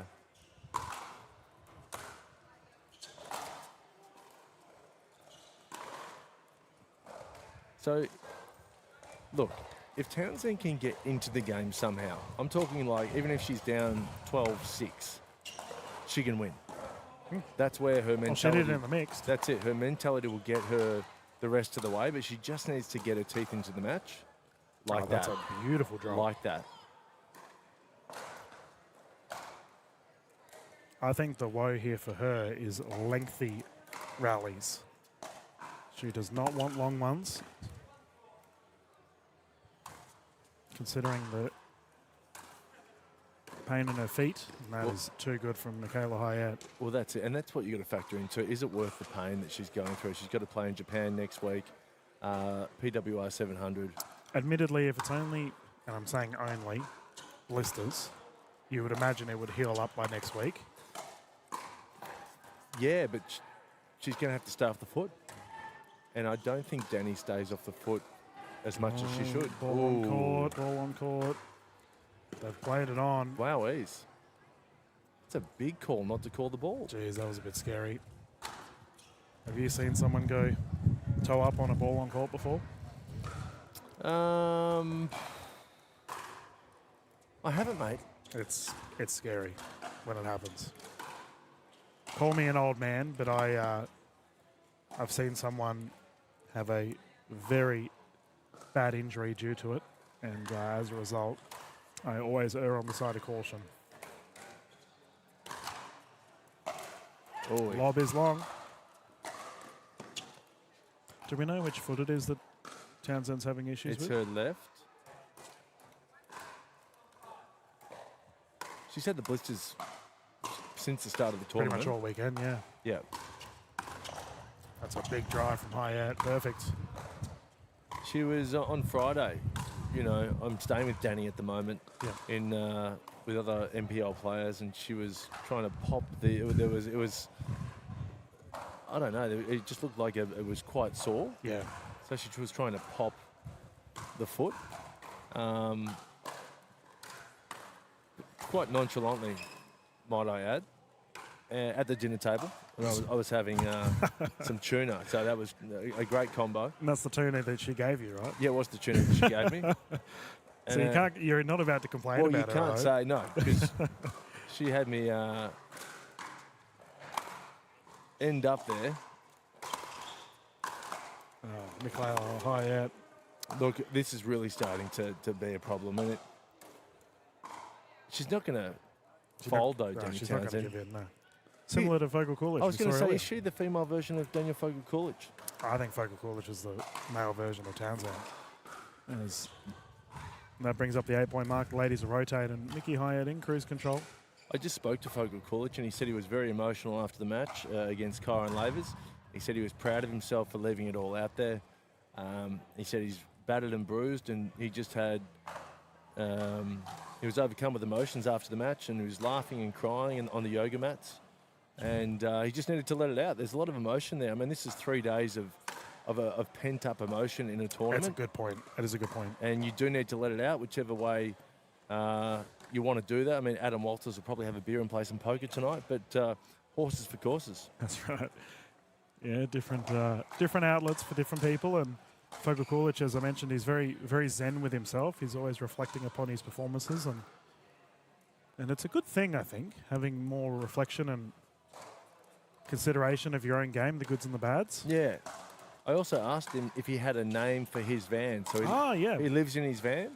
And surprisingly, he doesn't have a name for his van. So maybe viewers can send in suggestions.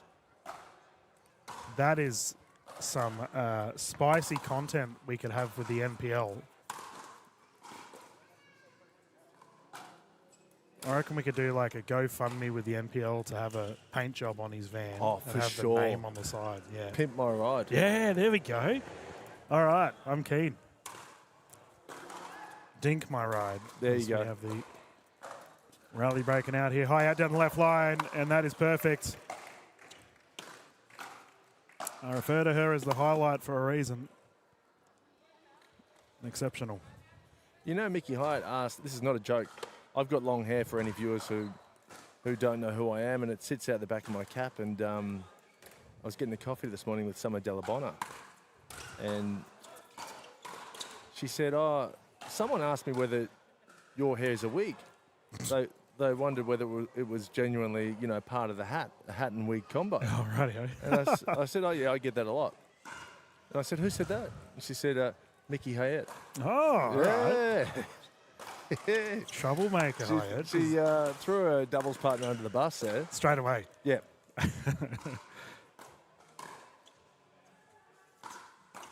All day. Good hold. Yeah, she took her time there, didn't she? Beautiful. And Mickey committed to the left. I love that. Delabonna immediately throwing Hyatt under the bus. That's great. Those two have such a good relationship, though. You can see on the court. They just have so much fun. Here we go. She's doubled her score. Can Townsend build some momentum? Oh, no. Was that a side out? Side out. 3-10. My 3-10. apologies. Triple day score. Even better.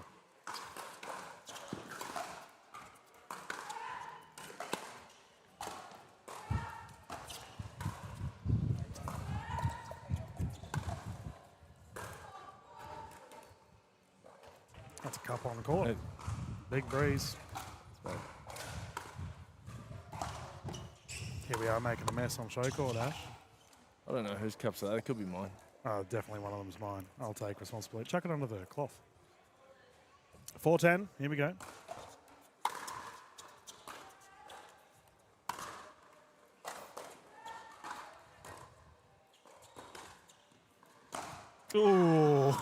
Ooh, okay. This is what I was talking about at the start of the game. You don't want to let Townsend get her teeth into the game because that's where her heart will take over without getting too lovey-dovey and emotional here. She's a competitor. She's a fighter.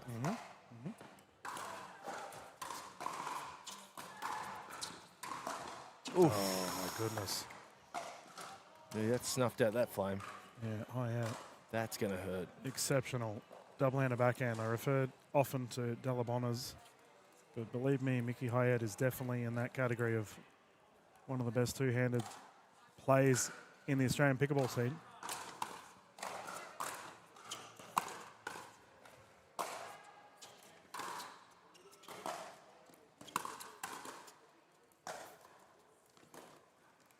That's Smart. awesome. That was a smart play there. Awesome. Townsend. Little down the line backhand roll. Very verbal with herself here, Danielle Townsend, trying to fire. You have to admire the effort.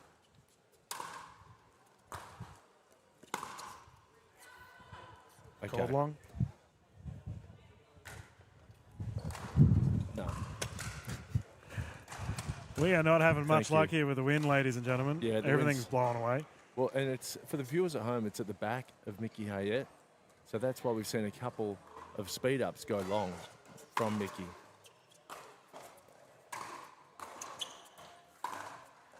And that one, No, over adjustment into the net.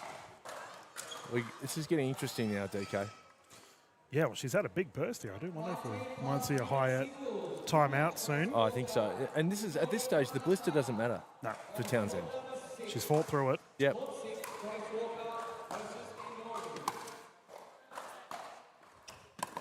Ball on court from Taruya. One of the most famous cases of blisters. Do you remember the tennis player Hyun Chung? I can't say I do. So he was playing a semi-final of the Australian Open singles against Roger Federer. And they were pretty bad blisters, to be fair. And I think he was a young player at the time, 19, forfeited, thinking I'll be back. Yep. I'll get another chance at the, at the cherry, another bite at the cherry. And we haven't really seen Hyun Chung since. Ooh, called long. Questions there, confirmed out. Well, there you go. It's a fair point as there's a timeout I thought would occur to you have to take every match by the scruff, right? Because you never know when you're going to get another opportunity to go up against some of the best. And we suddenly have a 2-point game. Yeah. It's a catch-22. Do you save the body for tomorrow or do you put it all on the line for today? Put it all on the line every time. I think so. Every time. And that's how Townsend plays. Yeah, well, we referred to Townsend obviously going across to Japan for the next PWR event, which would be amazing for our international viewers. We hope you have a great time over there and tune into the broadcast. But for Townsend, obviously she has that to consider. But there are PWR points on the line here, Ash, as well as the prize money. Oh, big time. 400. She is very verbal at the moment, Townsend, really trying to fire herself up, or maybe calm herself down. The psychology of sports is a wonderful thing. Yeah. She's actually crying, Townsend. There's tangible tears coming from her face. That's a net.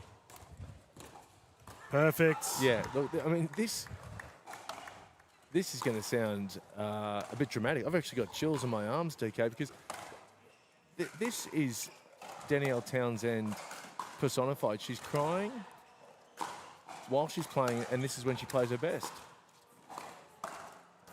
She's emotional. I never comment on this, Ash. I've actually called Danny several times when she's in tears on the court. And I try not to make an emphasis of it because she, as we mentioned, puts it all on the court. Currently tied game 10-10. And if she takes the lead here, expect a very loud shout. Oh. No. She can barely walk at the moment, hobbling along. But I make it very clear, like I am such a fan of her game because of how much she just goes all out. Oh, mate. She's who she is. And there's no ball. There's people say that, you know, no filter. And many people who have filters say they have no filter. Now, Danny Townsend, she really has no filter, and that goes for how she behaves, how she acts, and her emotions. It's going to come out, the good, the bad, the ugly. Yeah, I do wonder how she'd go in the commentary booth, Ash. Yeah. Be a lot of fun. I don't think she'd last too long.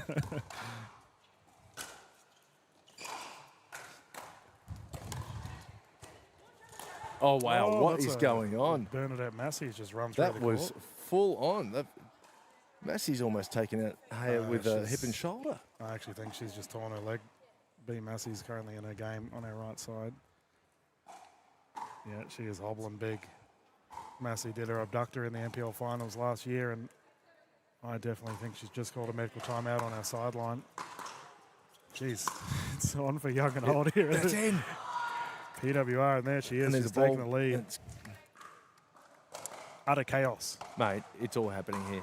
I don't know where to look. This is... You can't look away here from what Danielle Townsend's doing. Service called wide. Sorry, she didn't take the lead. That was a side out. Ooh. Second side out here. Oh, it only just missed.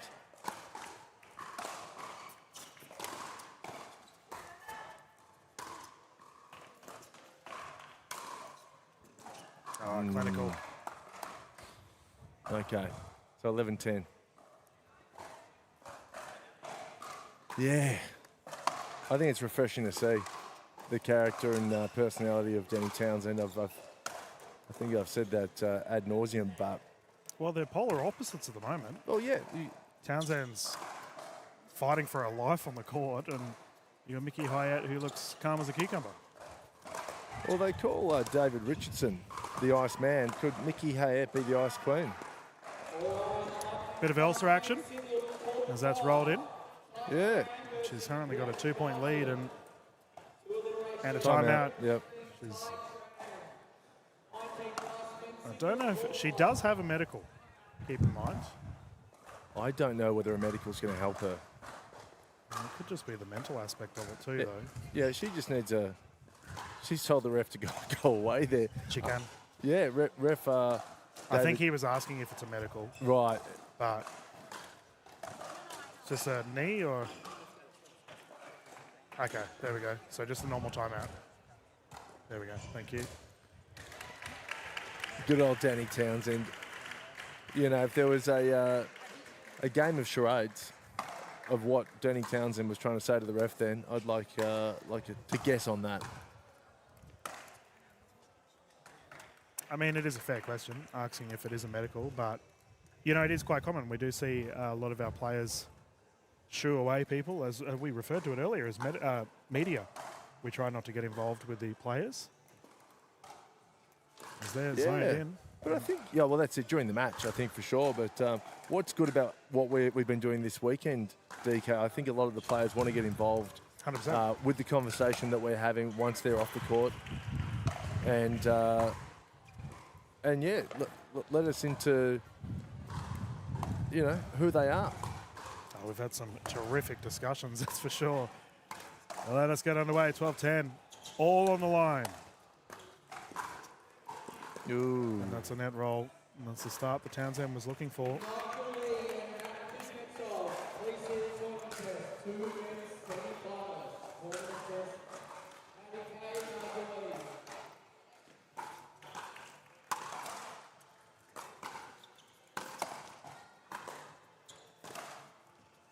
No. Dive. And it's in. Did that? I reckon that might have been close to out. Can we talk about that corner of the court? Yeah. We've got Daniel Fogakulic walking past, who went flying in the corner of that court. Yeah. Kyron Lavers, and now Danny Townsend. That's just the bad luck corner. Mate, I know a few pickleball players who would have called that out. It was damn close. I know I'm on about 50 metres away from that line, but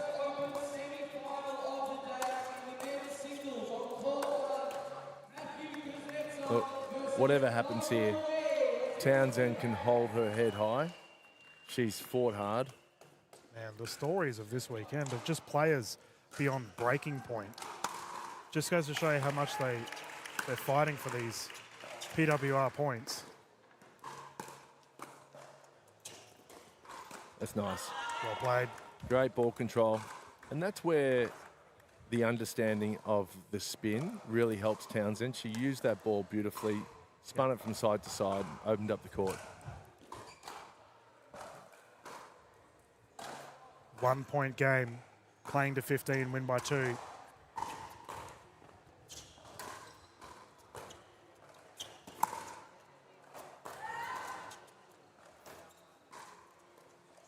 Oh my goodness. Gee whiz. This may be one of the best singles games I've called of her career at the moment, Ash. To tie things up 12-12 against one of the best in singles. Well, this is going down as a classic.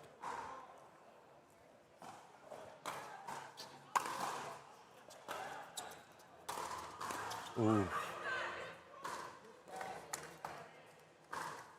Yeah. I was talking about understanding the spin before, and that's where Townsend's table tennis background can really help.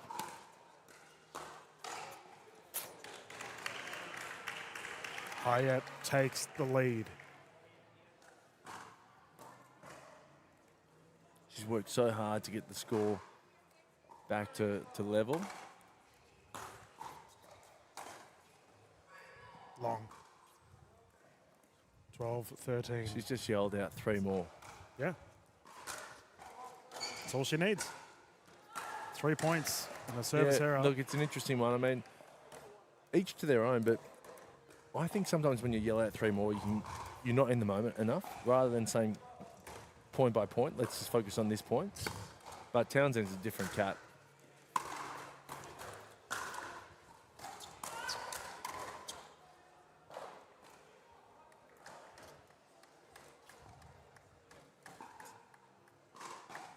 You got to remember, she believes she's the best. So she'll have no doubt she can win this match.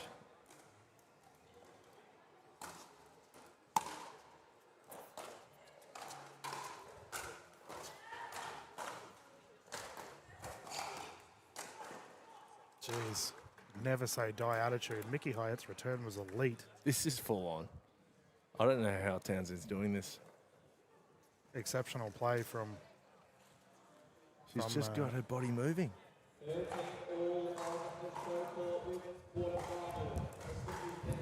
You labelled it as a classic, Ash. You might be onto something, mate.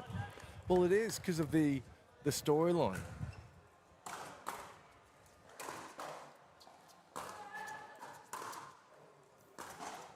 Oh, and this is why. Let's just remember, Danielle Townsend's going for the Triple Crown.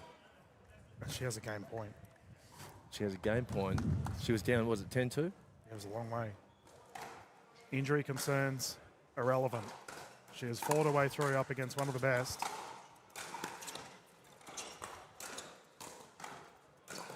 No. Oh my God. Oh, yeah, it's blown it. She's framed it on game point. And Danielle Townsend has secured the victory. And she's emotional.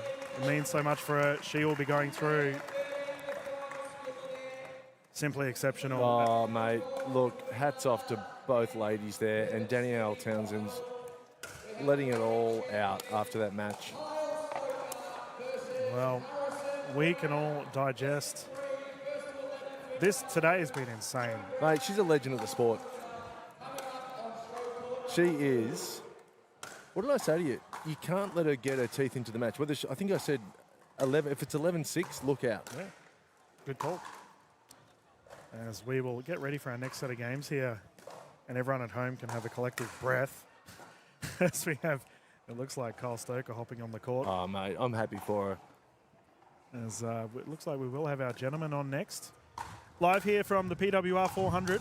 The streams will continue, and we will be back live not too far away.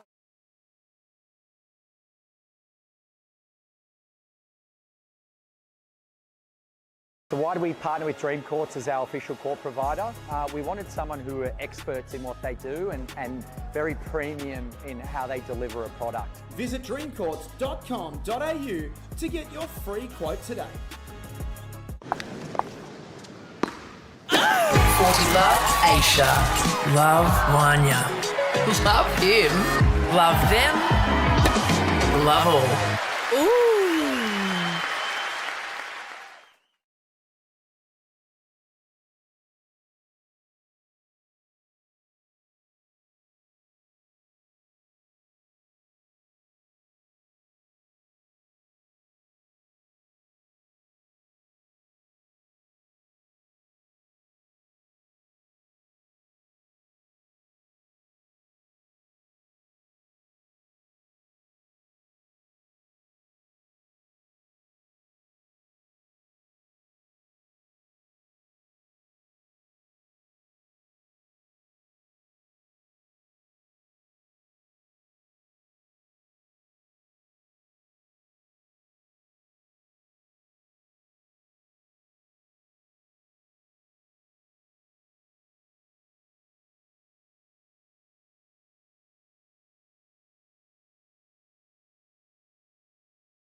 Three, 2, 1. Good afternoon, everyone, and welcome back to the PWR 400 Sydney Championships here, live from Oxford Falls Grammar, and we are continuing the madness here after we've just seen an absolute classic between Townsend and Hyatt. Have our open men's singles on display here for the semi-final. Kyle Stoker taking on Harrison Brown. Ash, we are set for a doozy. Yeah, and we just could we have back-to-back doozies? We've just had. I'm going to say that's the best pickleball match I've ever seen. Yeah, right. In the flesh. There we go. He's called it. Well, just for the theatre. Just for the theatre. I mean, I just didn't think Townsend would be able to get that done, but what a fighter. And now we're treated to the men's semi-finals here. Stoker versus Harrison Brown. And this is going to be a screamer. And then to the side of that, we've got the other semi-final in Daniel Kuznetsov and Nigel Lee. Nigel Lee is the hot player of the tournament after taking out Joey Wild. And we've watched both of these fellas on display throughout this weekend. Both have been in fine form. Ash, I think this is going to be a great game. Yeah, I mean, I would say the winner of this would be the favourite to take out the tournament. Oh, that's a tough call. I said several weeks ago that I thought Matt Kuznetsov was due for a huge year. And now that Lee is sort of the giant killer in taking down Joey Wild, anything's possible. Yeah. Well, it's almost like a storyline from a movie. I think it was an old Van Damme movie, Double Impact, where he wanted to avenge the loss of his brother.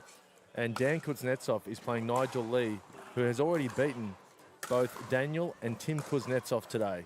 So can Matt avenge the loss? Yeah, can the middle brother getting it done? I don't know. I think Nigel he's on one today. He is on one. It's a fair call. He's running a mark. We'll see these gentlemen on display, and I don't know who to call between these two. Harry Brown has looked very calm on the court, and Kyle Stoker, we've already seen he took the gold in the Sydney Championships last year. Yeah, I'd love to know the head-to-head, but who do you think? Who's your gut feel? Purely on historical evidence, I'd go Stoker because he's won it before, but that means nothing. So here we go. Harry Brown bringing it in. 3 games to 11, win by 2.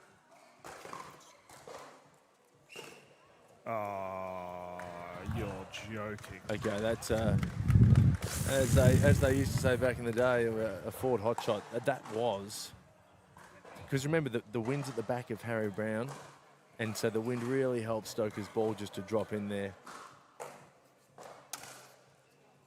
You know, Kyle Stoker's got a little bit of a smart aleck about him. Cheeky grin. And he goes and pulls off in the first rally of the game one of the most outrageous ATPs we've seen on this pickle roll surface. Yep.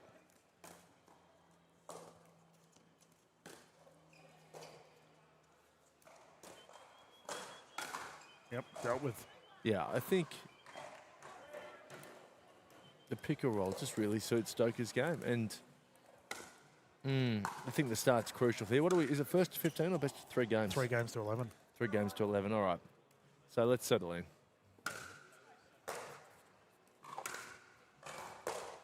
He's going for it again, trying to push that right side. Harry Brown, he's been winning a poker and winning at life in general. Oh, yeah. Stoker's really got that nice, soft and fast game. Yes. You can slow it down and then really speed it up.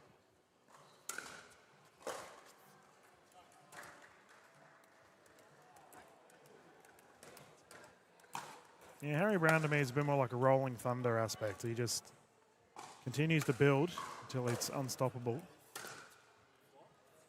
Typically very consistent on the single surface. Is his housemate Nicky Mal watching this one? I can't see him. Lost the game and Nicky Mal's legged it. Yeah, Nicky Mal's probably, well, I was going to say he's partying with Adam Walters, but Adam Walters is still here. Sorry, Harry. I thought Nick would be here, but no, not the case. Stoker enjoying a 2-point lead.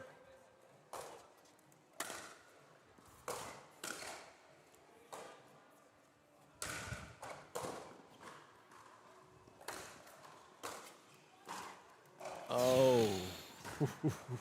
What a sweet lob it was. First one, not so much. The second one was just right. See, there's that cheeky grin I'm talking about. Kyle Yeah. Stoker immediately looks at the ref like, come on, ref, let it in. Call it in.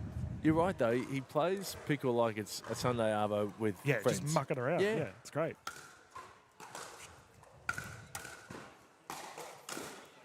There we go, Brown getting the first points on the board.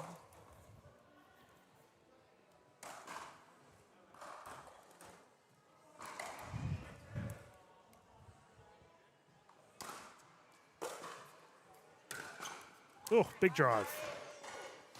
Terrific from Harrison. I think that off short forehand's the most important shot in men's singles. Tom Evans is a great proponent of it. You need to have it. I had the score wrong, Ash. It's currently 5-2. So Harrison Brown's come off to a cracker of a start. Nicky Mal would be proud. Yeah. If he was here.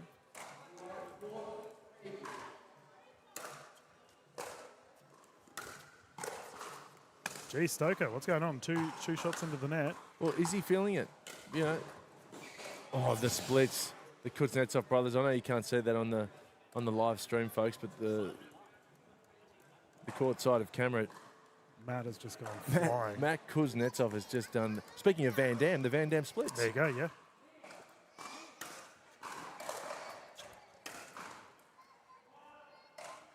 Yeah, Stoker saying that he feels a bit more pressure because he won the NPL tournament in Sydney last year.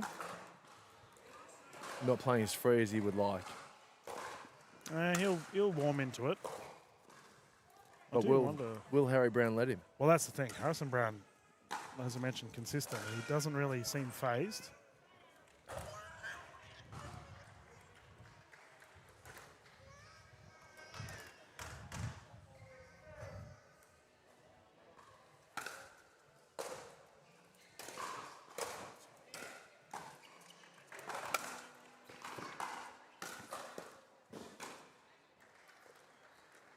I do wonder if Matt Kuznetsov goes through to the final, is he going to be able to slide like that on this pick and roll surface? It's a good shout by you. Oh, yeah, you nearly. can't slide as well on the pick and roll.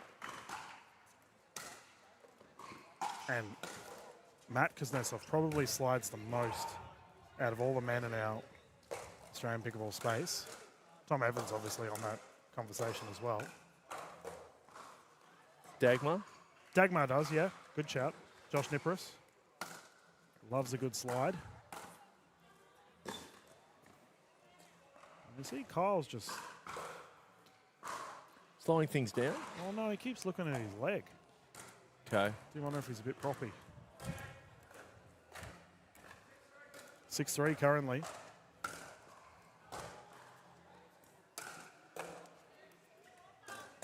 No.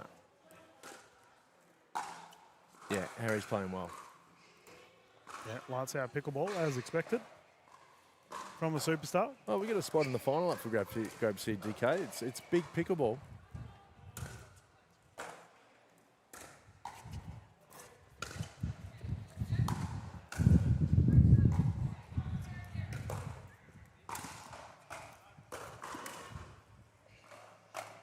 He doesn't look himself, Kyle. No. He started with that ridiculous ATP and then it's just sort of fizzled out. He's got to find the way forward.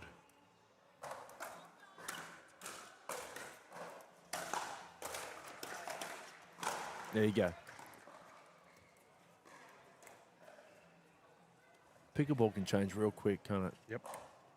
It's a game of momentum. It does funny things on the surface.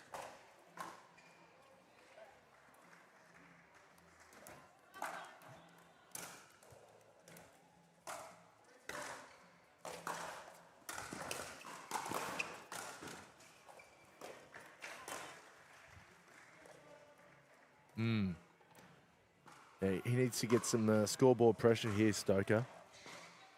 7-3. That's right.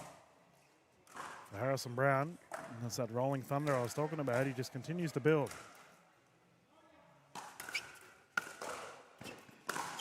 No perfect. Just ripped down the left. Wow. I had a great view of that one. Yeah. Photogenic. Down the left side, forehand roll, perfect.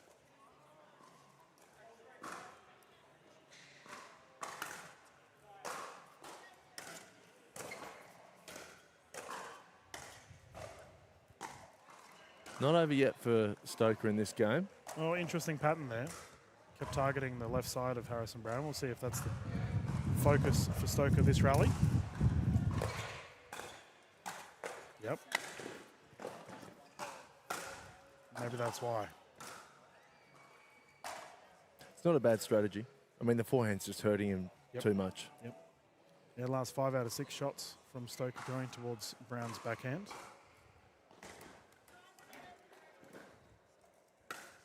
Timeout, it looks like. No, I think you're just asking the question if he did have a timeout, which of course he does. 2 timeouts and 1 medical.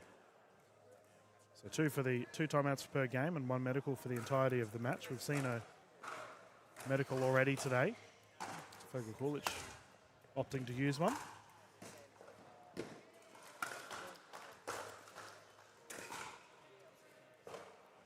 There it is to that backhand of Harrison Brown, and Stoker trying to amp himself up here to try and chase down this lead.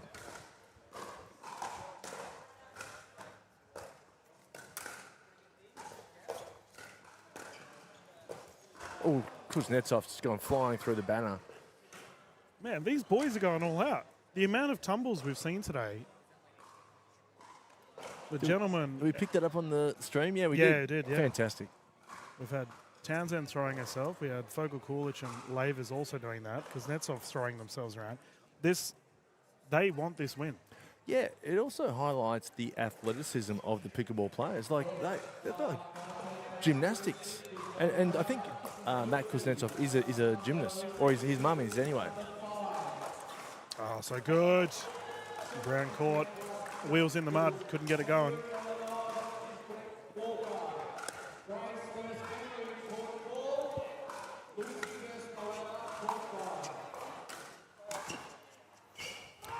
Yeah, I'm going to put it out there and say Matt Kuznetsov is the only Kuznetsov brother to be able to do the splits.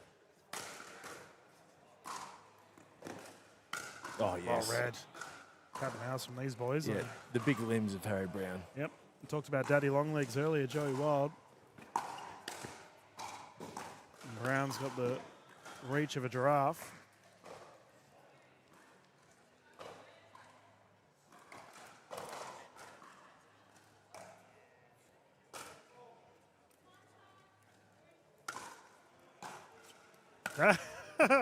There's a fist bump there from Stoker after the service error. Smart Alec to the tee. What did he do?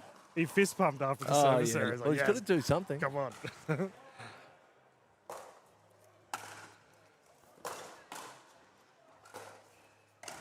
Oh, there we go. Brown turning heads, and we have a timeout. Offensive timeout here from Harrison Brown. Score check. 8-4, I like it. Yeah, so he's opting to have a sit here next to Josh Cheer on the bench, and we can just watch this unreal game going on to our right. Yeah. Lee, man. Yeah. I think he's down, though, against Matt Kuz, but he's made his name throughout this match, though.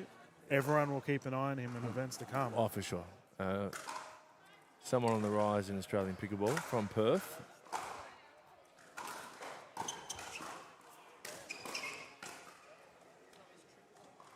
Great guy too. Man. Down to earth. I'm just loving the sheer quality that we have on display. Can we also point out, the gentleman that is here on our left side, I'll change our camera so our viewers can sort of see who I'm referring to, has one of the best shirts I've seen in pickleball. It looks like a twister mat. You know what? It does. Got paddles. So they are all paddles, blue and yellow and red and Gee pink. whiz. All the colours of the rainbow. Yeah. You know who'd be good at twister? Harrison Brown. And Matt Kuznetsov. Yeah, true. Very true. Haven't played twister in a while. I'll be honest with you, DK. It's been a while between drinks. Bit of a throwback. Pre-social media. I mean, what do you do for fun? It's roll out the twister mat. It's usually done with drinks. You just mentioned them as Harry Brown brings the ball in again, 9-4.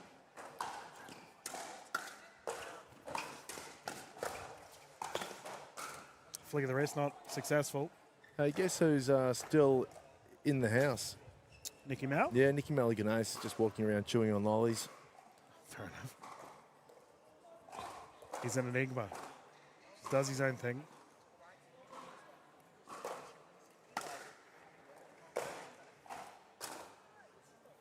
Still 4-9, or 9-4 rather, as we have our side out.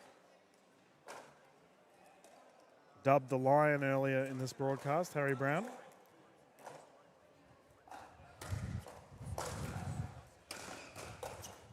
I don't know what Kyle was doing there. It was a half-hearted swing, and then he had another go at it. Yeah, he's got a bit of Wizard of Oz lion to him. Yeah. Yeah, okay. I can see that. What was the lion missing? Oh, actually, he was missing courage. Yeah, okay. I don't know. Also, the lion, the Tin Man, and the straw man went with Dorothy to the Wizard of Oz. That's right. To obviously fix these parts of themselves they were missing. Yep. I never watched the full movie, mate, but look, I know the crux of it. Here's the question, though. Is Harry Brown somehow missing courage? I don't think so. No, I didn't think so. He doesn't. He never looks concerned. We see him here on the bench just... Well, maybe he's not the Wizard of Oz lion then. Yeah. He does have the mane perhaps. of it, though. He does. He's got the moustache. Yeah, you're right. He's got the aesthetics of it, but he's not like the MGM lion either, you know, the one that roars before every movie. Yeah. Because Harry Brown's not really a roaring type. Oh, here we go. Here's trouble. Kyle Stoker's over at the commentary booth. Oh, here we go. Handing something to Kyle Anderson. Yeah. Car keys, it looks like. Yeah, it's car keys. He's gone and asked for the Looney Tunes magic drink for the halftime rotation. Yeah. Something's in the car. Find out. We'll watch Kyle Anderson with great interest when he returns. So an update, Matt Kuznetsov has won the first game against Nigel Lee. That was game 1. All right, let's get a start at 10-4 here for Brown. And game 1 has also been secured on our court with Harrison Brown taking the victory. Kyle Stoker, what does he remind me of? Currently he's eating into his towel, so he's not happy. Yeah. I almost get a Leighton Hewitt vibe from him. I just think he's got to get out of his own way. I think sometimes he thinks too much about the game and what he could be doing. Yep. When I think when he's playing his best pickle, he just plays. Yep. And it all flows. I almost think he can muck around a little bit too much. Yeah, it's a good shout. I want him to fire.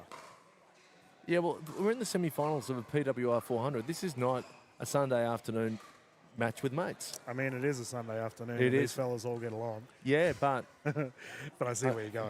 But I'm with you. I love where you're going with it. But I tell you, Harry Brown's not going to be, smiling. He already took out Nicky Mal. Yeah. He's like, all right, that's one mate done, and I'll take your poker money too. Yeah, you're not going to get too far in not just Australian pickleball, but world pickleball if you are keeping up appearances with mates and smiling during games and matches. There's money on the line, there's points on the line. Right. This is big stuff. Like Harry Brown right now, right? Like he's just pacing back and forth. Kyle Stoker's on the left side. I've zoomed in for our viewers at home. Well, Kyle Anderson's just come back from the car and he's got a drink bottle for... So I'm saying it's Looney Tunes magic stuff. You know how Bugs Bunny gives it to the team? You reckon it could be some spinach for Popeye? Well, we'll Something see. like All that. right, let's watch Kyle here as he's having a beverage. Looks inconspicuous. It could be some creatine. Novak Djokovic, whenever he's losing in tennis, sometimes he's yelling at his player box for creatine. There you go. Yeah. Let our viewers decide what is in Kyle's bottle. Yeah. Will it stoke the flames as we'll get into our game 2? Not too far away, this beautiful pickle roll service at Oxford Falls Grammar. Kyle, all eyes on him at the moment. Big cheeky grin to the camera. He knows we're talking about him. Okay, game 2, if you are just tuning in, Harry Brown did lock in the first.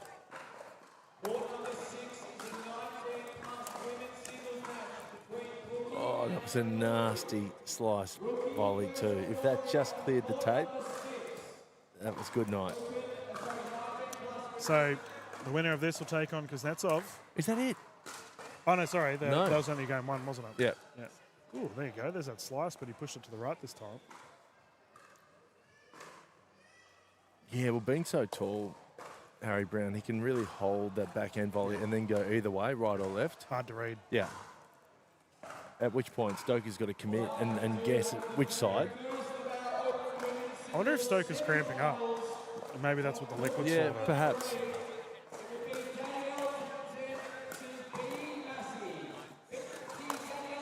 Oh, long. Yeah. Admittedly, Stoker, I don't think still hasn't played that many pickleball matches. He's still getting used to the rhythm of tournaments, playing back-to-back matches. It's pretty outrageous to consider that he has growth. Yeah. Harry Brown. Ooh, right out of the screws. Yeah, he has no problem with courage. Deary me's. Drive like that from the baseline, outrageous. No reaction from Harry Brown. Like he just, every forehand he hits is like that. Kyle Stoker just gave us a subtle look of what do I do here, and that is called long. He doesn't look pleased.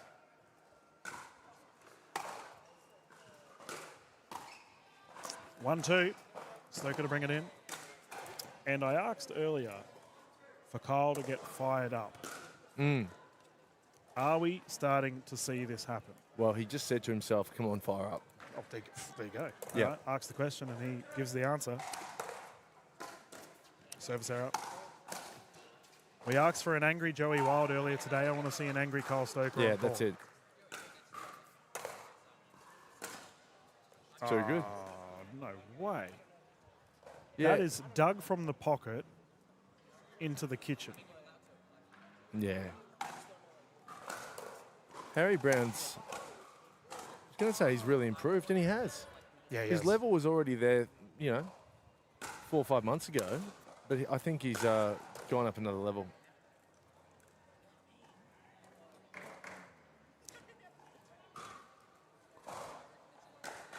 And Harry Brown travelling to Japan as well.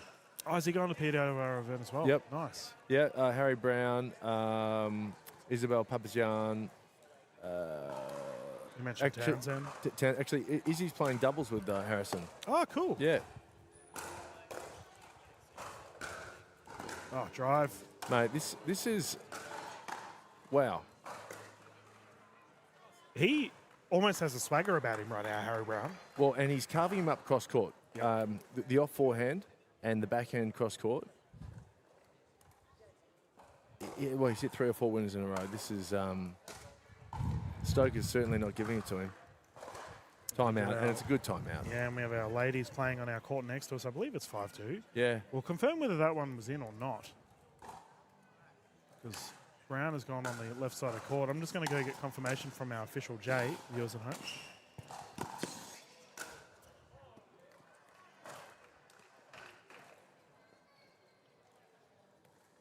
Stoker still having a chat to ref David J here. Just getting confirmations of the scores.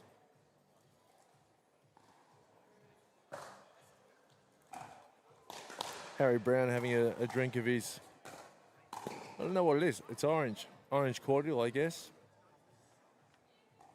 Looks tasty. I can confirm, viewers, that the score is 5-2. And Kyle Stoker, I asked official Jay what the score was, and I try not to bug the players during a timeout, but Kyle Stoker just simply said he's on fire. Yeah, and what's interesting is Stoker, I think he said to Harry Brown at that timeout, you can't miss, or something like that. Yep. Which, it's a little mind game when you say that to someone who's on, because then, I know whenever I'm playing, someone's playing really well, I always say, mate, you're playing so well, how are you doing this? Because then as soon as they start thinking about their game, then guess what? They muck up. Yeah. Yep. All right, we'll see if the elite play from Harrison Brown continues. 5-2, bringing it in, game 2 underway. Yeah. Ooh, here we go. Middle of the net. We haven't seen him hit one in the middle of the net the whole game. Let's see Kyle Stoker, is he playing the mind games in singles? There we go, that's confidence booster down the left, great shot. I wouldn't be too worried about that if I was Harry Brown, because to hit that winner, he had to hit the line. Yeah. Like, fair play. Big drive, gone long.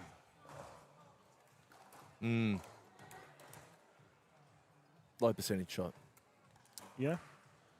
But I do say you're in a semi-final for this wonderful PWR event. You have to go for the winners. Yeah, you do. Harry Brown running around his backhand there.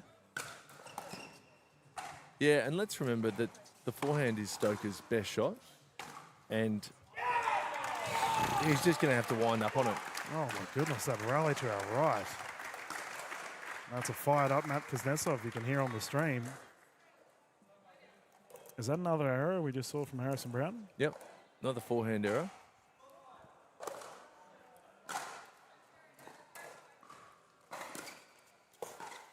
Oh, get out of it. The Yeah. pirouette is perfect. Kyle Stoker somehow got the ballet shoes on. Twinkle toes, and he's tied it up 5 apiece.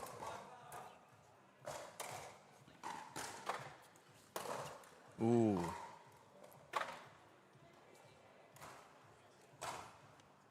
Very chatty to the crowd, isn't he? Yeah, he sure is. Got a bunch of the fellas here in the crowd watching him. Mickey Mal and Josh Tier. Dang's there and Adam Walters and Joey Wild.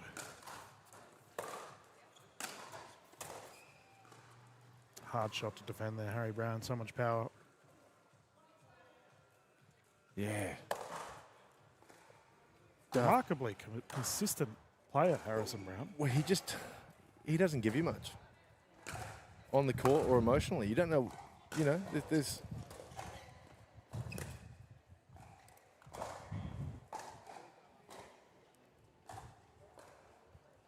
Very stoic. He's a bit robotic, isn't he? And that's not a bad thing. Yeah. Well, we've talked about different personalities throughout the broadcast. Oh, Stoker, yes. Mark it down. Timestamp that. Can that Flick of the fire up wrist. Stoker? Yes. Perfection in the corner of the kitchen. Get angry, Kyle.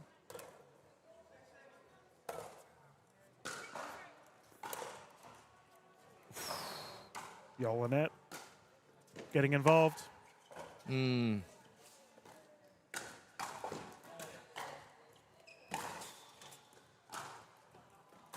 Goodness. Man, yeah. This game next to us is the insane. match next to us. The movement of Matt Kuznetsov, it's right. I want to make a big call. It's rivaling the movement of Tom Evans. It is. Yeah, that's not even a... Matt Kuznetsov is full tilt at the moment.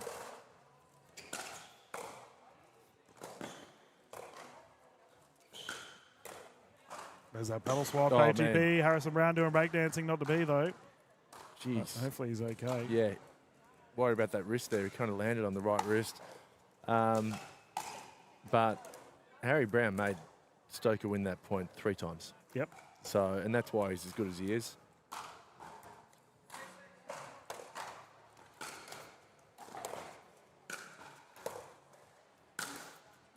Whoa. You're awake now? Well, that almost took my head off, yeah.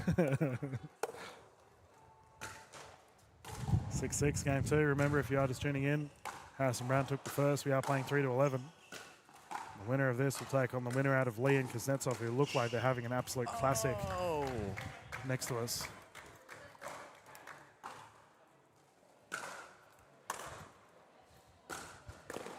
That's a great drive from Brown. Takes the lead. Yeah. Kyle Stoker's just said to himself, why can't I read it? He's having a tough time reading Harrison Brown's forehand.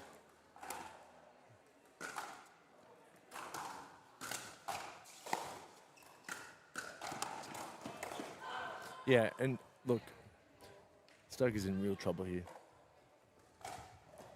Once you start kind of doubting the strategy and not knowing where your opposition is going, you're guessing, you lose a bit of confidence in your game.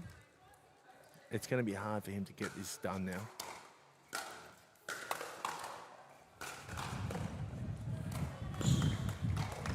Left hand. Oh, party time. Stoker with the reach. Yeah, Stoker with the reach and the stoic as ever, Harrison Brown. Not even remotely phased. No, you wouldn't know what's going on.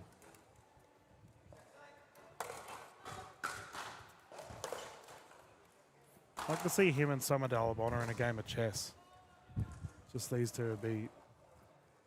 Yeah. You'd have no idea.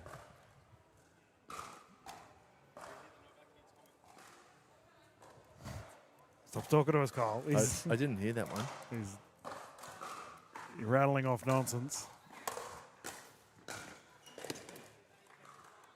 And that's why, Kyle, you got to focus, mate. Yeah, so that's, if I was Kyle's coach, I would probably say maybe don't comment. You know, I get that you're a loquacious fellow and you want to get engaged with everyone, but maybe head in the game a bit more. He's spoken to us several times. Oof. I mean, if he keeps doing that, he can talk as much as he wants. Touche. To be fair, though, Harrison Brown hasn't spoken to anyone. He's got that 1,000-yard stare at the moment. Oh, drive wide.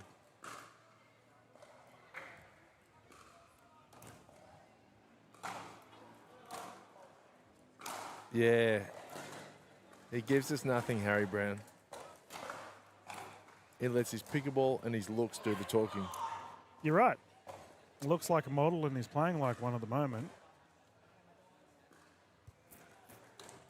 He's got a little bit of bling on. We haven't got a Papazan update on what she thinks of his jewelry.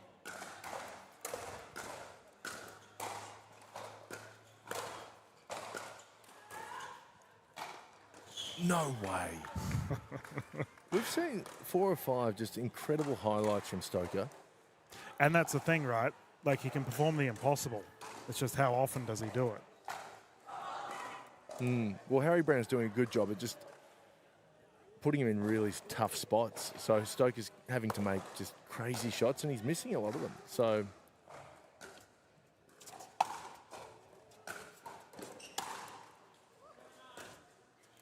Two-point game, by the way. Harry Brown had it. Window here. 8-9. This is a must-win for Kyle Stoker, and he's starting to do well in the pointy ends. Oh, that's definitely a commentator's curse there. And I can hear the claps of the Kuznetsov clan, which augurs well for Matt Kuznetsov. Timeout here, I believe, for... I'm guessing timeout, yeah. Yeah.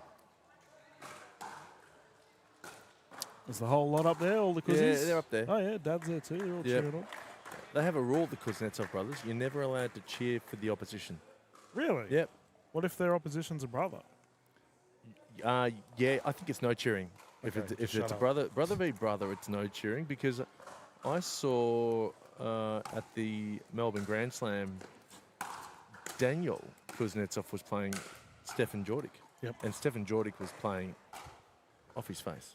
He had such a good tournament. He had such a good tournament, and Matt Kuznetsov is good friends with Stefan, and he clapped a big forehand of Stefan's, and then Tim whacked Matt and said, "Hey, no cheering for the opposition." There we go, younger brother. Yeah.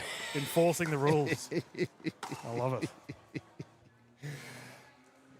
Okay, let us continue. Brown to bring it in. 2 points away from victory for a gold medal opportunity. Slide. Ball's live. Brown. That's big. Pushing That's big. Kyle Stoker all the way to the tournament desk. Stoker's gone for a jog. That's big. And Harrison Brown now has a chance here to lock up the match. I actually just don't think it's a great matchup for Kyle Stoker playing Harry Brown. I think he's too big. He is big. Because Stoker's got these big, wild passing shots. I feel like to take out Harry Brown, you need the soft cross-court game of Tom Evans. Bring him in. And stretch him. Yep. Done. And that's good night. Harrison Brown with a double-handed backhand will go through to the gold medal. The robot is through.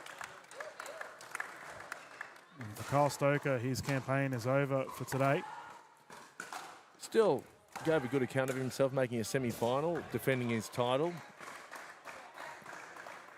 Good on him. We're going to see more of Kyle Stoker in the singles. Yeah. He'll come back bigger and better. 100%, but Harrison Brown is a man on a mission right now. Got the bronze medal yesterday in the men's doubles, and now he's looking for some singles shinies as well. We'll leave the broadcast going for you, ladies and gentlemen. We'll be back live not too far away with the remainder of our finals here for a cracking open men's event. And it looks like Kuznetsov will be taking on Harrison Brown. Oh boy, strap yourselves in, viewers. We'll be live not too far away.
Good afternoon, everyone, and welcome back to the NPL Sydney Championships here. PWR 400.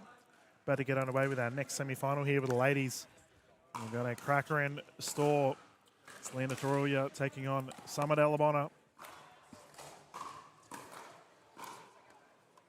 These two, my goodness, superstars of the singles format. Delabona, in my opinion, the number one female player for singles. Oh, and that's why, DK. Yeah, ridiculous. And whoa. Selena Taruya definitely in that category of the conversation at least. Top 5, I would say, is within reason.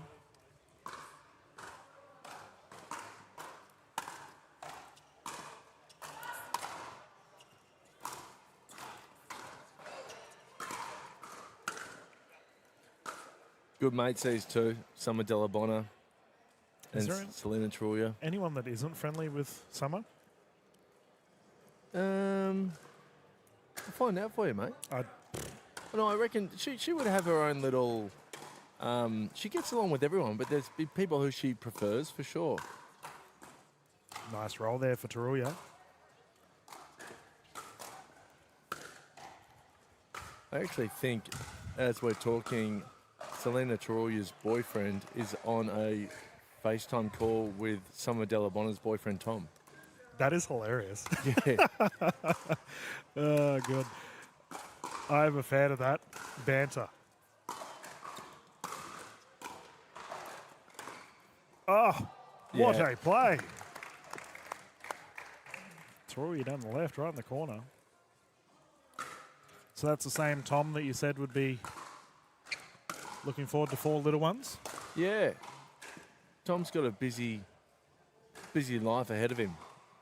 Having a big family at this stage with Summer Delabona, who wants to have, I think it was 3 or 4 kids, she said. Summer's just walked off. We're talking about players being superstitious. Summer is intended to walk around the entire net to retrieve the ball. But official David J just said, no, we're using a new one. Oh. Oh, perfect. Taruya's at another level at the moment. Summers, we know how much she laughs and mucks around in mixed and gender doubles. She has a game face on here in the singles, doesn't she? Well, she's up against a legitimate threat. Taruya could definitely take the gold here. Oh. That's why, keep in mind, viewers, that the other semi-finals going on at the moment with Danielle Townsend taking on B. Massey. The winner of that will verse the winner of this. And Taruya is coming out on fire. 5-0. 6-0. Hang on, what? Are you kidding? To me, it looks like pretty obvious strategy from Taruya, though. She's really targeting that back left corner from Summer. Wants to remove the backhand completely.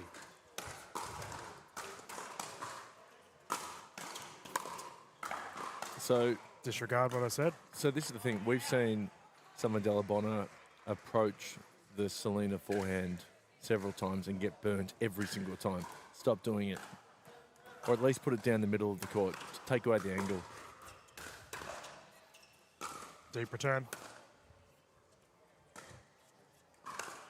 Selena's forehand is on. She originally started as an NPL player, Taruya. Made a big splash in the scene, and then we find her here at the Sydney Championships. Both these ladies have recently signed with the National Pickleball League as well. Double-handed backhand into the net, Delabona on the board. That's a better pattern for Summer Delabona.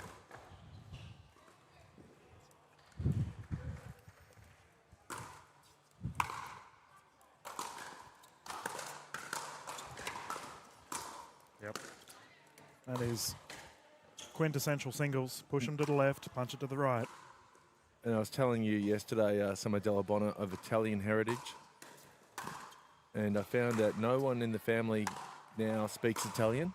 Oh, okay. But she wants to. She said she'd love to be able to speak a second language. And I said, well, why don't you just download Duolingo? She said she did, and she did it for one day. Yeah, no, she'd rather read her books, Ash. Fair enough, too.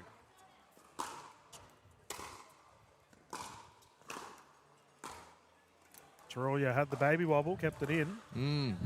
Yeah, Steph Georgic was in the booth earlier this weekend, and he said that we've been pronouncing Taruya's last name wrong this whole time. What is it? Oh, I can't pronounce it. There's a big roll in the middle of it. Like a Taruya. Oh, okay. I'm not going to attempt it because I know I will muck it up. Taruya. But Selena is running right now in this game one. 9-3.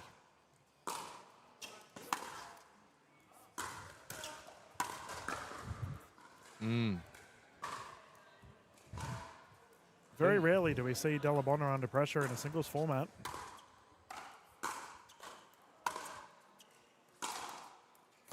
That's too good. Yeah, and a better approach shot, even though she didn't quite get into the net there. She was about to approach. She's got to go to the back end, I think.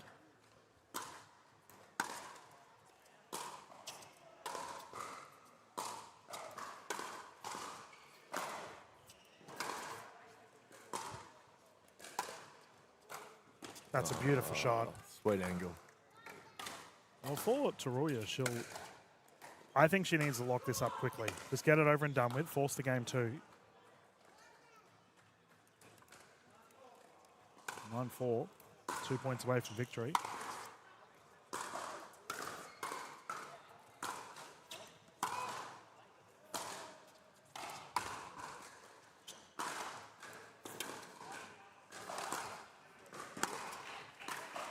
Painting lines right then. There was 3 or 4 shots that were right on the baseline.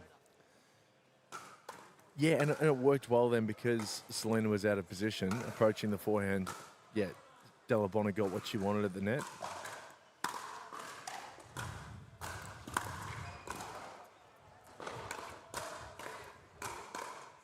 Hands battle of the net. Oh, Summer Delabonna, stop it. Perfect. Great movement. Yeah. Great reactions too. I love how that almost broke out into a dink rally in the middle of it. Oh, yep. I said that Taruya had to lock it away. This is why. Suddenly we have a 3-point game. Well, she's had her Baroccas, Summer Delabonna. she's bouncing now. Into the net. Commentator's curse?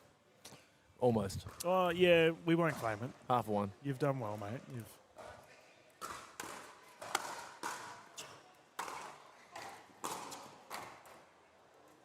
On the corner, called out. Ooh. As I mentioned earlier, though, Summer doesn't challenge. She doesn't do it? She never challenges. She's just like, yeah, whatever. That's obviously the call. I'm assuming she knows she can challenge. Oh, mate. Net roll. It's just so funny, the dichotomy of Summer Delabonna in that she's the number one, women's singles player in the country, and she's so laissez-faire. Yep. Yeah, okay, whatever. Yep, great. whatever. Yep. She'll be right. It's almost like she doesn't care, but she obviously cares, but...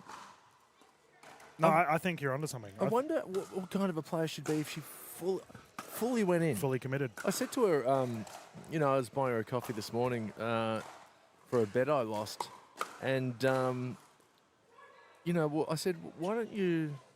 Because she was telling me about her plans for her life and obviously family, accounting.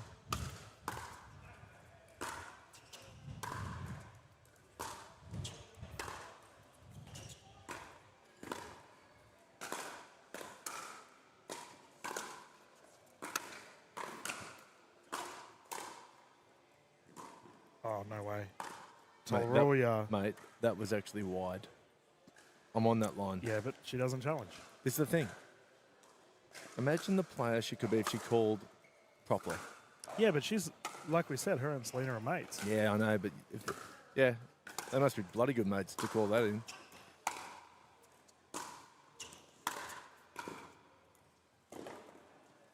Yeah, nice stuff. It's a Delabona pirouette, and that was a game point, by the way. Viewers at home, 7-10. Yeah.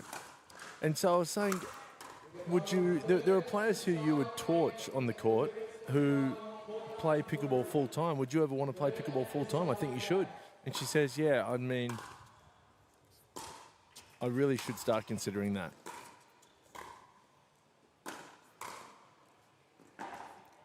Just about throwing herself there. And I think she would start by taking 1 day off work per week and spending that training pickleball. Because she's working 5 days a week. And doing a CA. Yeah.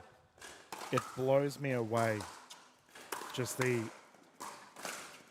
raw potential that Delabona has. That goes long. Game 1 has been secured by Selena Taruya. Terrific effort. She takes the game 1.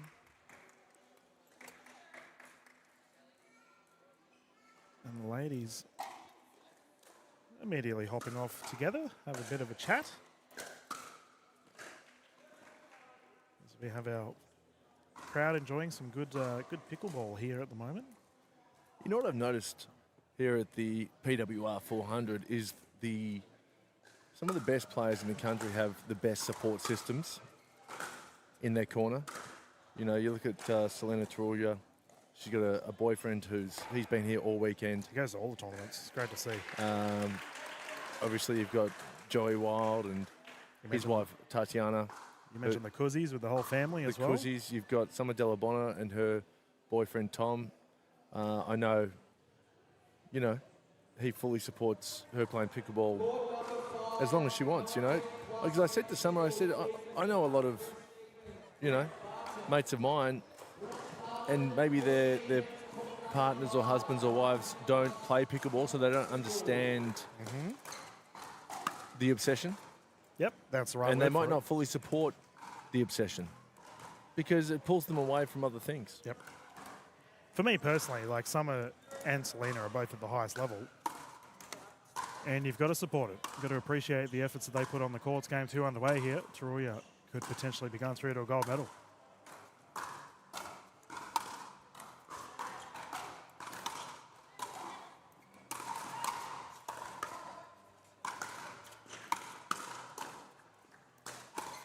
Oh, perfect. Double barrel Delabona once again. Punching it down the left side. First points on the board.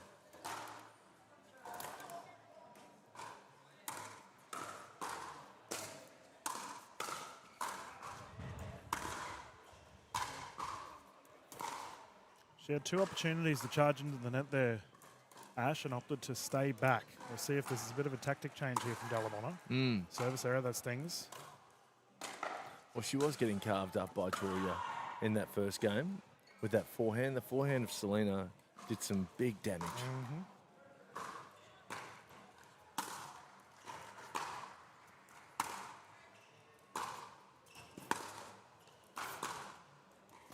Selena on approach.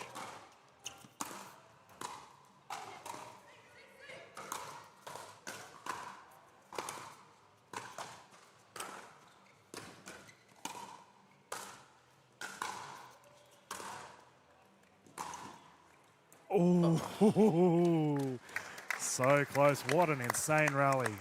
Yeah. That was a matter of millimeters. Gee, it was close, wasn't it? And we're hearing the come-ons of none other than Danielle Townsend on the court next to us, which means she's firing up. That is an absolute battle of the wounded on the left court. B. Massey with abductor issues and Townsend barely able to walk. One of those players will be coming through to our gold medal. Delabona enjoying a strong start here, 3-0.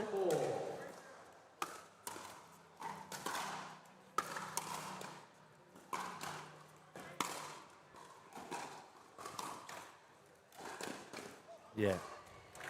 Nice control. Good timeout from Selena. Yeah. And this is a great response here from Summer Delabona, who looks... You were talking about support systems. So we've got Taruya here on the left, huge group around her, whereas Summer Delabonna immediately walks over to the hedge next to official David J and starts watching the other semi-final. She's a classic. Now, we mentioned that obviously Townsend and Delabonna are staying together for this weekend, but... Oh, let me tell you this, DK. If somehow we get the women's final of Summer Delabonna and Danielle Townsend, we might see... An angry Summer? I think we might see an angry Summer. Oh, let it happen. She does not want to be losing to Danielle again, especially if she has to go home and listen to Danny deal with it. Yeah. tonight, and Danny can tell Summer again how she's the best player in Australia again. Tasty matchup. It's an interesting wrinkle in the match. Jeez, it's been a good tournament. We've had so many storylines this weekend. As our ladies will continue, Delabonna enjoying a 4-point lead. Let's get started once more.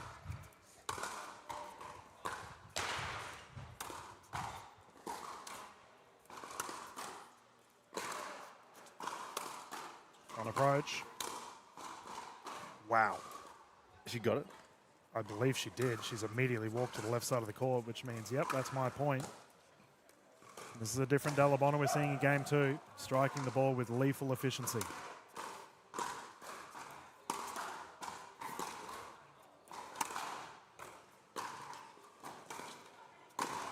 Yeah.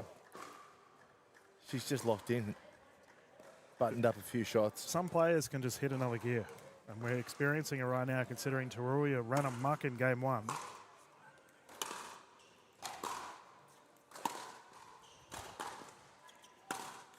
I think this end is helping Summer. They're very, very slight wind at her back. It's just the ball's coming onto Selena a bit faster, and she just doesn't have enough time.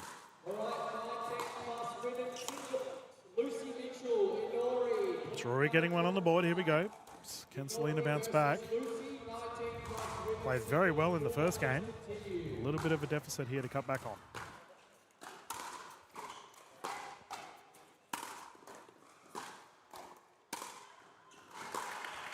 Oh, yeah. She's gobbled that one up once more. 6-1 at the moment. Delabonna must force a game 3 to keep her gold medal hopes alive.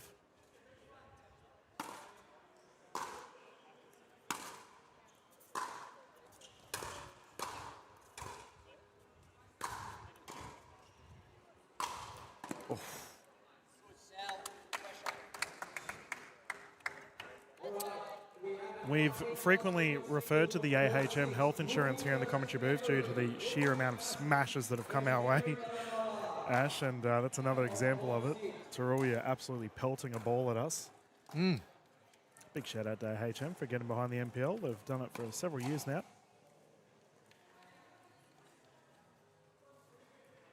1-6.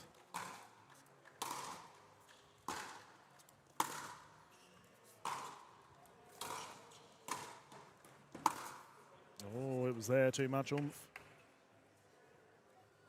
4-point game.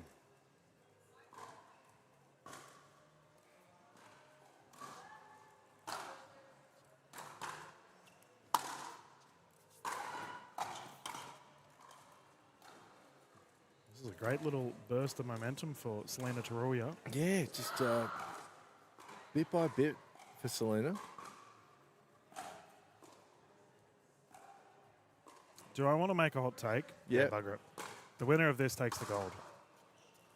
I just think out of Massey and Townsend, both are just injured. They are. Considering these ladies are both ripping the ball as it looks like we have a timeout. Yeah, mate. It's I wouldn't say it's a huge call, what you've just made, but it's apt. Like on our left side, B. Massey is in a world of hurt talking to Kyron Lavers, and Townsend's in the same boat. But that there is an exhibition of absolute warriors. These two lionesses on the court taking each other on. Yeah. And I mentioned yesterday on the broadcast, they have history. The 2024 Australian Pickleball champs, I watched their game. their singles game while I was on a lunch break of all things, and they were on a little back court, not many people watching, and it was cutthroat. Yep. They don't like losing to each other, and the play can re-continue here. Truya with a burst of momentum.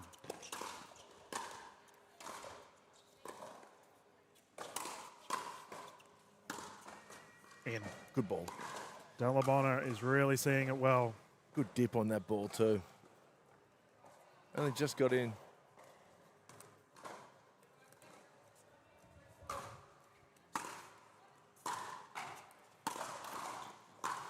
Yeah, too good.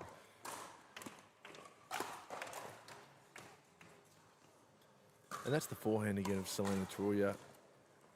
There's a Selena Gomez song, DK, called Again and Again, and she keeps hitting forehand winners again and again.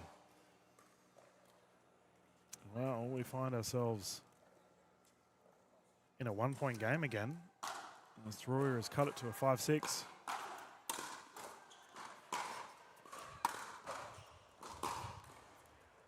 Side out. Can Summer respond? Yeah, I just think it'd be really interesting to see Summer. Obviously, her backcourt game is so strong. Yeah, nice. I'd just like to see an approach down the middle and come to the net, because Selena loves the angles. Loves the angles, and she's got one of the best rolls, male or female, in Australia, forehand and backhand.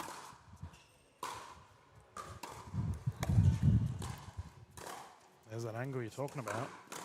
Okay, we've seen that same passage twice, Ash. Summer brings Truya in. Truya goes for the cross shot. Forehand punch from Summer Delabona down the middle, and she is enjoying a 3-point lead as a result, continuing to build momentum. Got a Danielle Townsend limping on the court just to retrieve a ball and see how Summer's doing. Oh, it's becoming the Townsend trademark, that limp. Don't fall for it.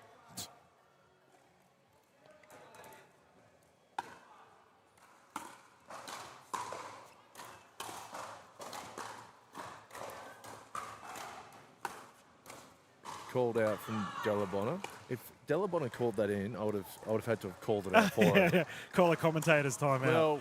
Well, Ooh, drive long. Yep. Suddenly we have a game point. Yeah, and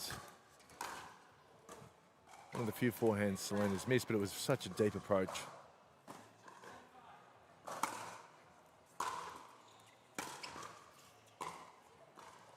And that is it. We're going to a game 3. Great.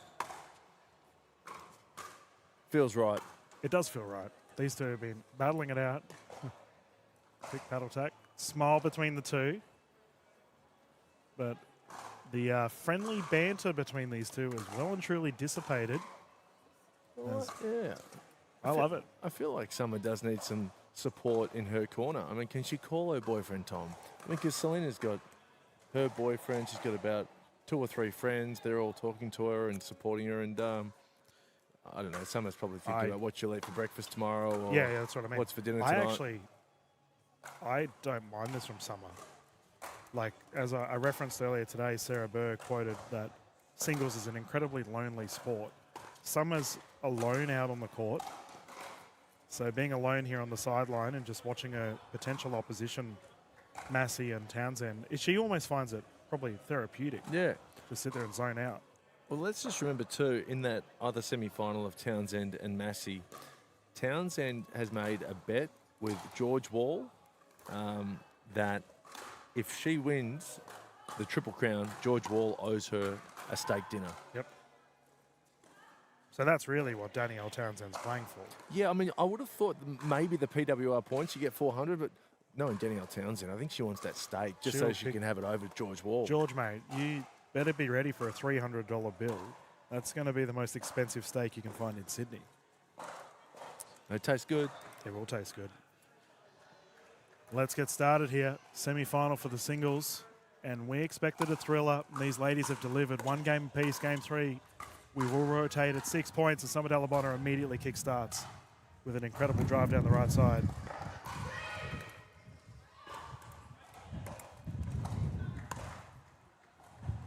Oh, Oh, mate. Great start from Summer.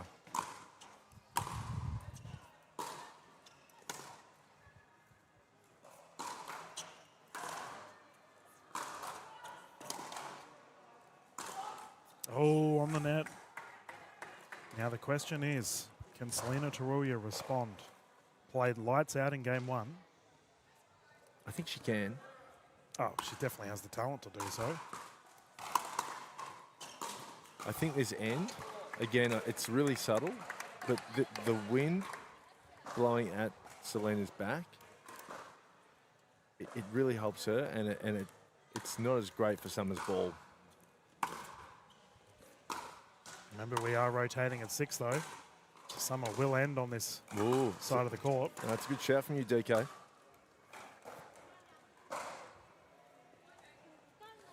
And as a rule of thumb, you want to finish with your favourite end. That's right. I'm very much in that train of thought.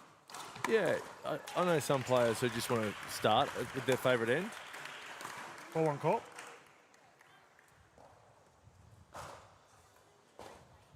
Oh, you talked about big supporter bases. B. Massey's currently on a semi-final. Got the Masseys over there as well. I believe I saw Mary and Michael at some point cheering her on.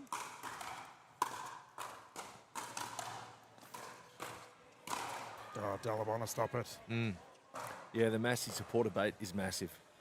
It is, I feel like I'm in a simulation, DK, because every 15, 30 seconds, someone from the Massey family walks past me. And they're all just as passionate of pickleball as we are, and Dalabona taking a 1-point lead.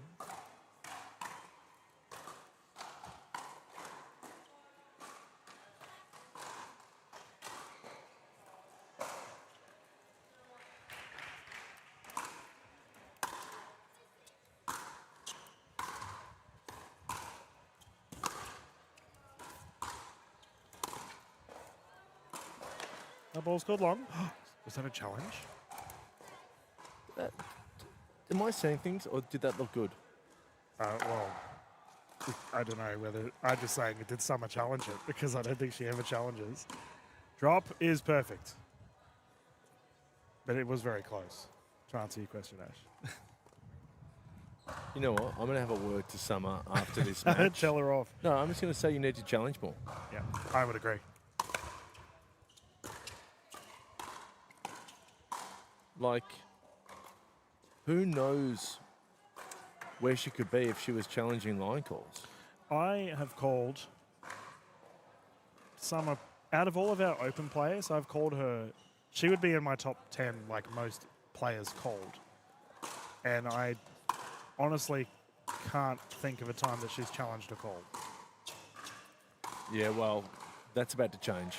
It needs to change. No, yeah, it Summer, will. if you're listening. Tom, if you're listening, mate. Yeah, no, Get mate. in her ear. I'm going to have a word to her after this. I hope she makes the final so that she can show off the new Summer. She's going to challenge and point to the commentary booth. That's for you, Ash. Yeah. But first, I mean, she's got to get through Selena Taruya. No, well, that's correct.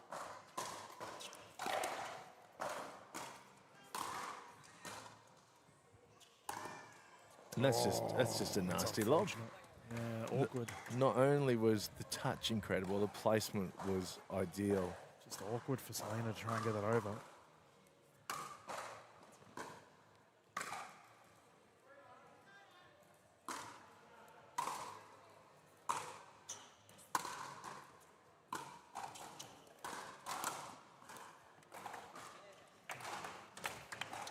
Here we go. Taruya has her opportunity. Good start from SDB, though.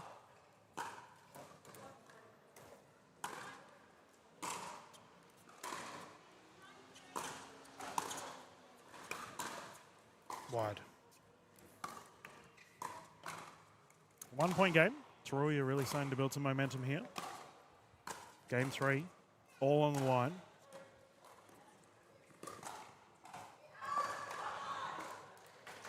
And Danny Townsend is through to the final.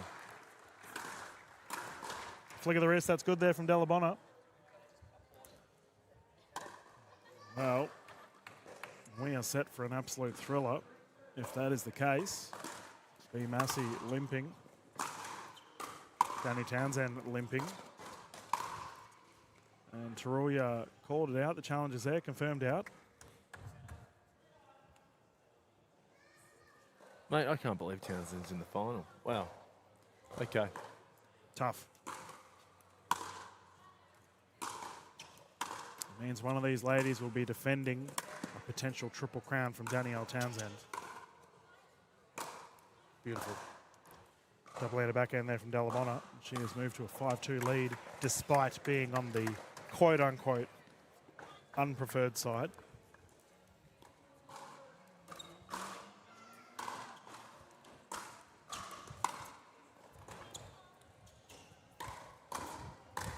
Ooh, you know what though?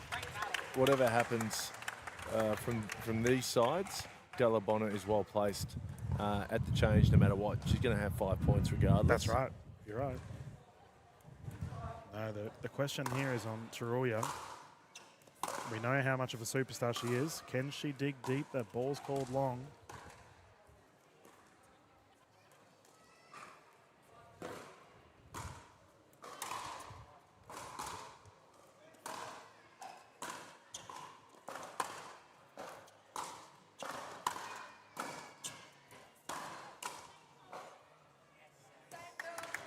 Bit of a pattern there. Taruya, as soon as Delabonna comes charging in, 2 shots to the right side each time. It's working in her favour.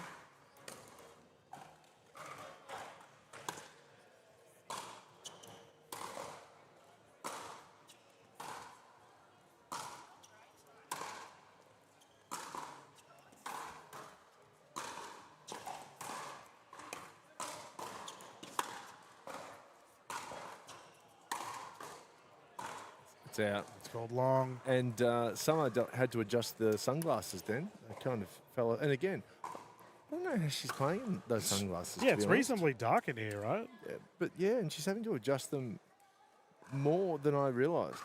It's a fashion statement, mate. We've already had Harrison Brown with his bracelet on and Adam Walters with his giant necklace. Hyatt and Delabonna need to rock the sunnies. Hyatt played in Sunnies too, yeah? Yeah. Yeah. Yeah.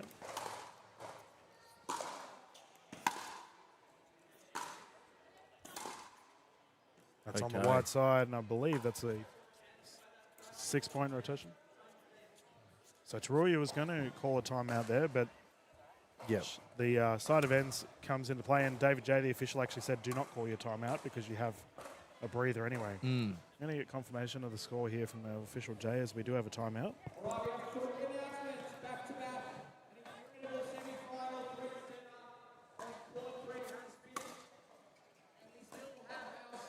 I'm pretty sure it's 6-2 to Summer Delabonna in this third game of the Ladies Open Singles semi-final. The winner to go through to play Danielle Townsend, who's going for the Triple Crown after winning the mixed doubles and the ladies doubles over the weekend.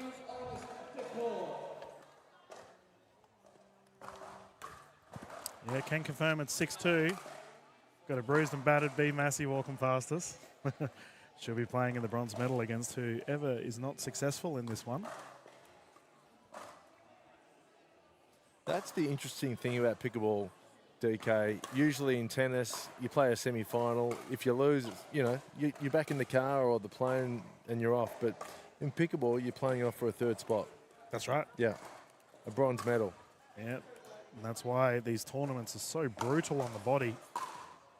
Rotation of sides, all on the line. Who is going through to the gold? Delabonna wants that spot. There we go. She wants that redemption. Oh, mate. It's Townsend. I want to see it. I want to see that storyline. I bet there's a few Taruya fans watching telling you to be quiet, Ash. Yeah, well, it's not over yet.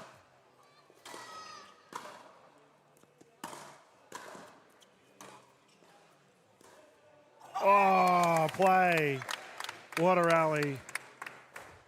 Taruli's role is world Exceptional. class. Yeah. Make no mistake about it. One of the best on the singles court.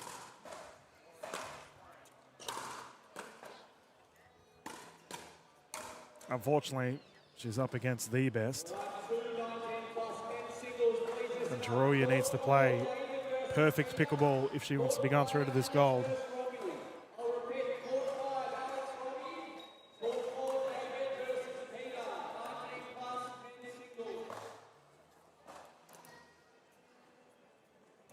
And to our left, the men's bronze medal match just about to start between Kyle Stoker and Nigel Lee. Oh, be a good game. I imagine we'll show the men's gold first and then the ladies, give the ladies a chance to have a breather. Double-ender backhand excellence once more. Delabona really starting to run right here in this game 3. As Selena Taruya has gone for a walk again. This is the second time it's been whacked down the right side.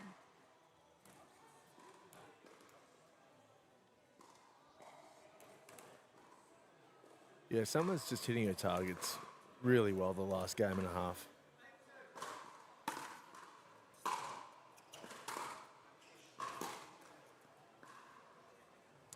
Two points away from a victory. Remember, viewers, Taruya came out storming to take the victory in game 1. Delabona won game 2 and is on the cusp of taking game 3.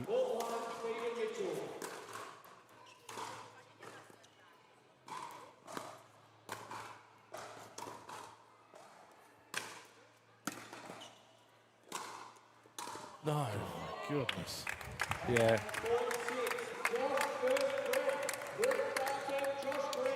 You just have to win every point against Delabona, and it has to be done the hard way.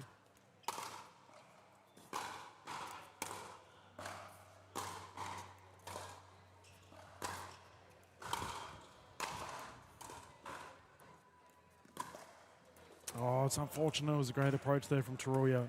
Couldn't execute. 9-2. 9-2.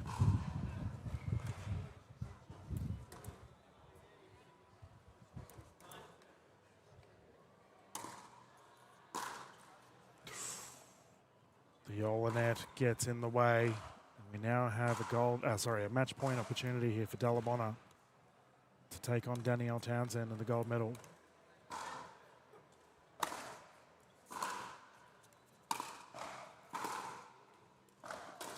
Oh, nearly had an ATP to finish that one off. Taruya survives. How good was that approach?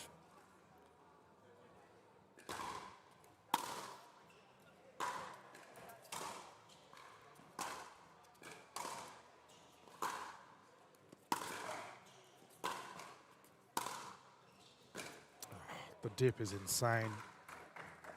Top spin applied, kicking away. Yeah, she's moving around the court really well, Summer.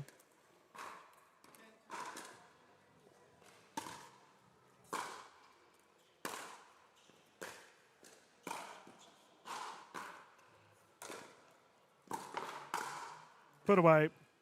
Summer Delabona will be going through to the gold medal. Admirable effort from Selena Taruya.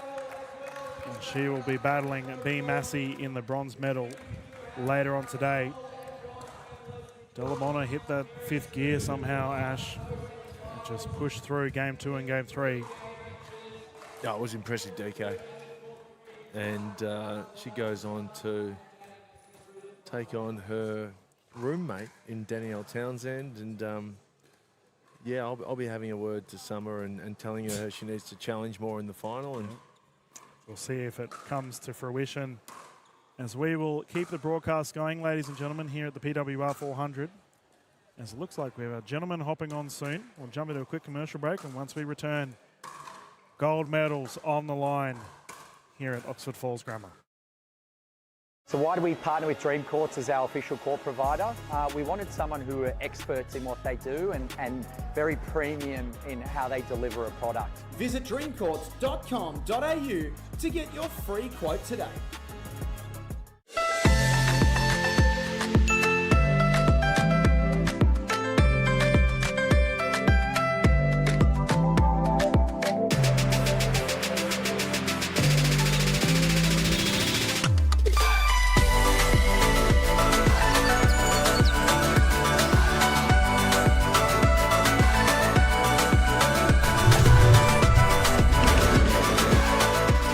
Vietnam is calling. Let's Viet chat.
2-1.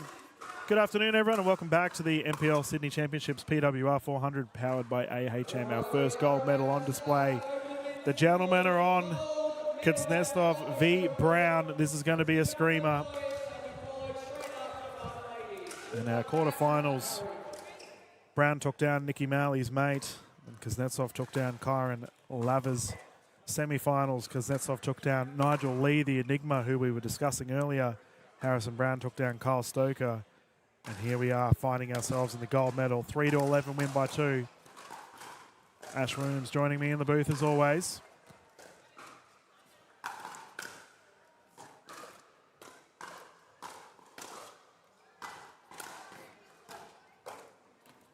Ooh, far out.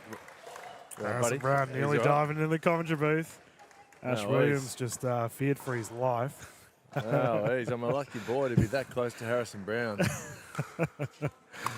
You asked earlier, does he require courage? He was fully considering diving into your arms there, Ash, so I don't think there's any... No, I wouldn't have stopped him. Any fear whatsoever. No. I didn't know whether I was dreaming or I was awake. That was beautiful. Oh, Ron would have loved to be sitting in the commentary booth. And look, Harrison Brown's changed his shirt too from the semi-final against Kyle Stoker. He's wearing the white Nike shirt. And the pink now. He really was. He was wet after that semi-final. And he'd been wearing the white shirt all through the pool matches and the round of 16 quarters and the semi. He's looking crisp out there at the moment. He's looking beautiful. I'll tell you, who else is looking good? The last remaining Kuznetsov in the draw. Do it for the brothers. I said at the start of this year that I expected Matt Kuznetsov to have a breakout. And getting to this gold medal, he's already proving me right. Thank you, mate. But Harrison Brown is in fine form. We referred to him as the robot earlier today, as he looks absolutely locked in. And you know who else is locked in? As I just pan around to the crowd here, when you play against a Kuznetsov, you play against all of the Kuznetsovs. There'll be no cheering from the bench towards Harrison Brown's corner. No. And you know who's the general? Ironically, the general of the Kuznetsovs in the cheer squad department is the youngest Kuznetsov, Tim Kuznetsov. He's telling his brother there to calm down, keep things cool. Oh, there we go, Harry Brown on the net. And where's Brown's posse? Where's the poker crew? Oh, up the back right, I can see Walters, Sarah Dennehy, Nicky Mal and Adam Walters up there. Yeah, they are the Harrison Brown posse. The poker posse. 2-1. The Lion enjoying a subtle lead here for game one. I reckon Matt Kuznetsov's legs are looking bigger. Has he been in the gym? They're looking just built. We saw him do splits earlier today. I was talking to Dylan Fendura-Ho just before this game began, one of the wonderful staff members here from the NPL team. And I said, what's the odds of Matt Kuznetsov throwing himself into the barriers? You know, he does it every game. So minimum 3 required, I think, as we have a 2-2 scoreline. We talked about sliding earlier today, and Kuznetsov does appreciate a good bit of movement on the court. Big drive, double-handed backhand, put that away. Oh, yeah. Kuzi Clan liking that one. Kuzi Clan loving that one. Yeah, and look, Matt Kuznetsov's not going to be able to slide as much as he would like on this pick and roll here on centre court, but he'll still let it slide. Don't worry about that. Yeah. Or just throw himself into the barriers. Yeah. Either way. This court's seen a lot of players going full tilt. Yeah. There we go. And look, Matty Kuz is fired up. He's given himself a vamos there at 4-2. He's now 5-2. It's good. Very verbal on the court. Yeah, he is. I'm a fan of it. There's a slide. Harry Brown inviting him in. He's a player too who will refer to himself in third person. Come on, Matt. That kind of stuff. And it works for him. Yep.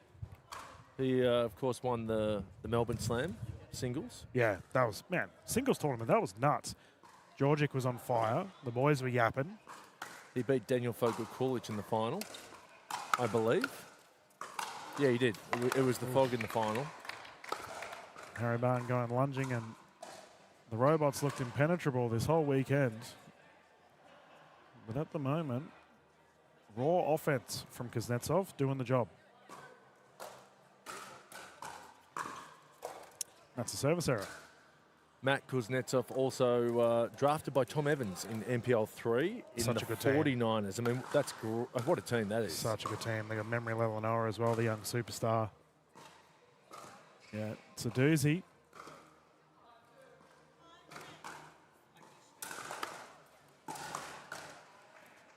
Slide. The movement. Wide, yeah, it's crazy. Like for our, if you are someone watching right now who wants to consider singles a go, maybe you're a tennis player or another racket sports player and you think, oh yeah, singles would be pretty easy. These gentlemen are about to prove that it's not the case. You need to be willing to throw caution to the wind. Yeah. There's no brake in these cars. There we go, Harry Brown.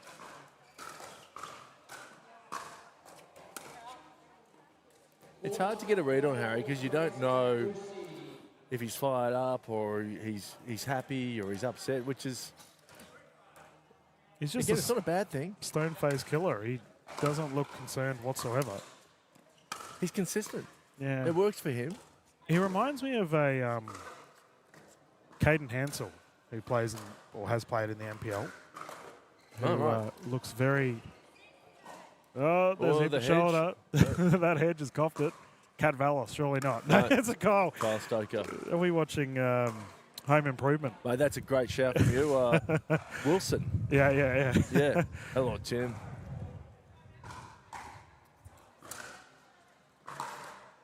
Ooh, Yeah, it's wide. just missed. No, but yeah, Caden Hansel very rarely shows emotion on the court. And Caden can get pretty... Well, actually, recently he has, if I correct myself. But Harry Brown just looks remarkably similar. I mentioned the Iceman earlier today. Harry Brown in that boat. Sarah Dennehy as well. Mickey Hyatt. Nikki Hyatt, yeah, great one. We're going to have to come up with a category. Yeah. People that just don't show... Just tried to get a read on the Kuznetsov cheer squad, and they're clapping away. Goodbye. Be checking that barrier for a hole in at the end of this tournament. A little bit of wind around now. It's just starting to pick up. It's a swirly wind. It's nice, though. Temperature's lovely here in Sydney at the moment. Beautiful afternoon. We'll see if we get a nice sunset like we did yesterday. There we go. Harry Brown ties it up, 5 apiece. And he does it so nonchalantly. Brown? Yeah, well, the long limbs, he just...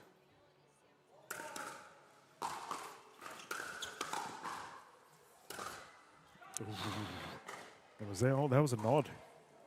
Yeah. There we go. We got a nod. Bit of emotion from Harrison.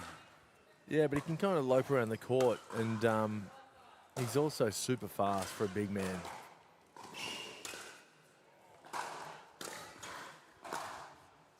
That's a long ball. We're on Harry Brown watch now. We're going to see all of the emotion come out. Well, yeah, I mean, and contrary to Harry Brown, we get the emotional Kuznetsov.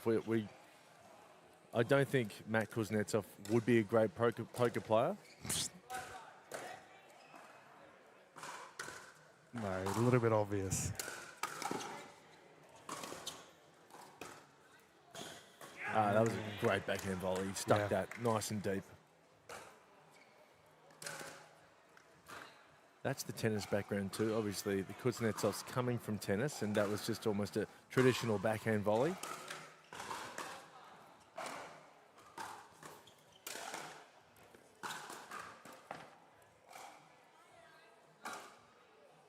Could you imagine the games of Monopoly between the Kuznetsov brothers?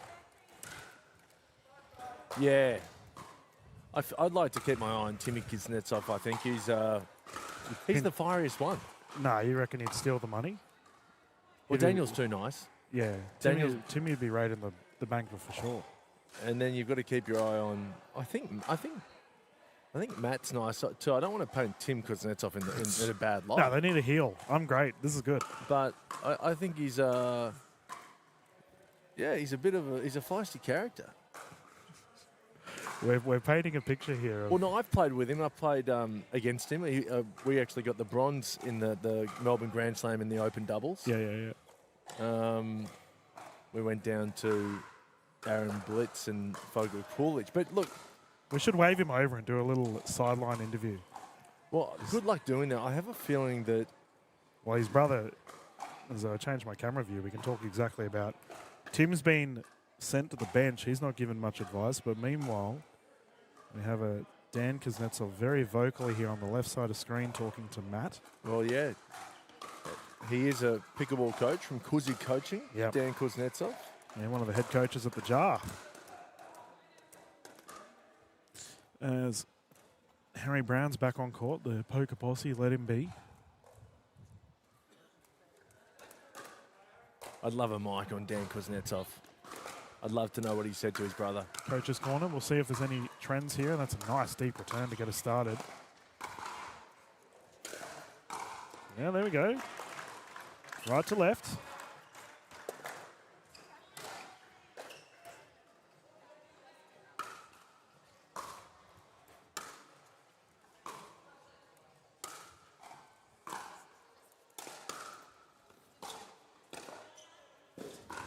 Slide is good. Yes. Great third shot drop from Kuznetsov. And of course, to get here, Kuznetsov had to beat the form player of the tournament in Nigel Lee. Knocked him out in the semi-finals. Playing out of his skin. Down the line, perfect. Called wide, called wide. The question's been there. Confirmed out. Evan looking at the commentary booth here. So, what did the ref do there? He confirmed the ball was out on the challenge. Look, I'm gonna say that was in. What do you think there, DK? Look, it's in the heat of the moment. You see what you see. It was bloody close, but yeah, I mean Dan Kuznetsov's. Sorry, Matt he's right to be upset with that. And I think even if that licked the line, he would have called it out. Yeah. Yeah. Well, Harry Brown asked the question anyway, because Kuznetsov liked the result. That's pickleball, though. It's an eye for an eye. You want to giveth and taketh. Yep, that's it.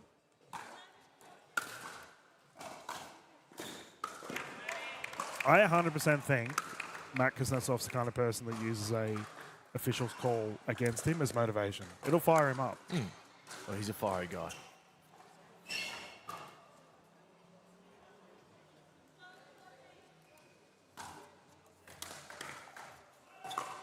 Called long again. I wonder if Mr. and Mrs. Kuznetsov, the patriarch and matriarch of the Kuznetsov tribe, are watching the live stream. If they are, big shout out to them. I saw Dad Kuznetsov here earlier, I believe. Dad He was talking to the boys. I could be wrong. I don't think I've ever seen Dad Kuznetsov. He was here for the Sydney event last year. Drive. Oh, jeez, he's on. There you go. He's feeling himself. Big fist pump. I tell you, the only person more fired up than Matt Kuznetsov right now is Tim Kuznetsov. He looks like he's playing this game. Oh, he's staring over at us. Yeah, look, he's he might be hearing you, mate. Yeah, he's involved.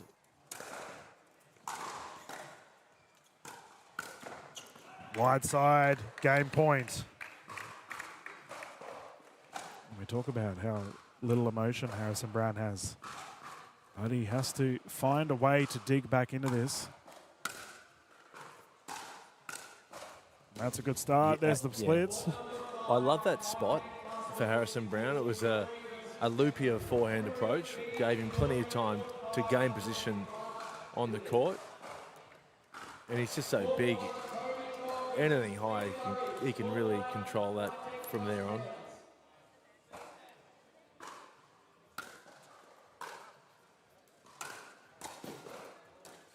Oh, that's crafty.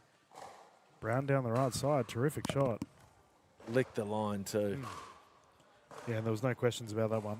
Wow, Kuznetsov could have. He could if he wanted to.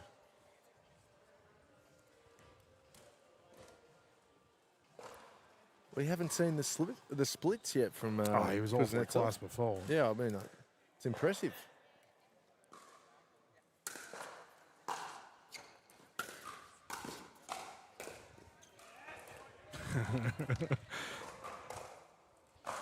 Kuznetsov's the kind of guy that cheers just about everything. You can tell he's very animated on the court. Well, yeah.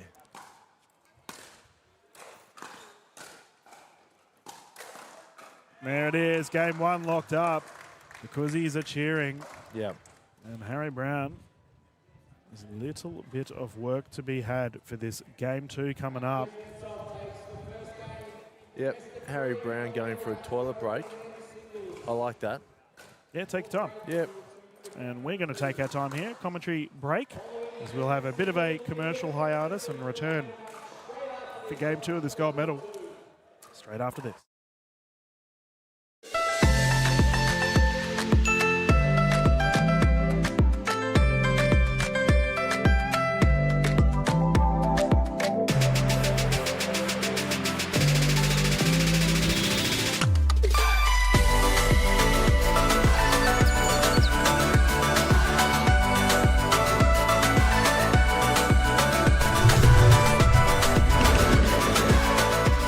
Vietnam is calling. Let's Viet chat.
Welcome back, everyone.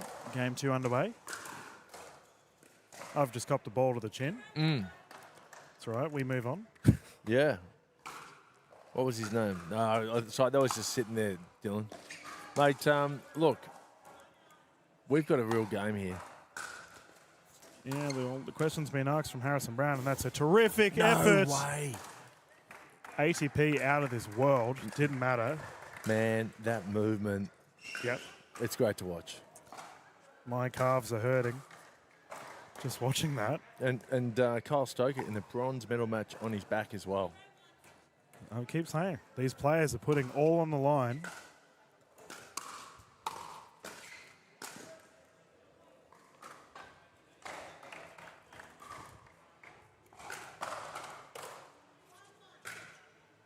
Would this be the biggest win of Matt Kuznetsov's career?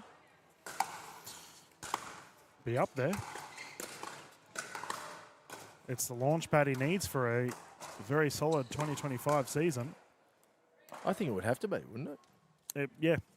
You'd be well within the reason to suggest it. Harry Brown obviously playing in the APC 2024 going down to Evans. That was a massive match as well. But for our first 400 PWR event here in Sydney, that has been sent to the stands. I don't know where it's ended up. Over near Ron Shell, who ironically had his eyes on Harry Brown. Yep. He likes the look of Harry Brown. I think there's probably many viewers at home that like the look of Harry Brown.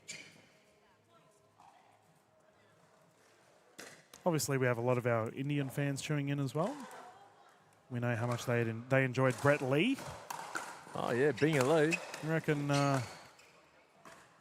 they see any comparisons with Harry Brown? Obviously, he doesn't have the blonde, but... No, for mine, Harry's a classier look than Binga Lee. I mean, Binga was a 90s look with the tipped hair and, you know, the... Oh, rally. All right. The boys are firing. You're right. He does have a classy look about him. He does have a little bit of a dirty mustache, though. That works for him, though, doesn't it? Yeah, subtle reminder like, yeah, I'm classy, but... Yeah, I mean, if I was that way inclined, Harry Brown would be my cup of tea, if you know what I mean. Be a large percentage of viewers that would probably agree with you there, mate. As that ball's gone wide, and Dan cheering his brother on here, Matt Kuznetsov getting it back. Hey, he just showed me his six-pack. Pretty good. All right. Anything Harry Brown can do, I can do better. Our minds are wandering here on the pickleball court, and we can have a side out. Yeah, it's been a long weekend, but look, someone's going to walk away with 400 PWR points here and $2,000 cash, DK. Handy weekend.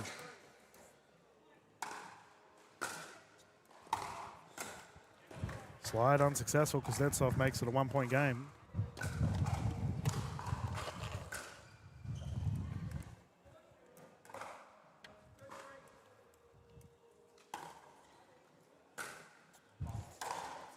Oh, net roll, tied game. Well, we already talked about how Kuznetsov took down Lee, who is just playing out of his skin at the moment. So if you can take down Lee, Brown definitely a reasonable target. 3-3.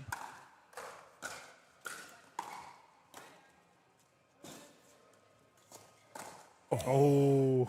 He got the one he wanted. He read it. You can see here just having a chat to Eben, our photographer, a big chuckle.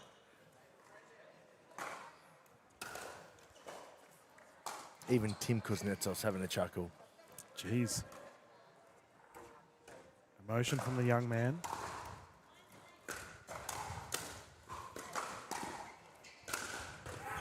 Nice deep shot. Yeah, next 5 minutes. Crucial time in this game, and it could determine the winner. Harry Brown's got to really put his head down here.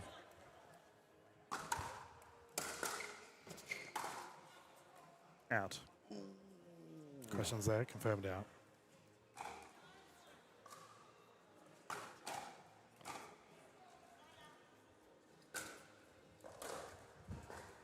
It must have been out, because if Matt Kuz thought that was in, he would have lit him up. Yeah, he would have flown off the handle. Yeah. Oh, what happened here? Danny Townsend and Ben Costin walking behind the court because he wants them to sit down.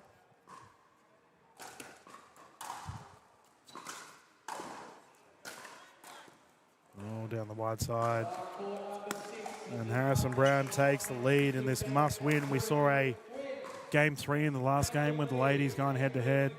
Summer Delabona ending up victorious, and we'll go through to take on Danny Townsend in our next match after this.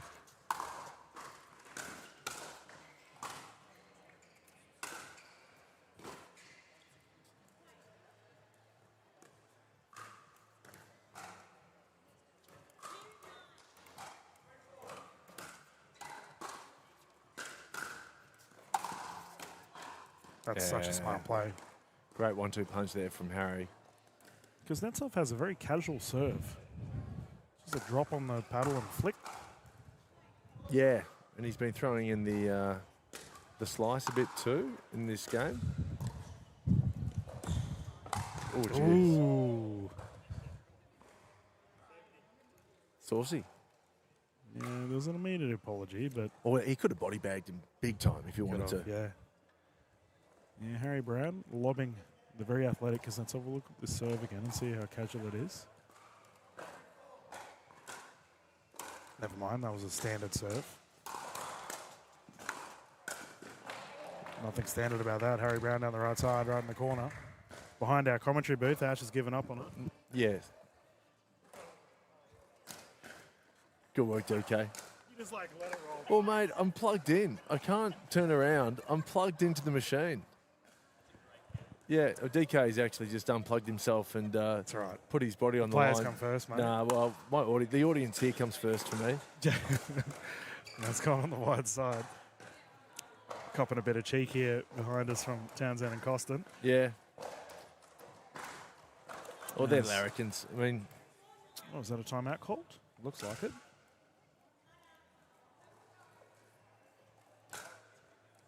As I was retrieving the ball, I might get a score get a update. score check Yeah. from referee David J there as he ponders onto the bronze medal match between Nigel Lee and Kyle Stoker.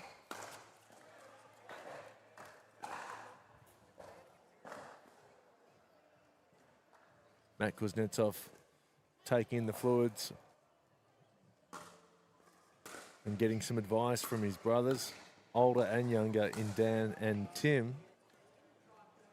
He's ordering his younger brother Tim around. Tim's got to go get something from the bag.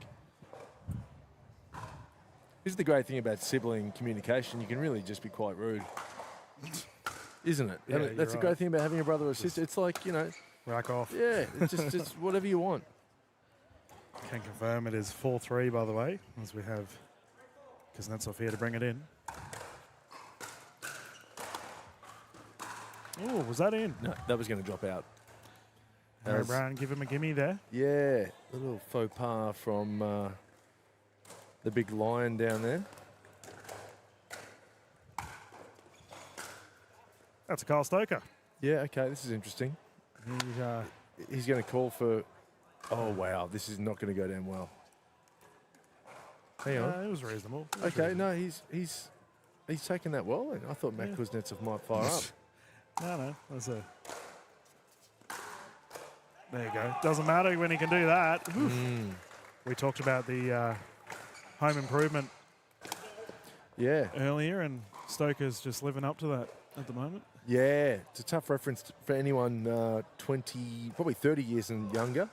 It was a big TV show back in the 90s, Home Improvement, and there was a character called Wilson who lived next door to the main character, Tim, and they would often have conversations over a hedge. And I was about to do the noise. Oh, go on.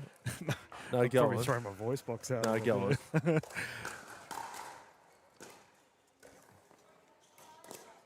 Oh, Yeah. nice there from Brown. Yeah. Because that's off having a good giggle to himself. Go on, DK, give us your... Oh, it's like a wow. How do you even That- give it a go? It's not hard. I'll tell you Not what. easy. Well, people won't understand. If you don't know the TV show, you won't get the reference, but... It's Tim not. Allen It's used not to- what I just did. Arr. Oh yeah. Oh, Tim Allen, what a legend he is. Oof. Eben nearly got a ball to the noggin.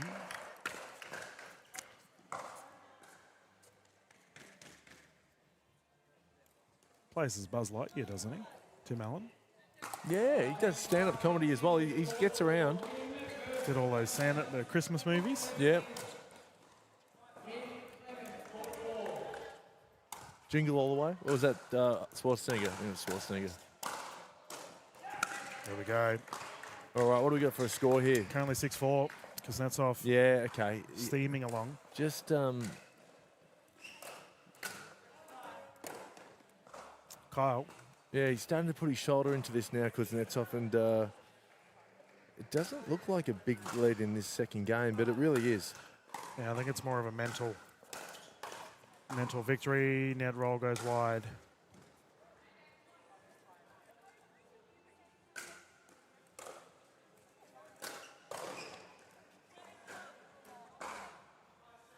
Five, 6, 1 point. Service error.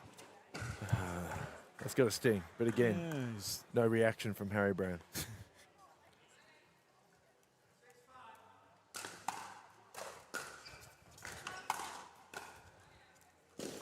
Oh, no way. Bodied? No.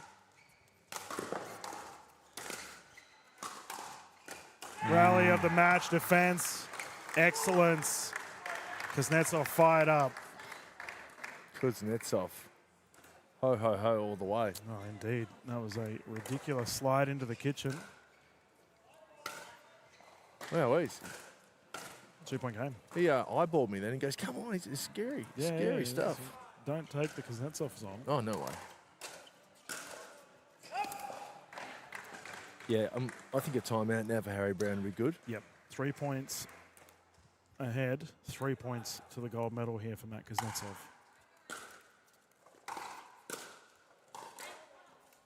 Wide.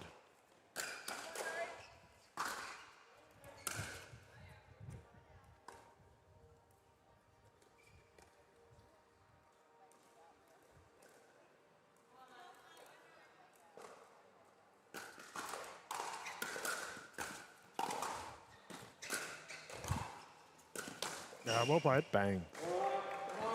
Nice shot there from Harry Brown. Got an office chair on the court.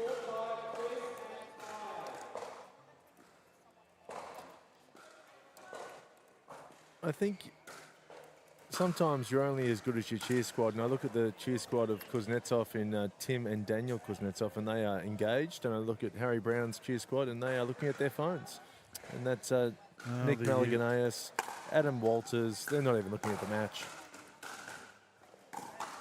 Oh, cat and mouse. Is that an old man crack? You're like, oh, these youngsters on their phones. Oh, no, not at all. It's more just engagement. Oh, perfect. I mean, unless Adam Walters is being incredibly meta and watching this live stream on YouTube. There you go. And if he is, shout out to you, Adam.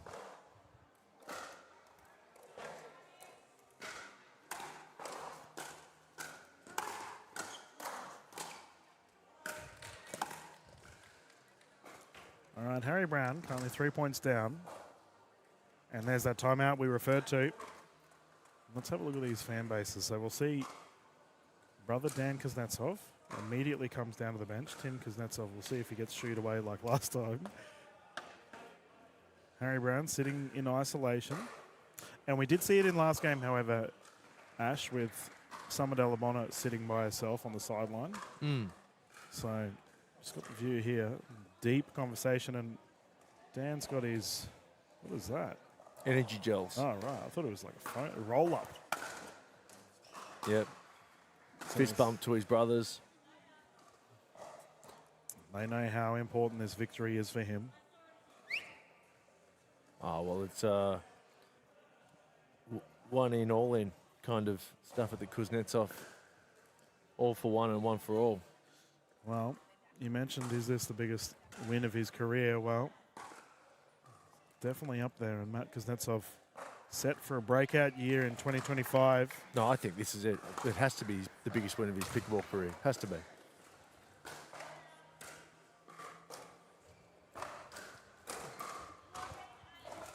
Had an unreal division for our men's singles, and we see these two titans taking each other on. Game 2, pointing end of the stick. Harrison Brown must force a game 3.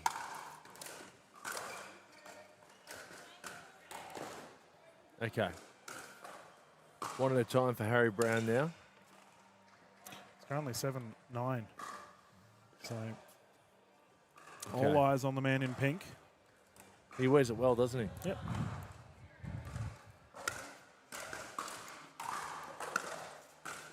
Oh, yes, please. Okay. 2 ripping shots in a row for Harrison Brown. We saw him use that off forehand to great effect against Kyle Stoker in the semi-final. It's such a great shot.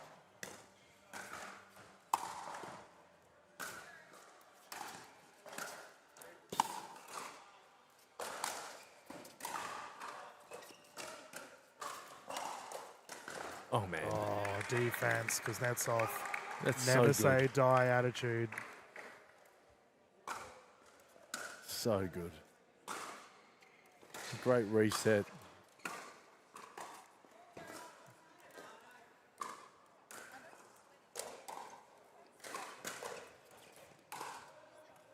Wide.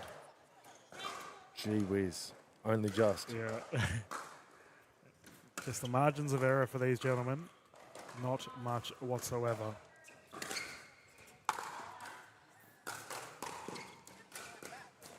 Off.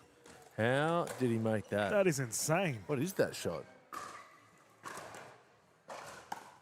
That's a game-tying stroke is what it is. 9-9, Harry Brown finding form at the right time. It was almost like a backhand down the line, an off backhand down the line. And it had the slice as well. Cut to the right. There's the gentleman that hit me in the mouth earlier. Thank you, sir. Oh, just, we don't know his name. That's right. I'll find out. No. Yeah. It was a complete accident. Oh. So you think? Yeah, true. Yeah, you didn't see the actual shot. You just got hit with a pickleball. You're right, you are right. As it looks like, I'm assuming another timeout. So 9-all, is it? 9-all, Kuznetsov's legged it. And he's here just having words of encouragement from brother Dan. And it's a good timeout. Harry Brown's got a bit of momentum. Yeah. Kuznetsov's having a proper towel down over there.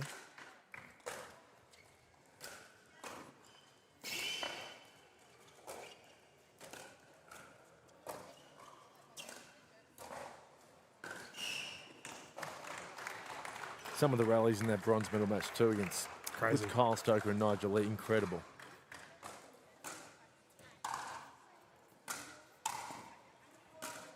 Out. Oh wow! Nearly dipped in. I thought he was going to go cross court there.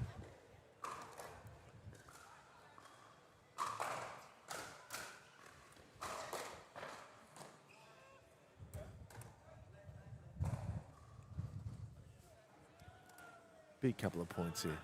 9-9.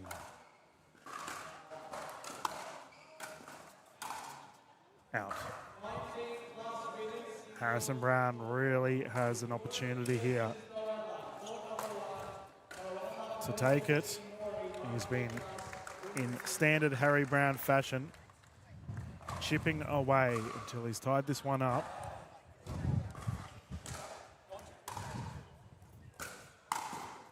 Yeah, Kuznetsov's not done yet. No. He does not want a game 3. No.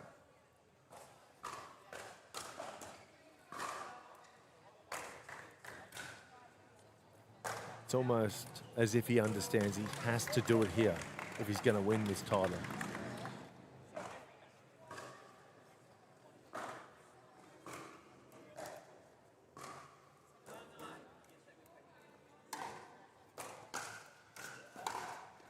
Oh, that is so good. Okay. Clean gold medal point for Matt Kuznetsov.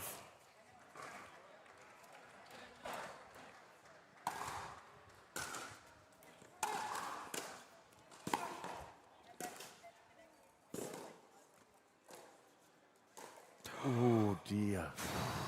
We all held our breath. Mate, we would have heard one of the loudest, almost a Tim Allen from Kuznetsov there. Oh, my goodness. Harry Brown survives 9-10. Can he tie this up and force some 2-point pickleball?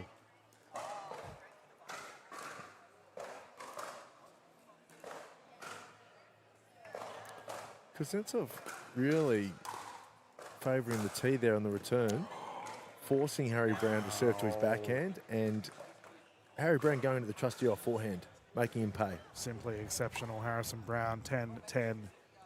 How high can we go? First player to reach 2 points will take the victory. Oh, lightning strikes, repeat options. The question has been asked, confirmed out. And we talk about an eye for an eye in the first game. For mine, that was in. Yep. Wide. Ball don't lie. Yeah, I mean, it's really well handled from Harry Brown. I would have gone off my tree there. That's a key point. Yeah, it just seems so casual.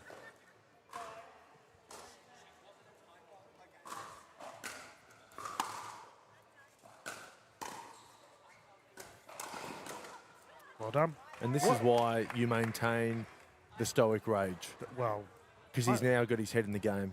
And he's just trucking along, finds himself in a game point to force a game 3.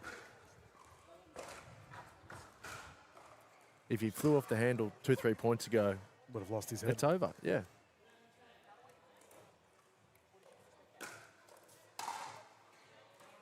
Long. You are Harrison Brown takes it to a game 3. Wow. Uh-oh, that really stung Matt Kuznetsov. He had a chance. Did you see his eyes then after he tapped paddles with Harry? His eyes, they rolled back into his head. He realised he just let it slip then. Well, he had a definite opportunity to put it all away. And I'm just trying to think of situations, Ash, that we may see an animated Harry Brown. I hope so. Like if he stubbed his toe. Yeah. I think he'd be a little bit animated. He'd be a hard man to go out with, I reckon, because you're like, what do you like, Harry? You know, I don't know. Was dinner good or was it no good? You know, have you seen those memes of like ladies posting pictures of them with their partner? Yeah. And it's like the guy's just like, whatever. And then the guy, when he goes fishing and he's caught a big fish and he's got a massive smile on his face and he's really happy. Maybe Harrison Brown's one of those people. Yeah. I feel like, yeah, he might be more animated amongst his mates and amongst people he's more familiar with, like a lot of people. Yeah. But well, he's all business at the moment, isn't he? Can he get the deal done? Let's find out, as he's remarkably calm here on the sidelines. Sitting next to him is his opponent, Matt Kuznetsov, and these two Warriors are about to go to battle once more for this game 3. We will be swapping at 6. And I think Matt Kuznetsov's told his brothers to go away. Yeah, you know, it's me and my paddle. Hike. Take a hike, boys. Your advice didn't work in game 2. Here we go. The gentleman can return to court. Yeah. Gold medal pickleball on display for the PWR 400. Who will take the chockies? We're about to find out. Matt Kuznetsov will bring us in. What was that song? Do you remember that song? It was Me and My Pony. Do you remember that song? Anyway, it could be, Me and My Paddle. Sorry, man. I don't know where you're going with that one. I tried to support you. No, mate. I appreciate the support. Yeah. Someone at home, please help me. Me and my dun-dun. Anyway, I'll work on that for next time. But, yeah, this is it. Third game. Men's final here at PWR 400. A lob. And an off-shot smash. Harry Brown mixing it up. And still nothing, DK. Yeah, true. All right, so a lob doesn't excite him and a smash doesn't. A forehand topspin volley lob followed by an incredibly precise, tough smash that hit the line and still no reaction. Unfazed.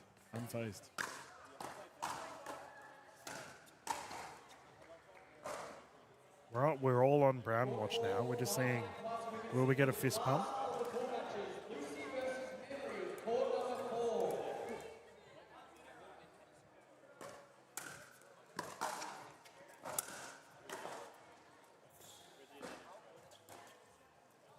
ATP, yes. Recovery, even better.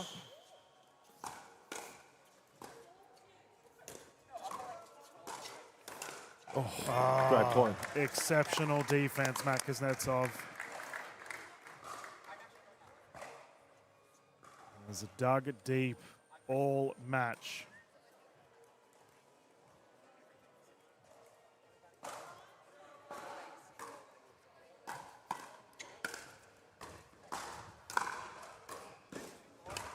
Nice drop. There's been quite a lot of drops in the kitchen this match, hasn't there? The fellas inviting each other in. Well, Harry Brown uses it really effectively. Yeah. Considering his size too, it's quite impressive.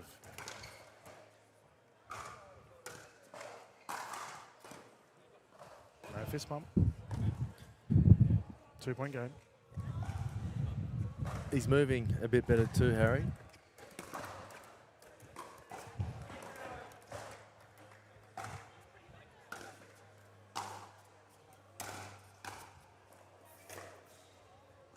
Lob is long. That's a great drop volley. Again, the wind is at Brown's back a bit. It's going to be really hard to bring that ball in with the wind at your back.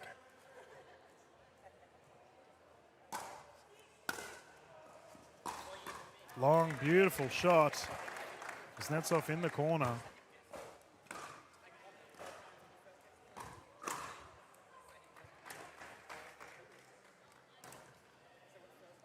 We will rotate at 6, ladies and gentlemen, as this is a game 3.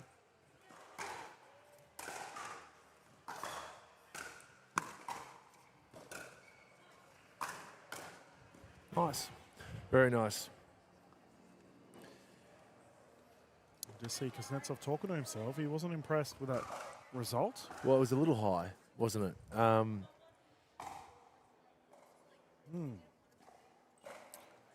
He'll be right. For Matt, he talked about doubt earlier today and how it enters one's mind.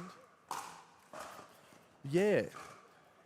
There you go. Well, we saw it with Kyle Stoker in the semi-final against Harrison Brown, and he said to himself, I can't read his forehand. Yep. And once that doubt creeps in, you lose a lot of confidence in your game and your strategy moving forward. And I'm not sure if this is the case with Matt Kuznetsov, but you need to be clear on your game plan. Kuznetsov dodged, and he asked the question if Harry Brown just asked the question if Kuznetsov touched the net. Yeah, I like that. And official Jay said nope. You got to ask. Well, I mean, in that call, official Jay actually steps in and says, no, that's a net fault. So you can't challenge it.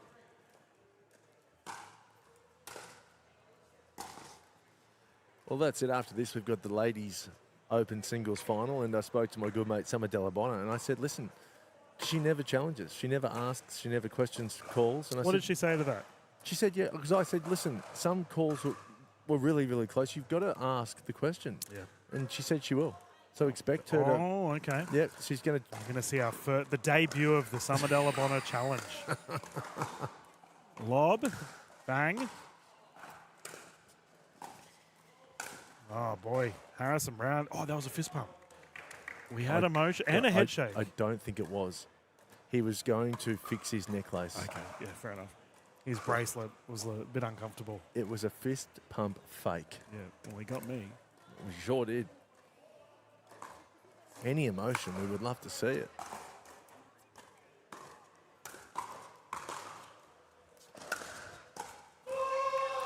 Bang. There we go. There we go. Okay. Okay, we've seen it all. And at the price of admission, folks. We've had a... And this is what's... Medical timeout here for Matt Kuznetsov as well. Ooh, okay. What, did it affect Matt Kuznetsov that much? She just shouted. The Harry Brown come on has thrown him. He grabbed his hip. No. Now Right. keep in mind, viewers, His the right hip. medical doesn't kick in until medical staff have arrived on the court. Here we go. So as soon as she hops on and starts having a chat to Kuznetsov, then the timer will kick in. Here we go. So you'll see official Jay will turn his stopwatch on. But yeah, 15 minutes. And there we go. Harry Brown, first emotional moment on the court. Well done, Harry. You've done it. Summer Delabona about to do her first challenge. We're ticking all the boxes here at the NPL City Champs. Yeah, and it's really quite palpable when Harry Brown gives a come on, when he doesn't give one Yeah, it for means 3 a lot, days. right? Like, well, we haven't seen it in the men's singles all day. So it's almost, there is an argument to say that if you can keep your powder dry in terms of your emotion and your come-ons, when you want to use that, like a NOS in a car, it's worth triple. It's worth it counts. It's going to affect your opponent because we very, very, very rarely see any emotion from Harry Brown. Brown. For him, and it's done so much, in fact, that he's gone to the bathroom with Dan Kuznetsov. I don't know what that's about. What is that? Dan Kuznetsov wants to talk to Harry about the come on. Yeah. Come on, mate. That's not unsporting. Yeah. Here we go. Official David J is coming over. We've no doubt got some nonsense to hear. What's going on, mate? We are mic'd up, by the way, so... Yeah, okay. I'll mute myself. I'll keep this rolling while referee David J and Dylan have a chat. Just probably talking about Married at First Sight tonight, but we've got a great game here. Third game here in the men's Open final. Matt Kuznetsov currently undergoing a medical timeout. Harrison Brown with a 4-1 lead in the final. And third game. Harry Brown's gone to the bathroom. I think. He's just walked off. But regardless, Matt Kuznetsov can have up to 15 minutes here in this medical timeout. The winner of this gets $2,000 and 400 PWR points. Great way to start your season.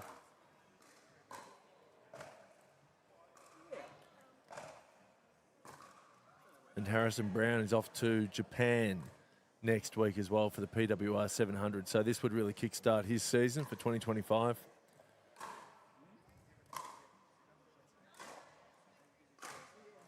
I don't know. I think it's going to be hard to stop Harry Brown. 4-1 up. Some kind of hip issue for Matt Kuznetsov. I think this is not a new injury for Matt Kuz. Yeah. Well, Matt Kuznetsov's brother, his older brother, Dan Kuznetsov, just walked past me and said, you know he plays better with injuries. Just watch him after the injury. So, look, we'll watch with bated breath to see what Dan is talking about. But if anyone knows his middle brother, his younger brother, it would be Dan Kuznetsov. He doesn't look concerned. Harry Brown doing some stretches. I don't even know if we're still on, to be honest, but I'll just keep talking to you. We've got the ladies' singles coming up after this with Summer Delabonna and Danielle Townsend. Danielle Townsend going for the Triple Crown, and Summer Delabonna wanting to stop that. They're actually rooming together here in Sydney. So I'm pretty sure that Summer won't want to listen to Danielle talk about how good she is at singles tonight. And yeah, I think we're going to see a very determined Summer Delabonna in the women's singles coming up just after this men's final.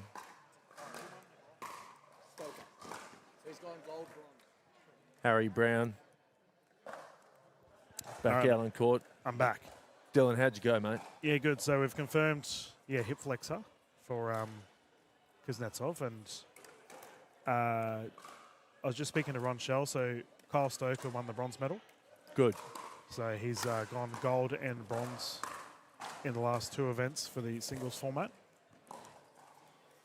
But we're just waiting here for Matt to come back. The time he's still got well and truly plenty of time. Just under 10 minutes now as the clicks in. Kyle will be very relieved to get a medal. I think so. You know, I know he put a lot of pressure on himself coming into this tournament to go back-to-back, and bronze medal. Yep. Defeating Nigel Lee too, who's been running hot all day. He's had a great tournament, hasn't Yeah. he? But I was speaking to Ron Shell about our next game of the ladies. Mm-hmm. And I said we're going to see the debut of the Summer Delabonna Challenge. And he looked up at the stands, who Summer's in the stands, and he said to watch out. Summer looks locked in. So Danielle Townsend has got a scary Summer to deal with. Well, I had a word with her. I said, listen, You got one more to go. Yep. Let's go. Just get it done. Here we go. The gentlemen have returned, and we can see if Kuznetsov has a bit more free movement. 4-1. Can I just point something out? On our left side of the screen, oh, he's not doing it anymore. But we had Eben with a camera looking over a hedge. I was thinking like Miami Vice or something. Like he looked like a CIA agent. Yeah.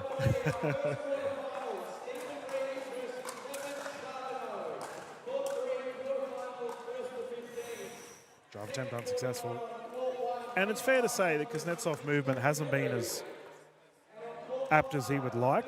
In that first game, he was throwing himself hell and leather, but for Harry Brown, he looks calm as a cucumber. Yeah. Look, for either player today, this is going to be a huge win. Harry Brown, of course, would want to avenge his loss in the final to Tom Evans last year. On the APC, yep. It's dropped in. He's called it out. He's called it out. Hang on a second. And will Harrison Brown challenge? No. There we go. Talk about Eben being some member of a secret service. He's hiding behind the hedge with his camera, but next to official David J. Oh, drive and recovery. No. Wow. This is gold medal pickleball on display, gentlemen. Yeah, it's living up to a gold medal match, that's for sure.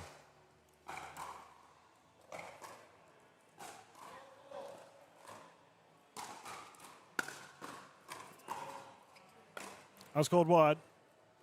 Challenge is there.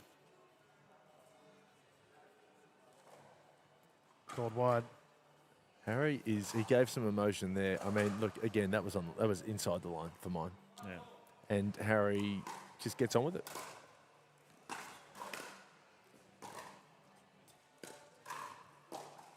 I know it's hard for the ref to overrule that far sideline, but if you see it, you've got to call it. Yeah, official J is usually pretty on the ball with it, but Well, he said he can't. He just said I can't overrule that far sideline. that's right. You can't see it. So Yeah. Well, I mean,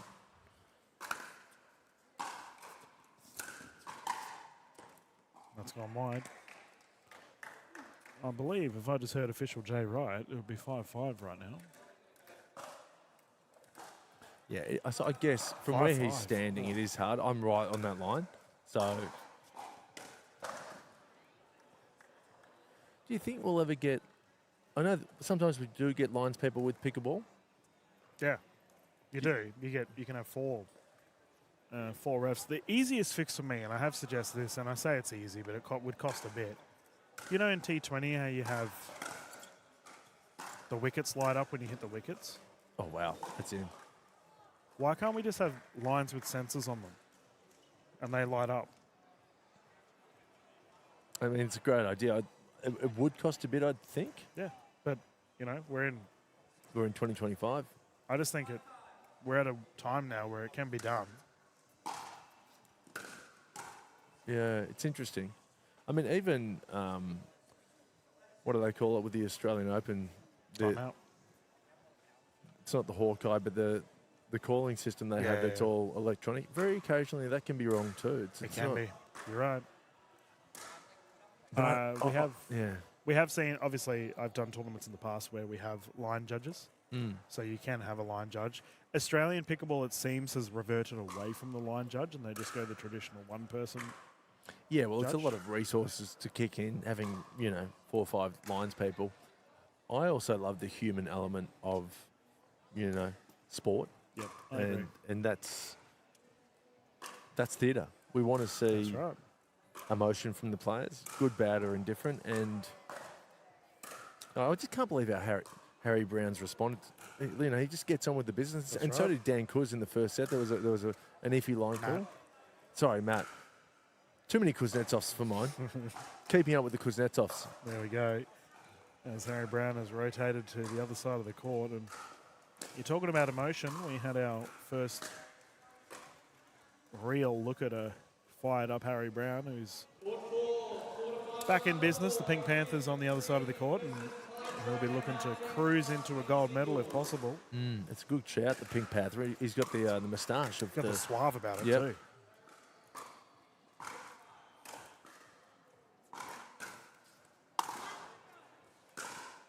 Oh my goodness.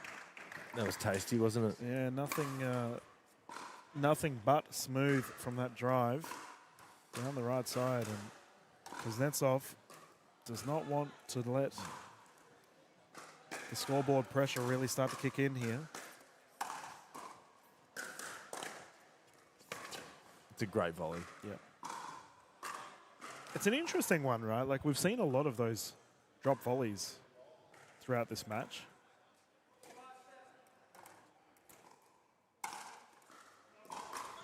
Service error. Confirmed out. Really pivotal time in this third game here. 7-5 to Harrison Brown on serve. Oh, net roll. There we go. Kuznetsov getting it back. You like that. Fired himself up. We hear Vamos getting called a lot, Ash. Is that a JT influence?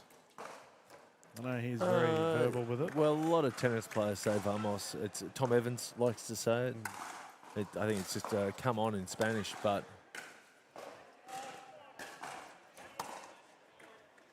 I think it just feels nice to be speaking another language on the court.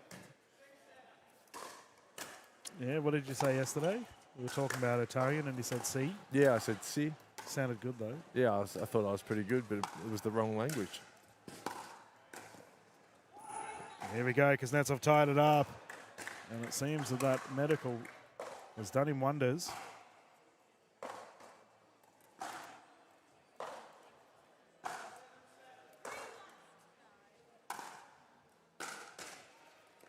And we've often referred to this side of the court as the preferred side. Kuznetsov's just had a look from the medical team, and he now finds himself on that side. We saw Summer Delabono take the victory after that rotation in the last match. And he sprayed it there, though. Yeah, I'm not sure. Also, but Harrison Brown won the second game when he was down that end as well. True. Good point. Time. Yeah. I think Harrison Brown would be quite happy being down that end. He'd be happy with how he's placed. I think he's right just happy wherever he is. It just seems very calm. And this is a bit tricky, right? Like, because the Kuzis are trying to give advice to their brother, but Harrison Brown has deliberately sat himself right next to Matt. So it's like, go ahead, give him advice. It's not going to do you any good. Well, to be fair, Harrison Brown was sitting there first. True. So if the Kuzis want to sit right next to their opponent. Yep. All right. We are down to the pointy end of the stick. Only a couple of points away from a gold medal as Harrison Brown ball in hand. 8-7, game 3.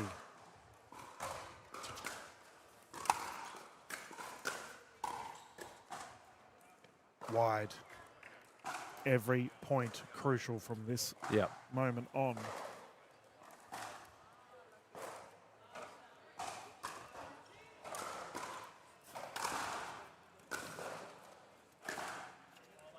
Side out. Yeah, good side out. Can Kuznetsov do some work with this?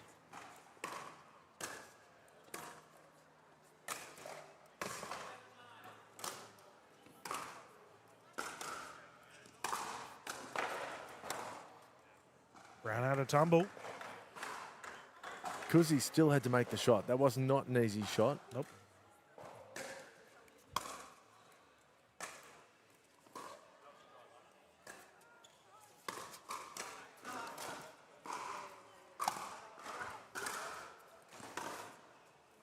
Ooh, on the wide side again. matter of margins between these two gentlemen. Almost looks like it's about to rain outside. Yeah, it's getting a bit gloomy here. No wonderful sunset like we had yesterday.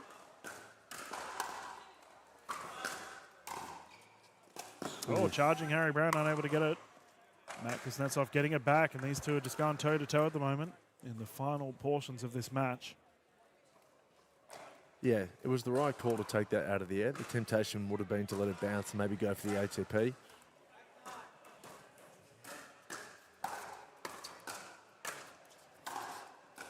That drive is elite. Oh, wow.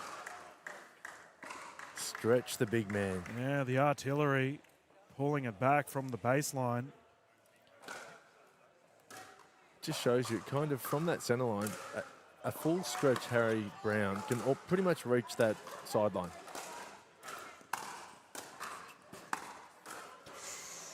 Wide side, 9-9. This is tense at Oxford Grammar.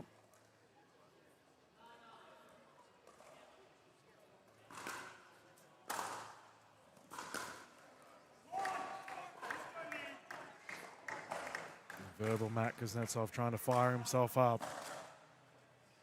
I don't know if there's any timeouts left, Ash. Just comes down to a man and his paddle. Yeah. Me and my paddle. I got to try and remember that song. You'll get it. It's all right.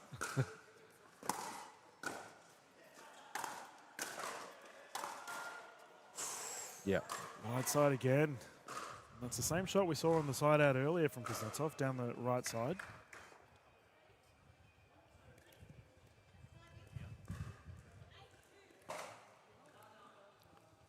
So it's 9-9.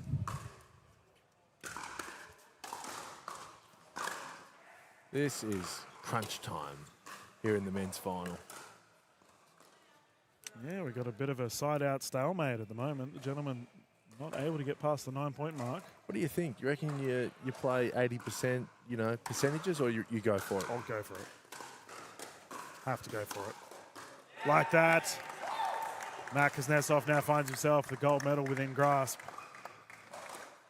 But he had this opportunity in game 2 as well. Well, this could have is really pulled away.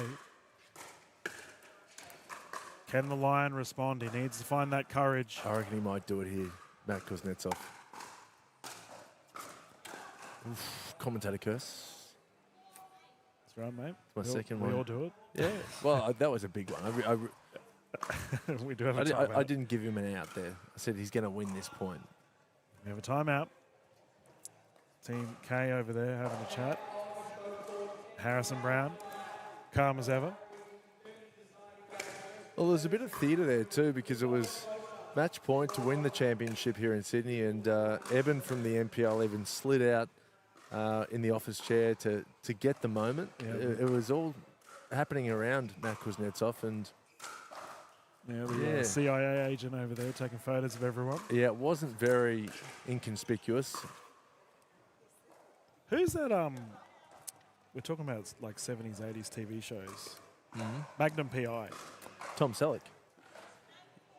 What? Eben? He's got his I camera thought you were out. going to say, I thought you were going to say Harrison Brown's got a bit of Tom Selleck. Oh, yeah, that's a compliment. He'll take it. Who'll take it? Tom Selleck? Yeah. Yeah. All right, Harry Brown has an opportunity to tie this up. Let's find out. 9-10.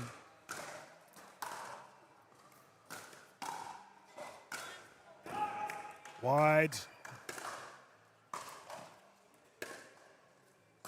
Gold medal point. This would be huge for Matt Kuznetsov and his career. Yep. And Timmy Kuznetsov here is riding every shot. Yeah, it's a good shout from Harrison Brown there. The ball came into the court.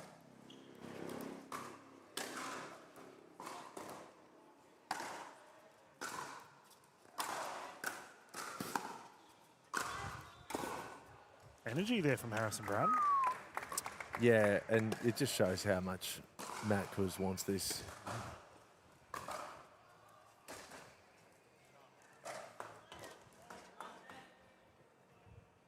Bit of wind now picking up, blowing into Harrison's face.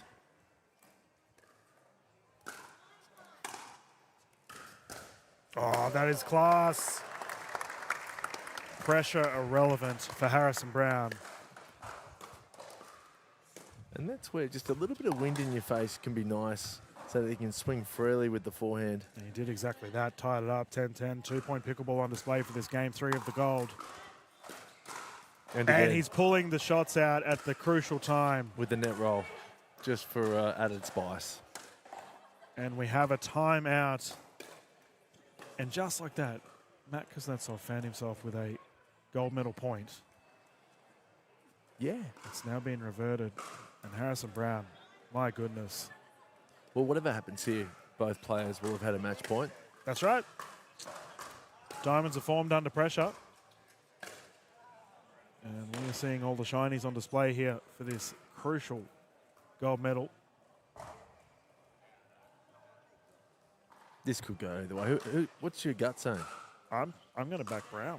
He's Yeah. started. He's just woken up. Yeah. He's just played 3 pearlers in a row.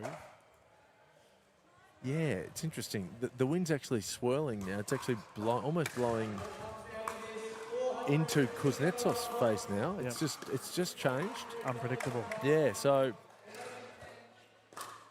This would be heartbreak for Matt Kuznetsov. Has to dig deep.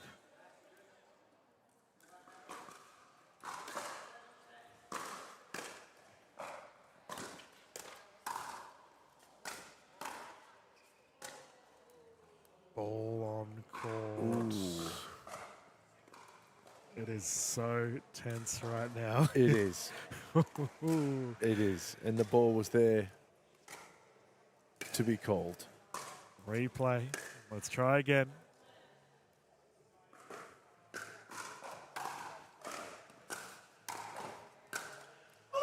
He's done it. There's the emotion.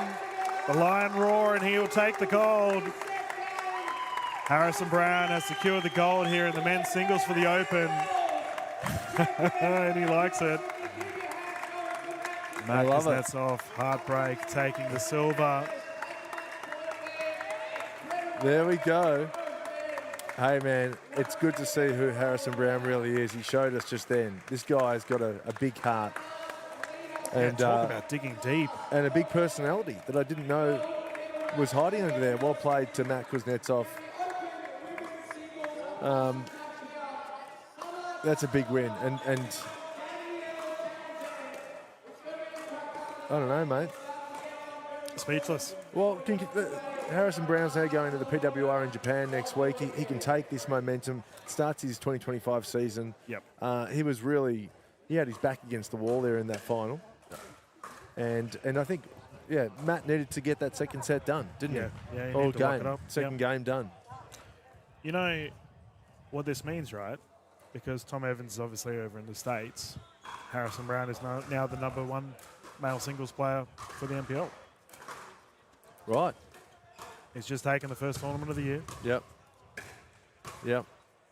So well done, Harry. Look, it's exciting. I think, I'd love to see more of Harry's personality too, but, maybe he doesn't show us it very much, which is fine. Yep. But he sure showed us just then, didn't he? Pulls it out at the right time. And that was Cuba Gooding Jr.-esque. Do you remember when he scored the touchdown in Jerry Maguire? Have you seen that movie? Come on, Dylan. I'm going to have to send you a little anthology of movies to watch. But basically, there's a character in Jerry Maguire. He's a gridiron player. He's an NFL player. And he has a tough season, and we don't get to see much of his personality. Yeah, right. And then he finally scores a touchdown, and this guy goes nuts to the crowd. Yeah, right. And he really laps it up. And when you don't think you know someone, all of a sudden you get to know them in that instance. Yeah, right. I think Harry Brown he would have had many fans before this, but I think he's going to have a lot more after the last 10 minutes. Best of luck in your expedition to Japan, Mr. Brown, as he takes on the gold, and we will continue the gold flavor here at the PWR 400 as we have the ladies hopping on. Bit of a grudge match here for us. Ash Williams, you mentioned Della Bonner was not impressed with her loss last night against Danielle Townsend. And she is all business. We talked about an angry Kyle Stoker and angry Joey Wild. The accountant looks all business right now. I know. I expect Summer Delabonna to come out all guns blazing here in the final. She went down to Danielle in the ladies' doubles yesterday, and she didn't like the way that tasted.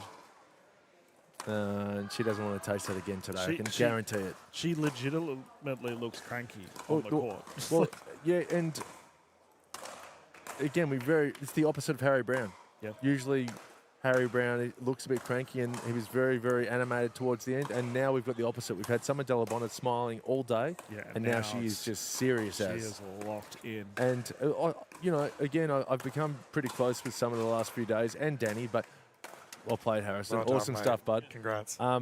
And Nikki Mel. Great. Yeah, I mean, I just said to her, it's you've got one more match. Let's get this done. And she was like, okay. Yeah, well, I reckon there's another storyline here we haven't talked about. The Summer Delabonna wants to be the crown killer. Danielle Townsend obviously locking up the triple crown in our last Sydney Championships for the NPL. Yeah. She has an opportunity to do the same again, 6 in a row. Yeah, The Crown Killer, the sequel to the Netflix series The Crown. It's starring Summer Delabonna. Can she be the Crown Killer, the Triple Crown Killer? I mean, if you were a betting man or woman or whatever you may identify as, Danielle Townsend's had lower limb injuries concerns throughout the entirety of this tournament. Summer Delabonna, the #1 rated women's singles player in Australia, you would say the odds would be in your favour. Yeah, but mate, I'm not going to say who said this, but it's a pro pickleball player on the open women's side, and she said, "You're not really falling for this Danielle injury." Oh, okay. And she said, when the points are on, she's running around fine. Bother her. Okay. And she has a point. But again, I think the injury, there's no question the injury's there, but I think Danielle's heart, once the point starts, her heart takes over. She's all guts. There we go. Ash with the tee, as Summer will like to clean up regardless. But for Townsend, her NPL career has started off blistering hot. As I mentioned, already secured 5 gold medals out of 5 appearances in the tournament format. But for Summer Delabonna, who's recently just signed with the National Pickleball League, singles is her forte. She'll be looking to quickly remind young Townsend, the superstar that she is. Housemates tonight, it's going to be an uncomfortable drive home, Ash. I have a feeling that if Danielle Townsend beats Summer Delabonna, that Summer might go and stay with family in Sydney tonight. Bit of Italian for dinner, eh? Yep. I don't know if she'll be able to room with Danny if she loses this. And Okay. And who knows, vice versa. I know Danny doesn't like losing, and she hasn't had to taste that right. feeling That's all right. weekend. Let's find out. Townsend to bring it in. 0-0 gold medal pickleball on display. And it started with Summer Delabonna winning the first rally for our women's gold, our last broadcasted stream of this event.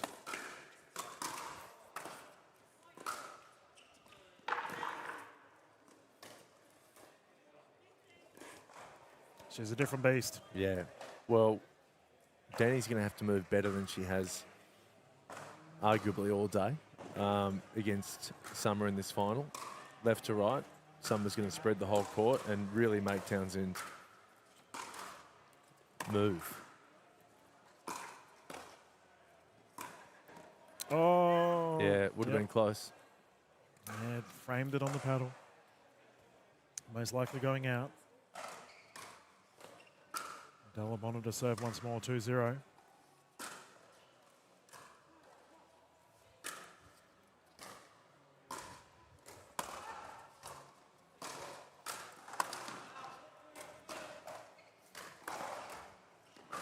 Yeah, great angle from Townsend. Yeah, really pushed Delabona out wide. Terrific shot. See the Delabona's rocking the, Townsend's rocking the Viet Jet uniform. One of our key sponsors here for the NPL. Yeah.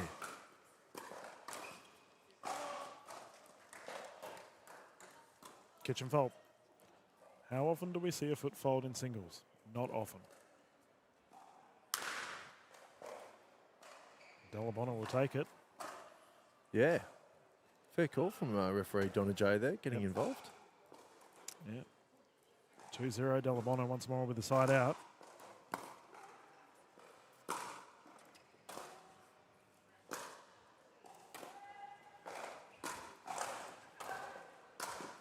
Yeah, Summer Delabona, my mate, goodness. these patterns are looking ominous for Danielle Townsend.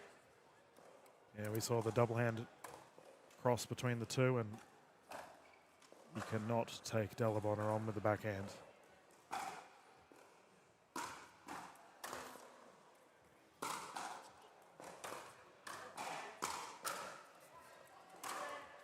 Of course, Danielle Townsend's got a bet with fellow player George Wall. George Wall, it's the Triple Crown stake bet. He'll be watching right now with a bit of anxiety. Yeah, of course, if Danielle can complete the Triple Crown and win this ladies singles, then George Wall owes her a steak dinner. But if she loses, she owes George a steak dinner. Geez, that's... How did George get that? He gets an opportunity to just get a steak and he can just watch. Yeah, but again, if Danny can get her teeth into this game, then she can win. No challenge there from someone. We said, are we going to see challenges from someone? Yeah, but that was, I think that was pretty clearly out. That was out, yeah. But I did have a word to her. I said, we'd love to see the first challenge. Just got to ask the question. She's just so nice.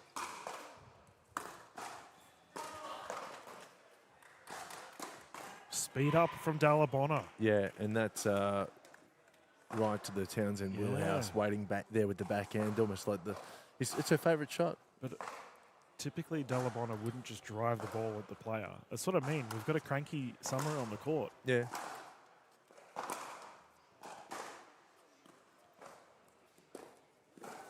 Unfortunately for Townsend, momentum not working in their favour.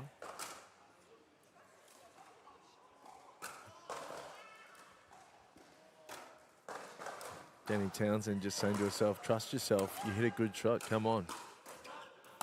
That's long. No challenge. Once again, that was out though. Yeah. We might not see a challenge from Delabona. Maybe it's just not in her nature. That's long.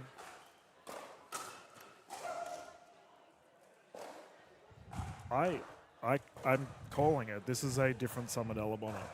She just normally looks very happy on the court. You know, we saw her doubles events with Nikki Hyatt, and they were laughing non-stop, very carefree.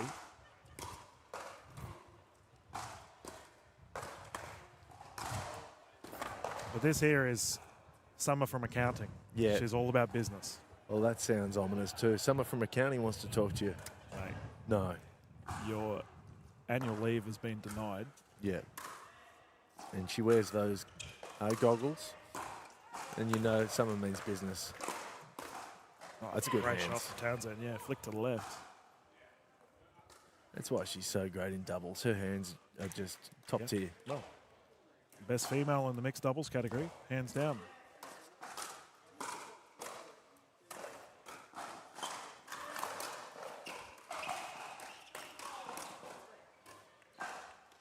Smash error there from Townsend, and we're in a bit of a stalemate here with the ladies trading side outs at the moment. 1-3. Actually, it must be an even number if Summer's on that side. I think it's got to be 4-1. 4-1, yeah. Yeah. Ooh. Went for it. Yeah, that it's time out for Townsend here. Yeah, smart too. I think that movement left to right from Summer Delabona, then coming into the net when Danny's off balance. Yep. That's a pretty nice recipe. And look, she's doing it again. We talked about what Summer does on her timeouts, right? So Townsend immediately goes to the support on her bench, whereas Delabona stands here on court and watches the game next to her. It's a 19-plus division, two gentlemen going head-to-head. Well, she was pretty exhausted in the semi-final. Yeah. She was gassed against Selena Trulia. And, yeah, I mean, it's a lot of pickle over the last 3 days. That both are clearly feeling the effects of that. Townsend is... Actually, they're both clearly hurting, but Townsend probably ostensibly a little bit more. Now we'll see if Townsend can lock in here. She's got a rampaging Summer Delabona to deal with.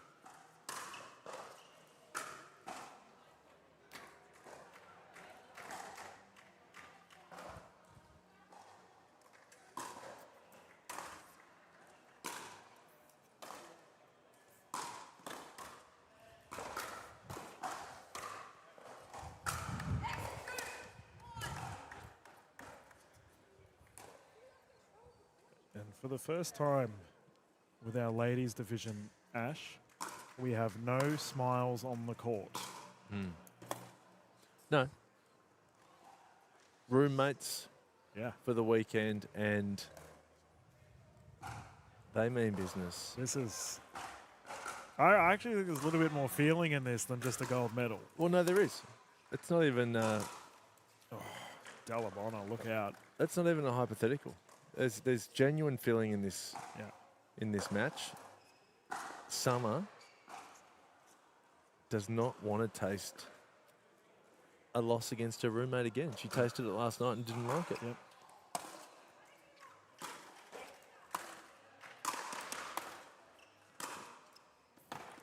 There you go. You talked about it earlier today that you spoke with Delabona as, is it time now? Are you going to take this pickleball thing seriously? And you said she's considering it. Well, maybe that's just clicked in here. Like, okay, this is my first NPL tournament of the year. Is this where I launch from? Because we know her for her singles. Obviously, she's elite at doubles as well, but singles has always been her bread and butter. Yeah.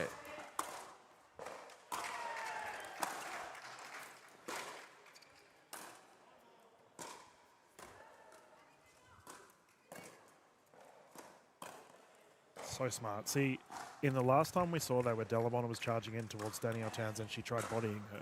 Didn't work. That instance, Delabona tried slowing it down to the right side, caused the recovery dink, to which Delabona could have dealt with appropriately. We have a game point, by the way, Ash. Have a guess what the score is. 10-1. 10-1.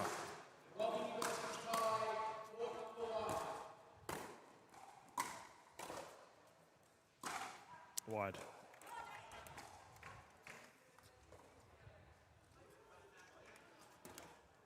I just love the theatre. I mean, we've got Townsend here. I know she's in pain, but she's not masking that she's in pain. I mean, that's a great drive. But you're versing the best, and you know what a lioness does when it sees a wounded animal, Ash. yeah, well, that's the thing. What I don't think you should be playing Danny. Yeah, you shouldn't be playing her like she's wounded, because, I mean, I reckon that didn't work out too well for Mickey Hayat and B. Massey. I'm just saying don't fall. I'm not saying it's a rope-a-dope. I'm just saying play as you would usually play.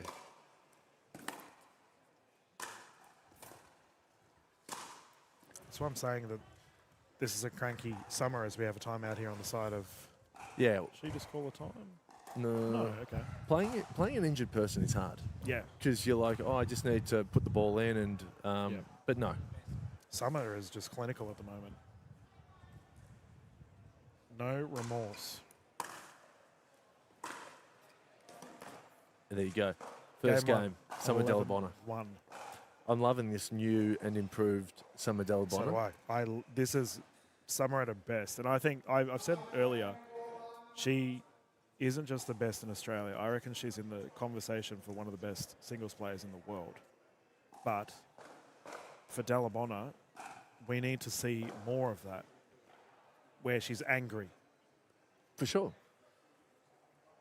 For sure. And you asked earlier, will she be maybe thinking about placing a few more chips on that pickleball table?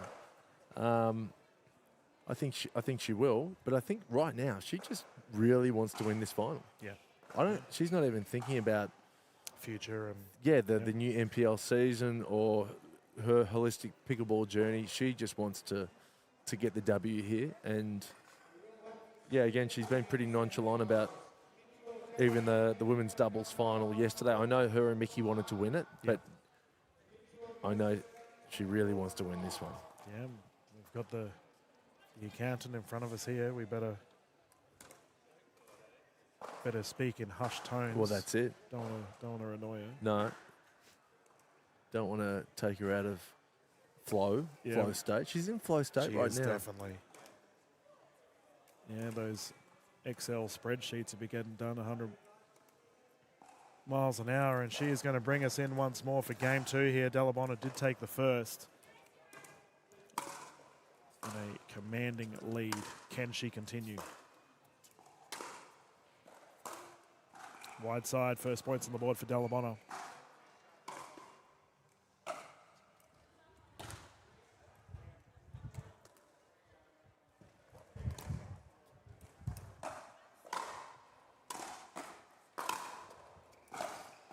Great start to the second game for STB. Well, Townsend simply has to play perfect if she wants to come back and force a game 3.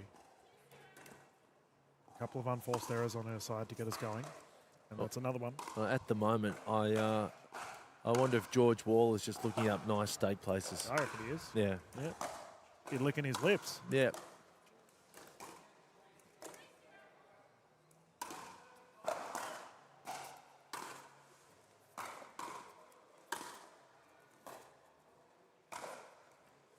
Repeat strikes from Delabonna down that left side.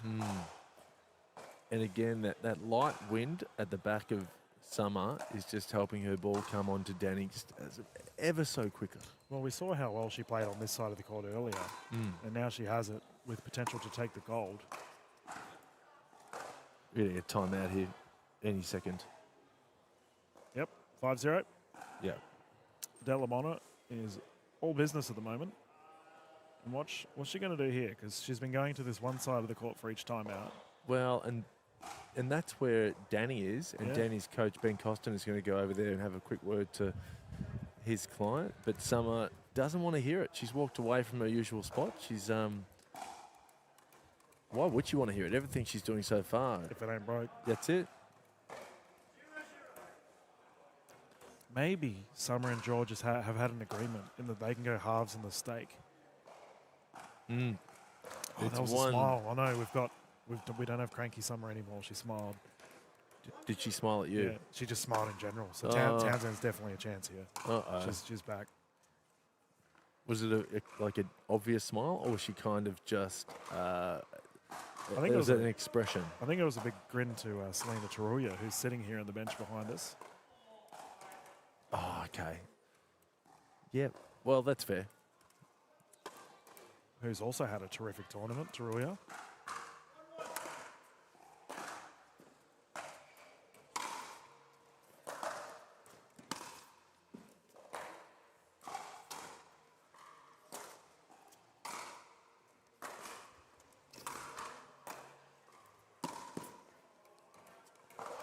That's better from Danny Townsend. It's bloody awesome from Townsend. Yeah. But you can see how hard she had to work just to win that point. That's right. And that takes a lot of gas out of the engine there of Danny.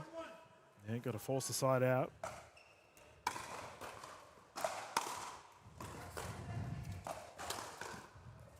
No. Again, that wind is just adding some pepper and salt to Summer's ball. This is just scintillating form from Delabona. She just, how many mistakes has she made?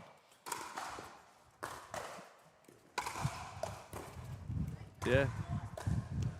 She's playing just about perfect pickleball, and a double-handed backhand of hers lethal.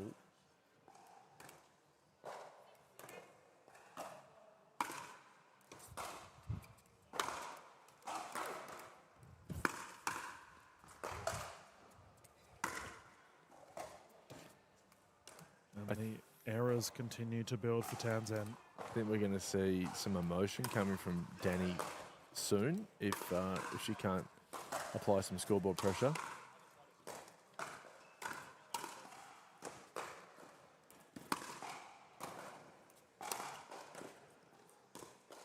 Great point. Well, we saw it happen against Mickey Hyatt, right? Where Townsend fired herself up. Got emotional on the court, and it benefited her as a 0-7 deficit. She's just, well, she needs to get it back. So it's 0-7 now. Yep. 7-3 at least before she can start Building some momentum. Yep. But good call from Townsend. she's up against one of the best. She's a fair player, Danny. She calls an honest ball. Well, now that Summer has the challenge in her back pocket, she just can't do anything wrong. We are seeing a near flawless game here from Summer Delabona. Did you ever used to play the video game Mortal Kombat? There you go, yeah. DK. Throwback, yep.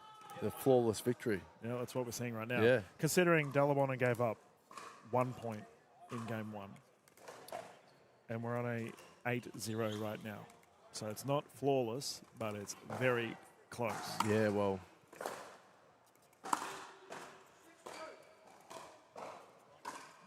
Yeah.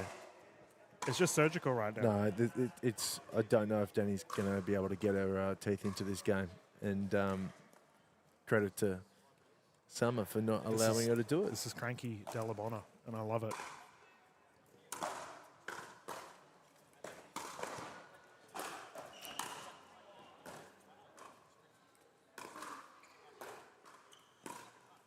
Yep. Well, Summer Delabona's got a bee in her bonnet. This is terrifying. If I'm a female player that likes playing singles and you see what Summer's capable of. Yeah. She's currently on a 10-0 gold medal point. This is it. This is clinical. This is to take away the Triple Crown.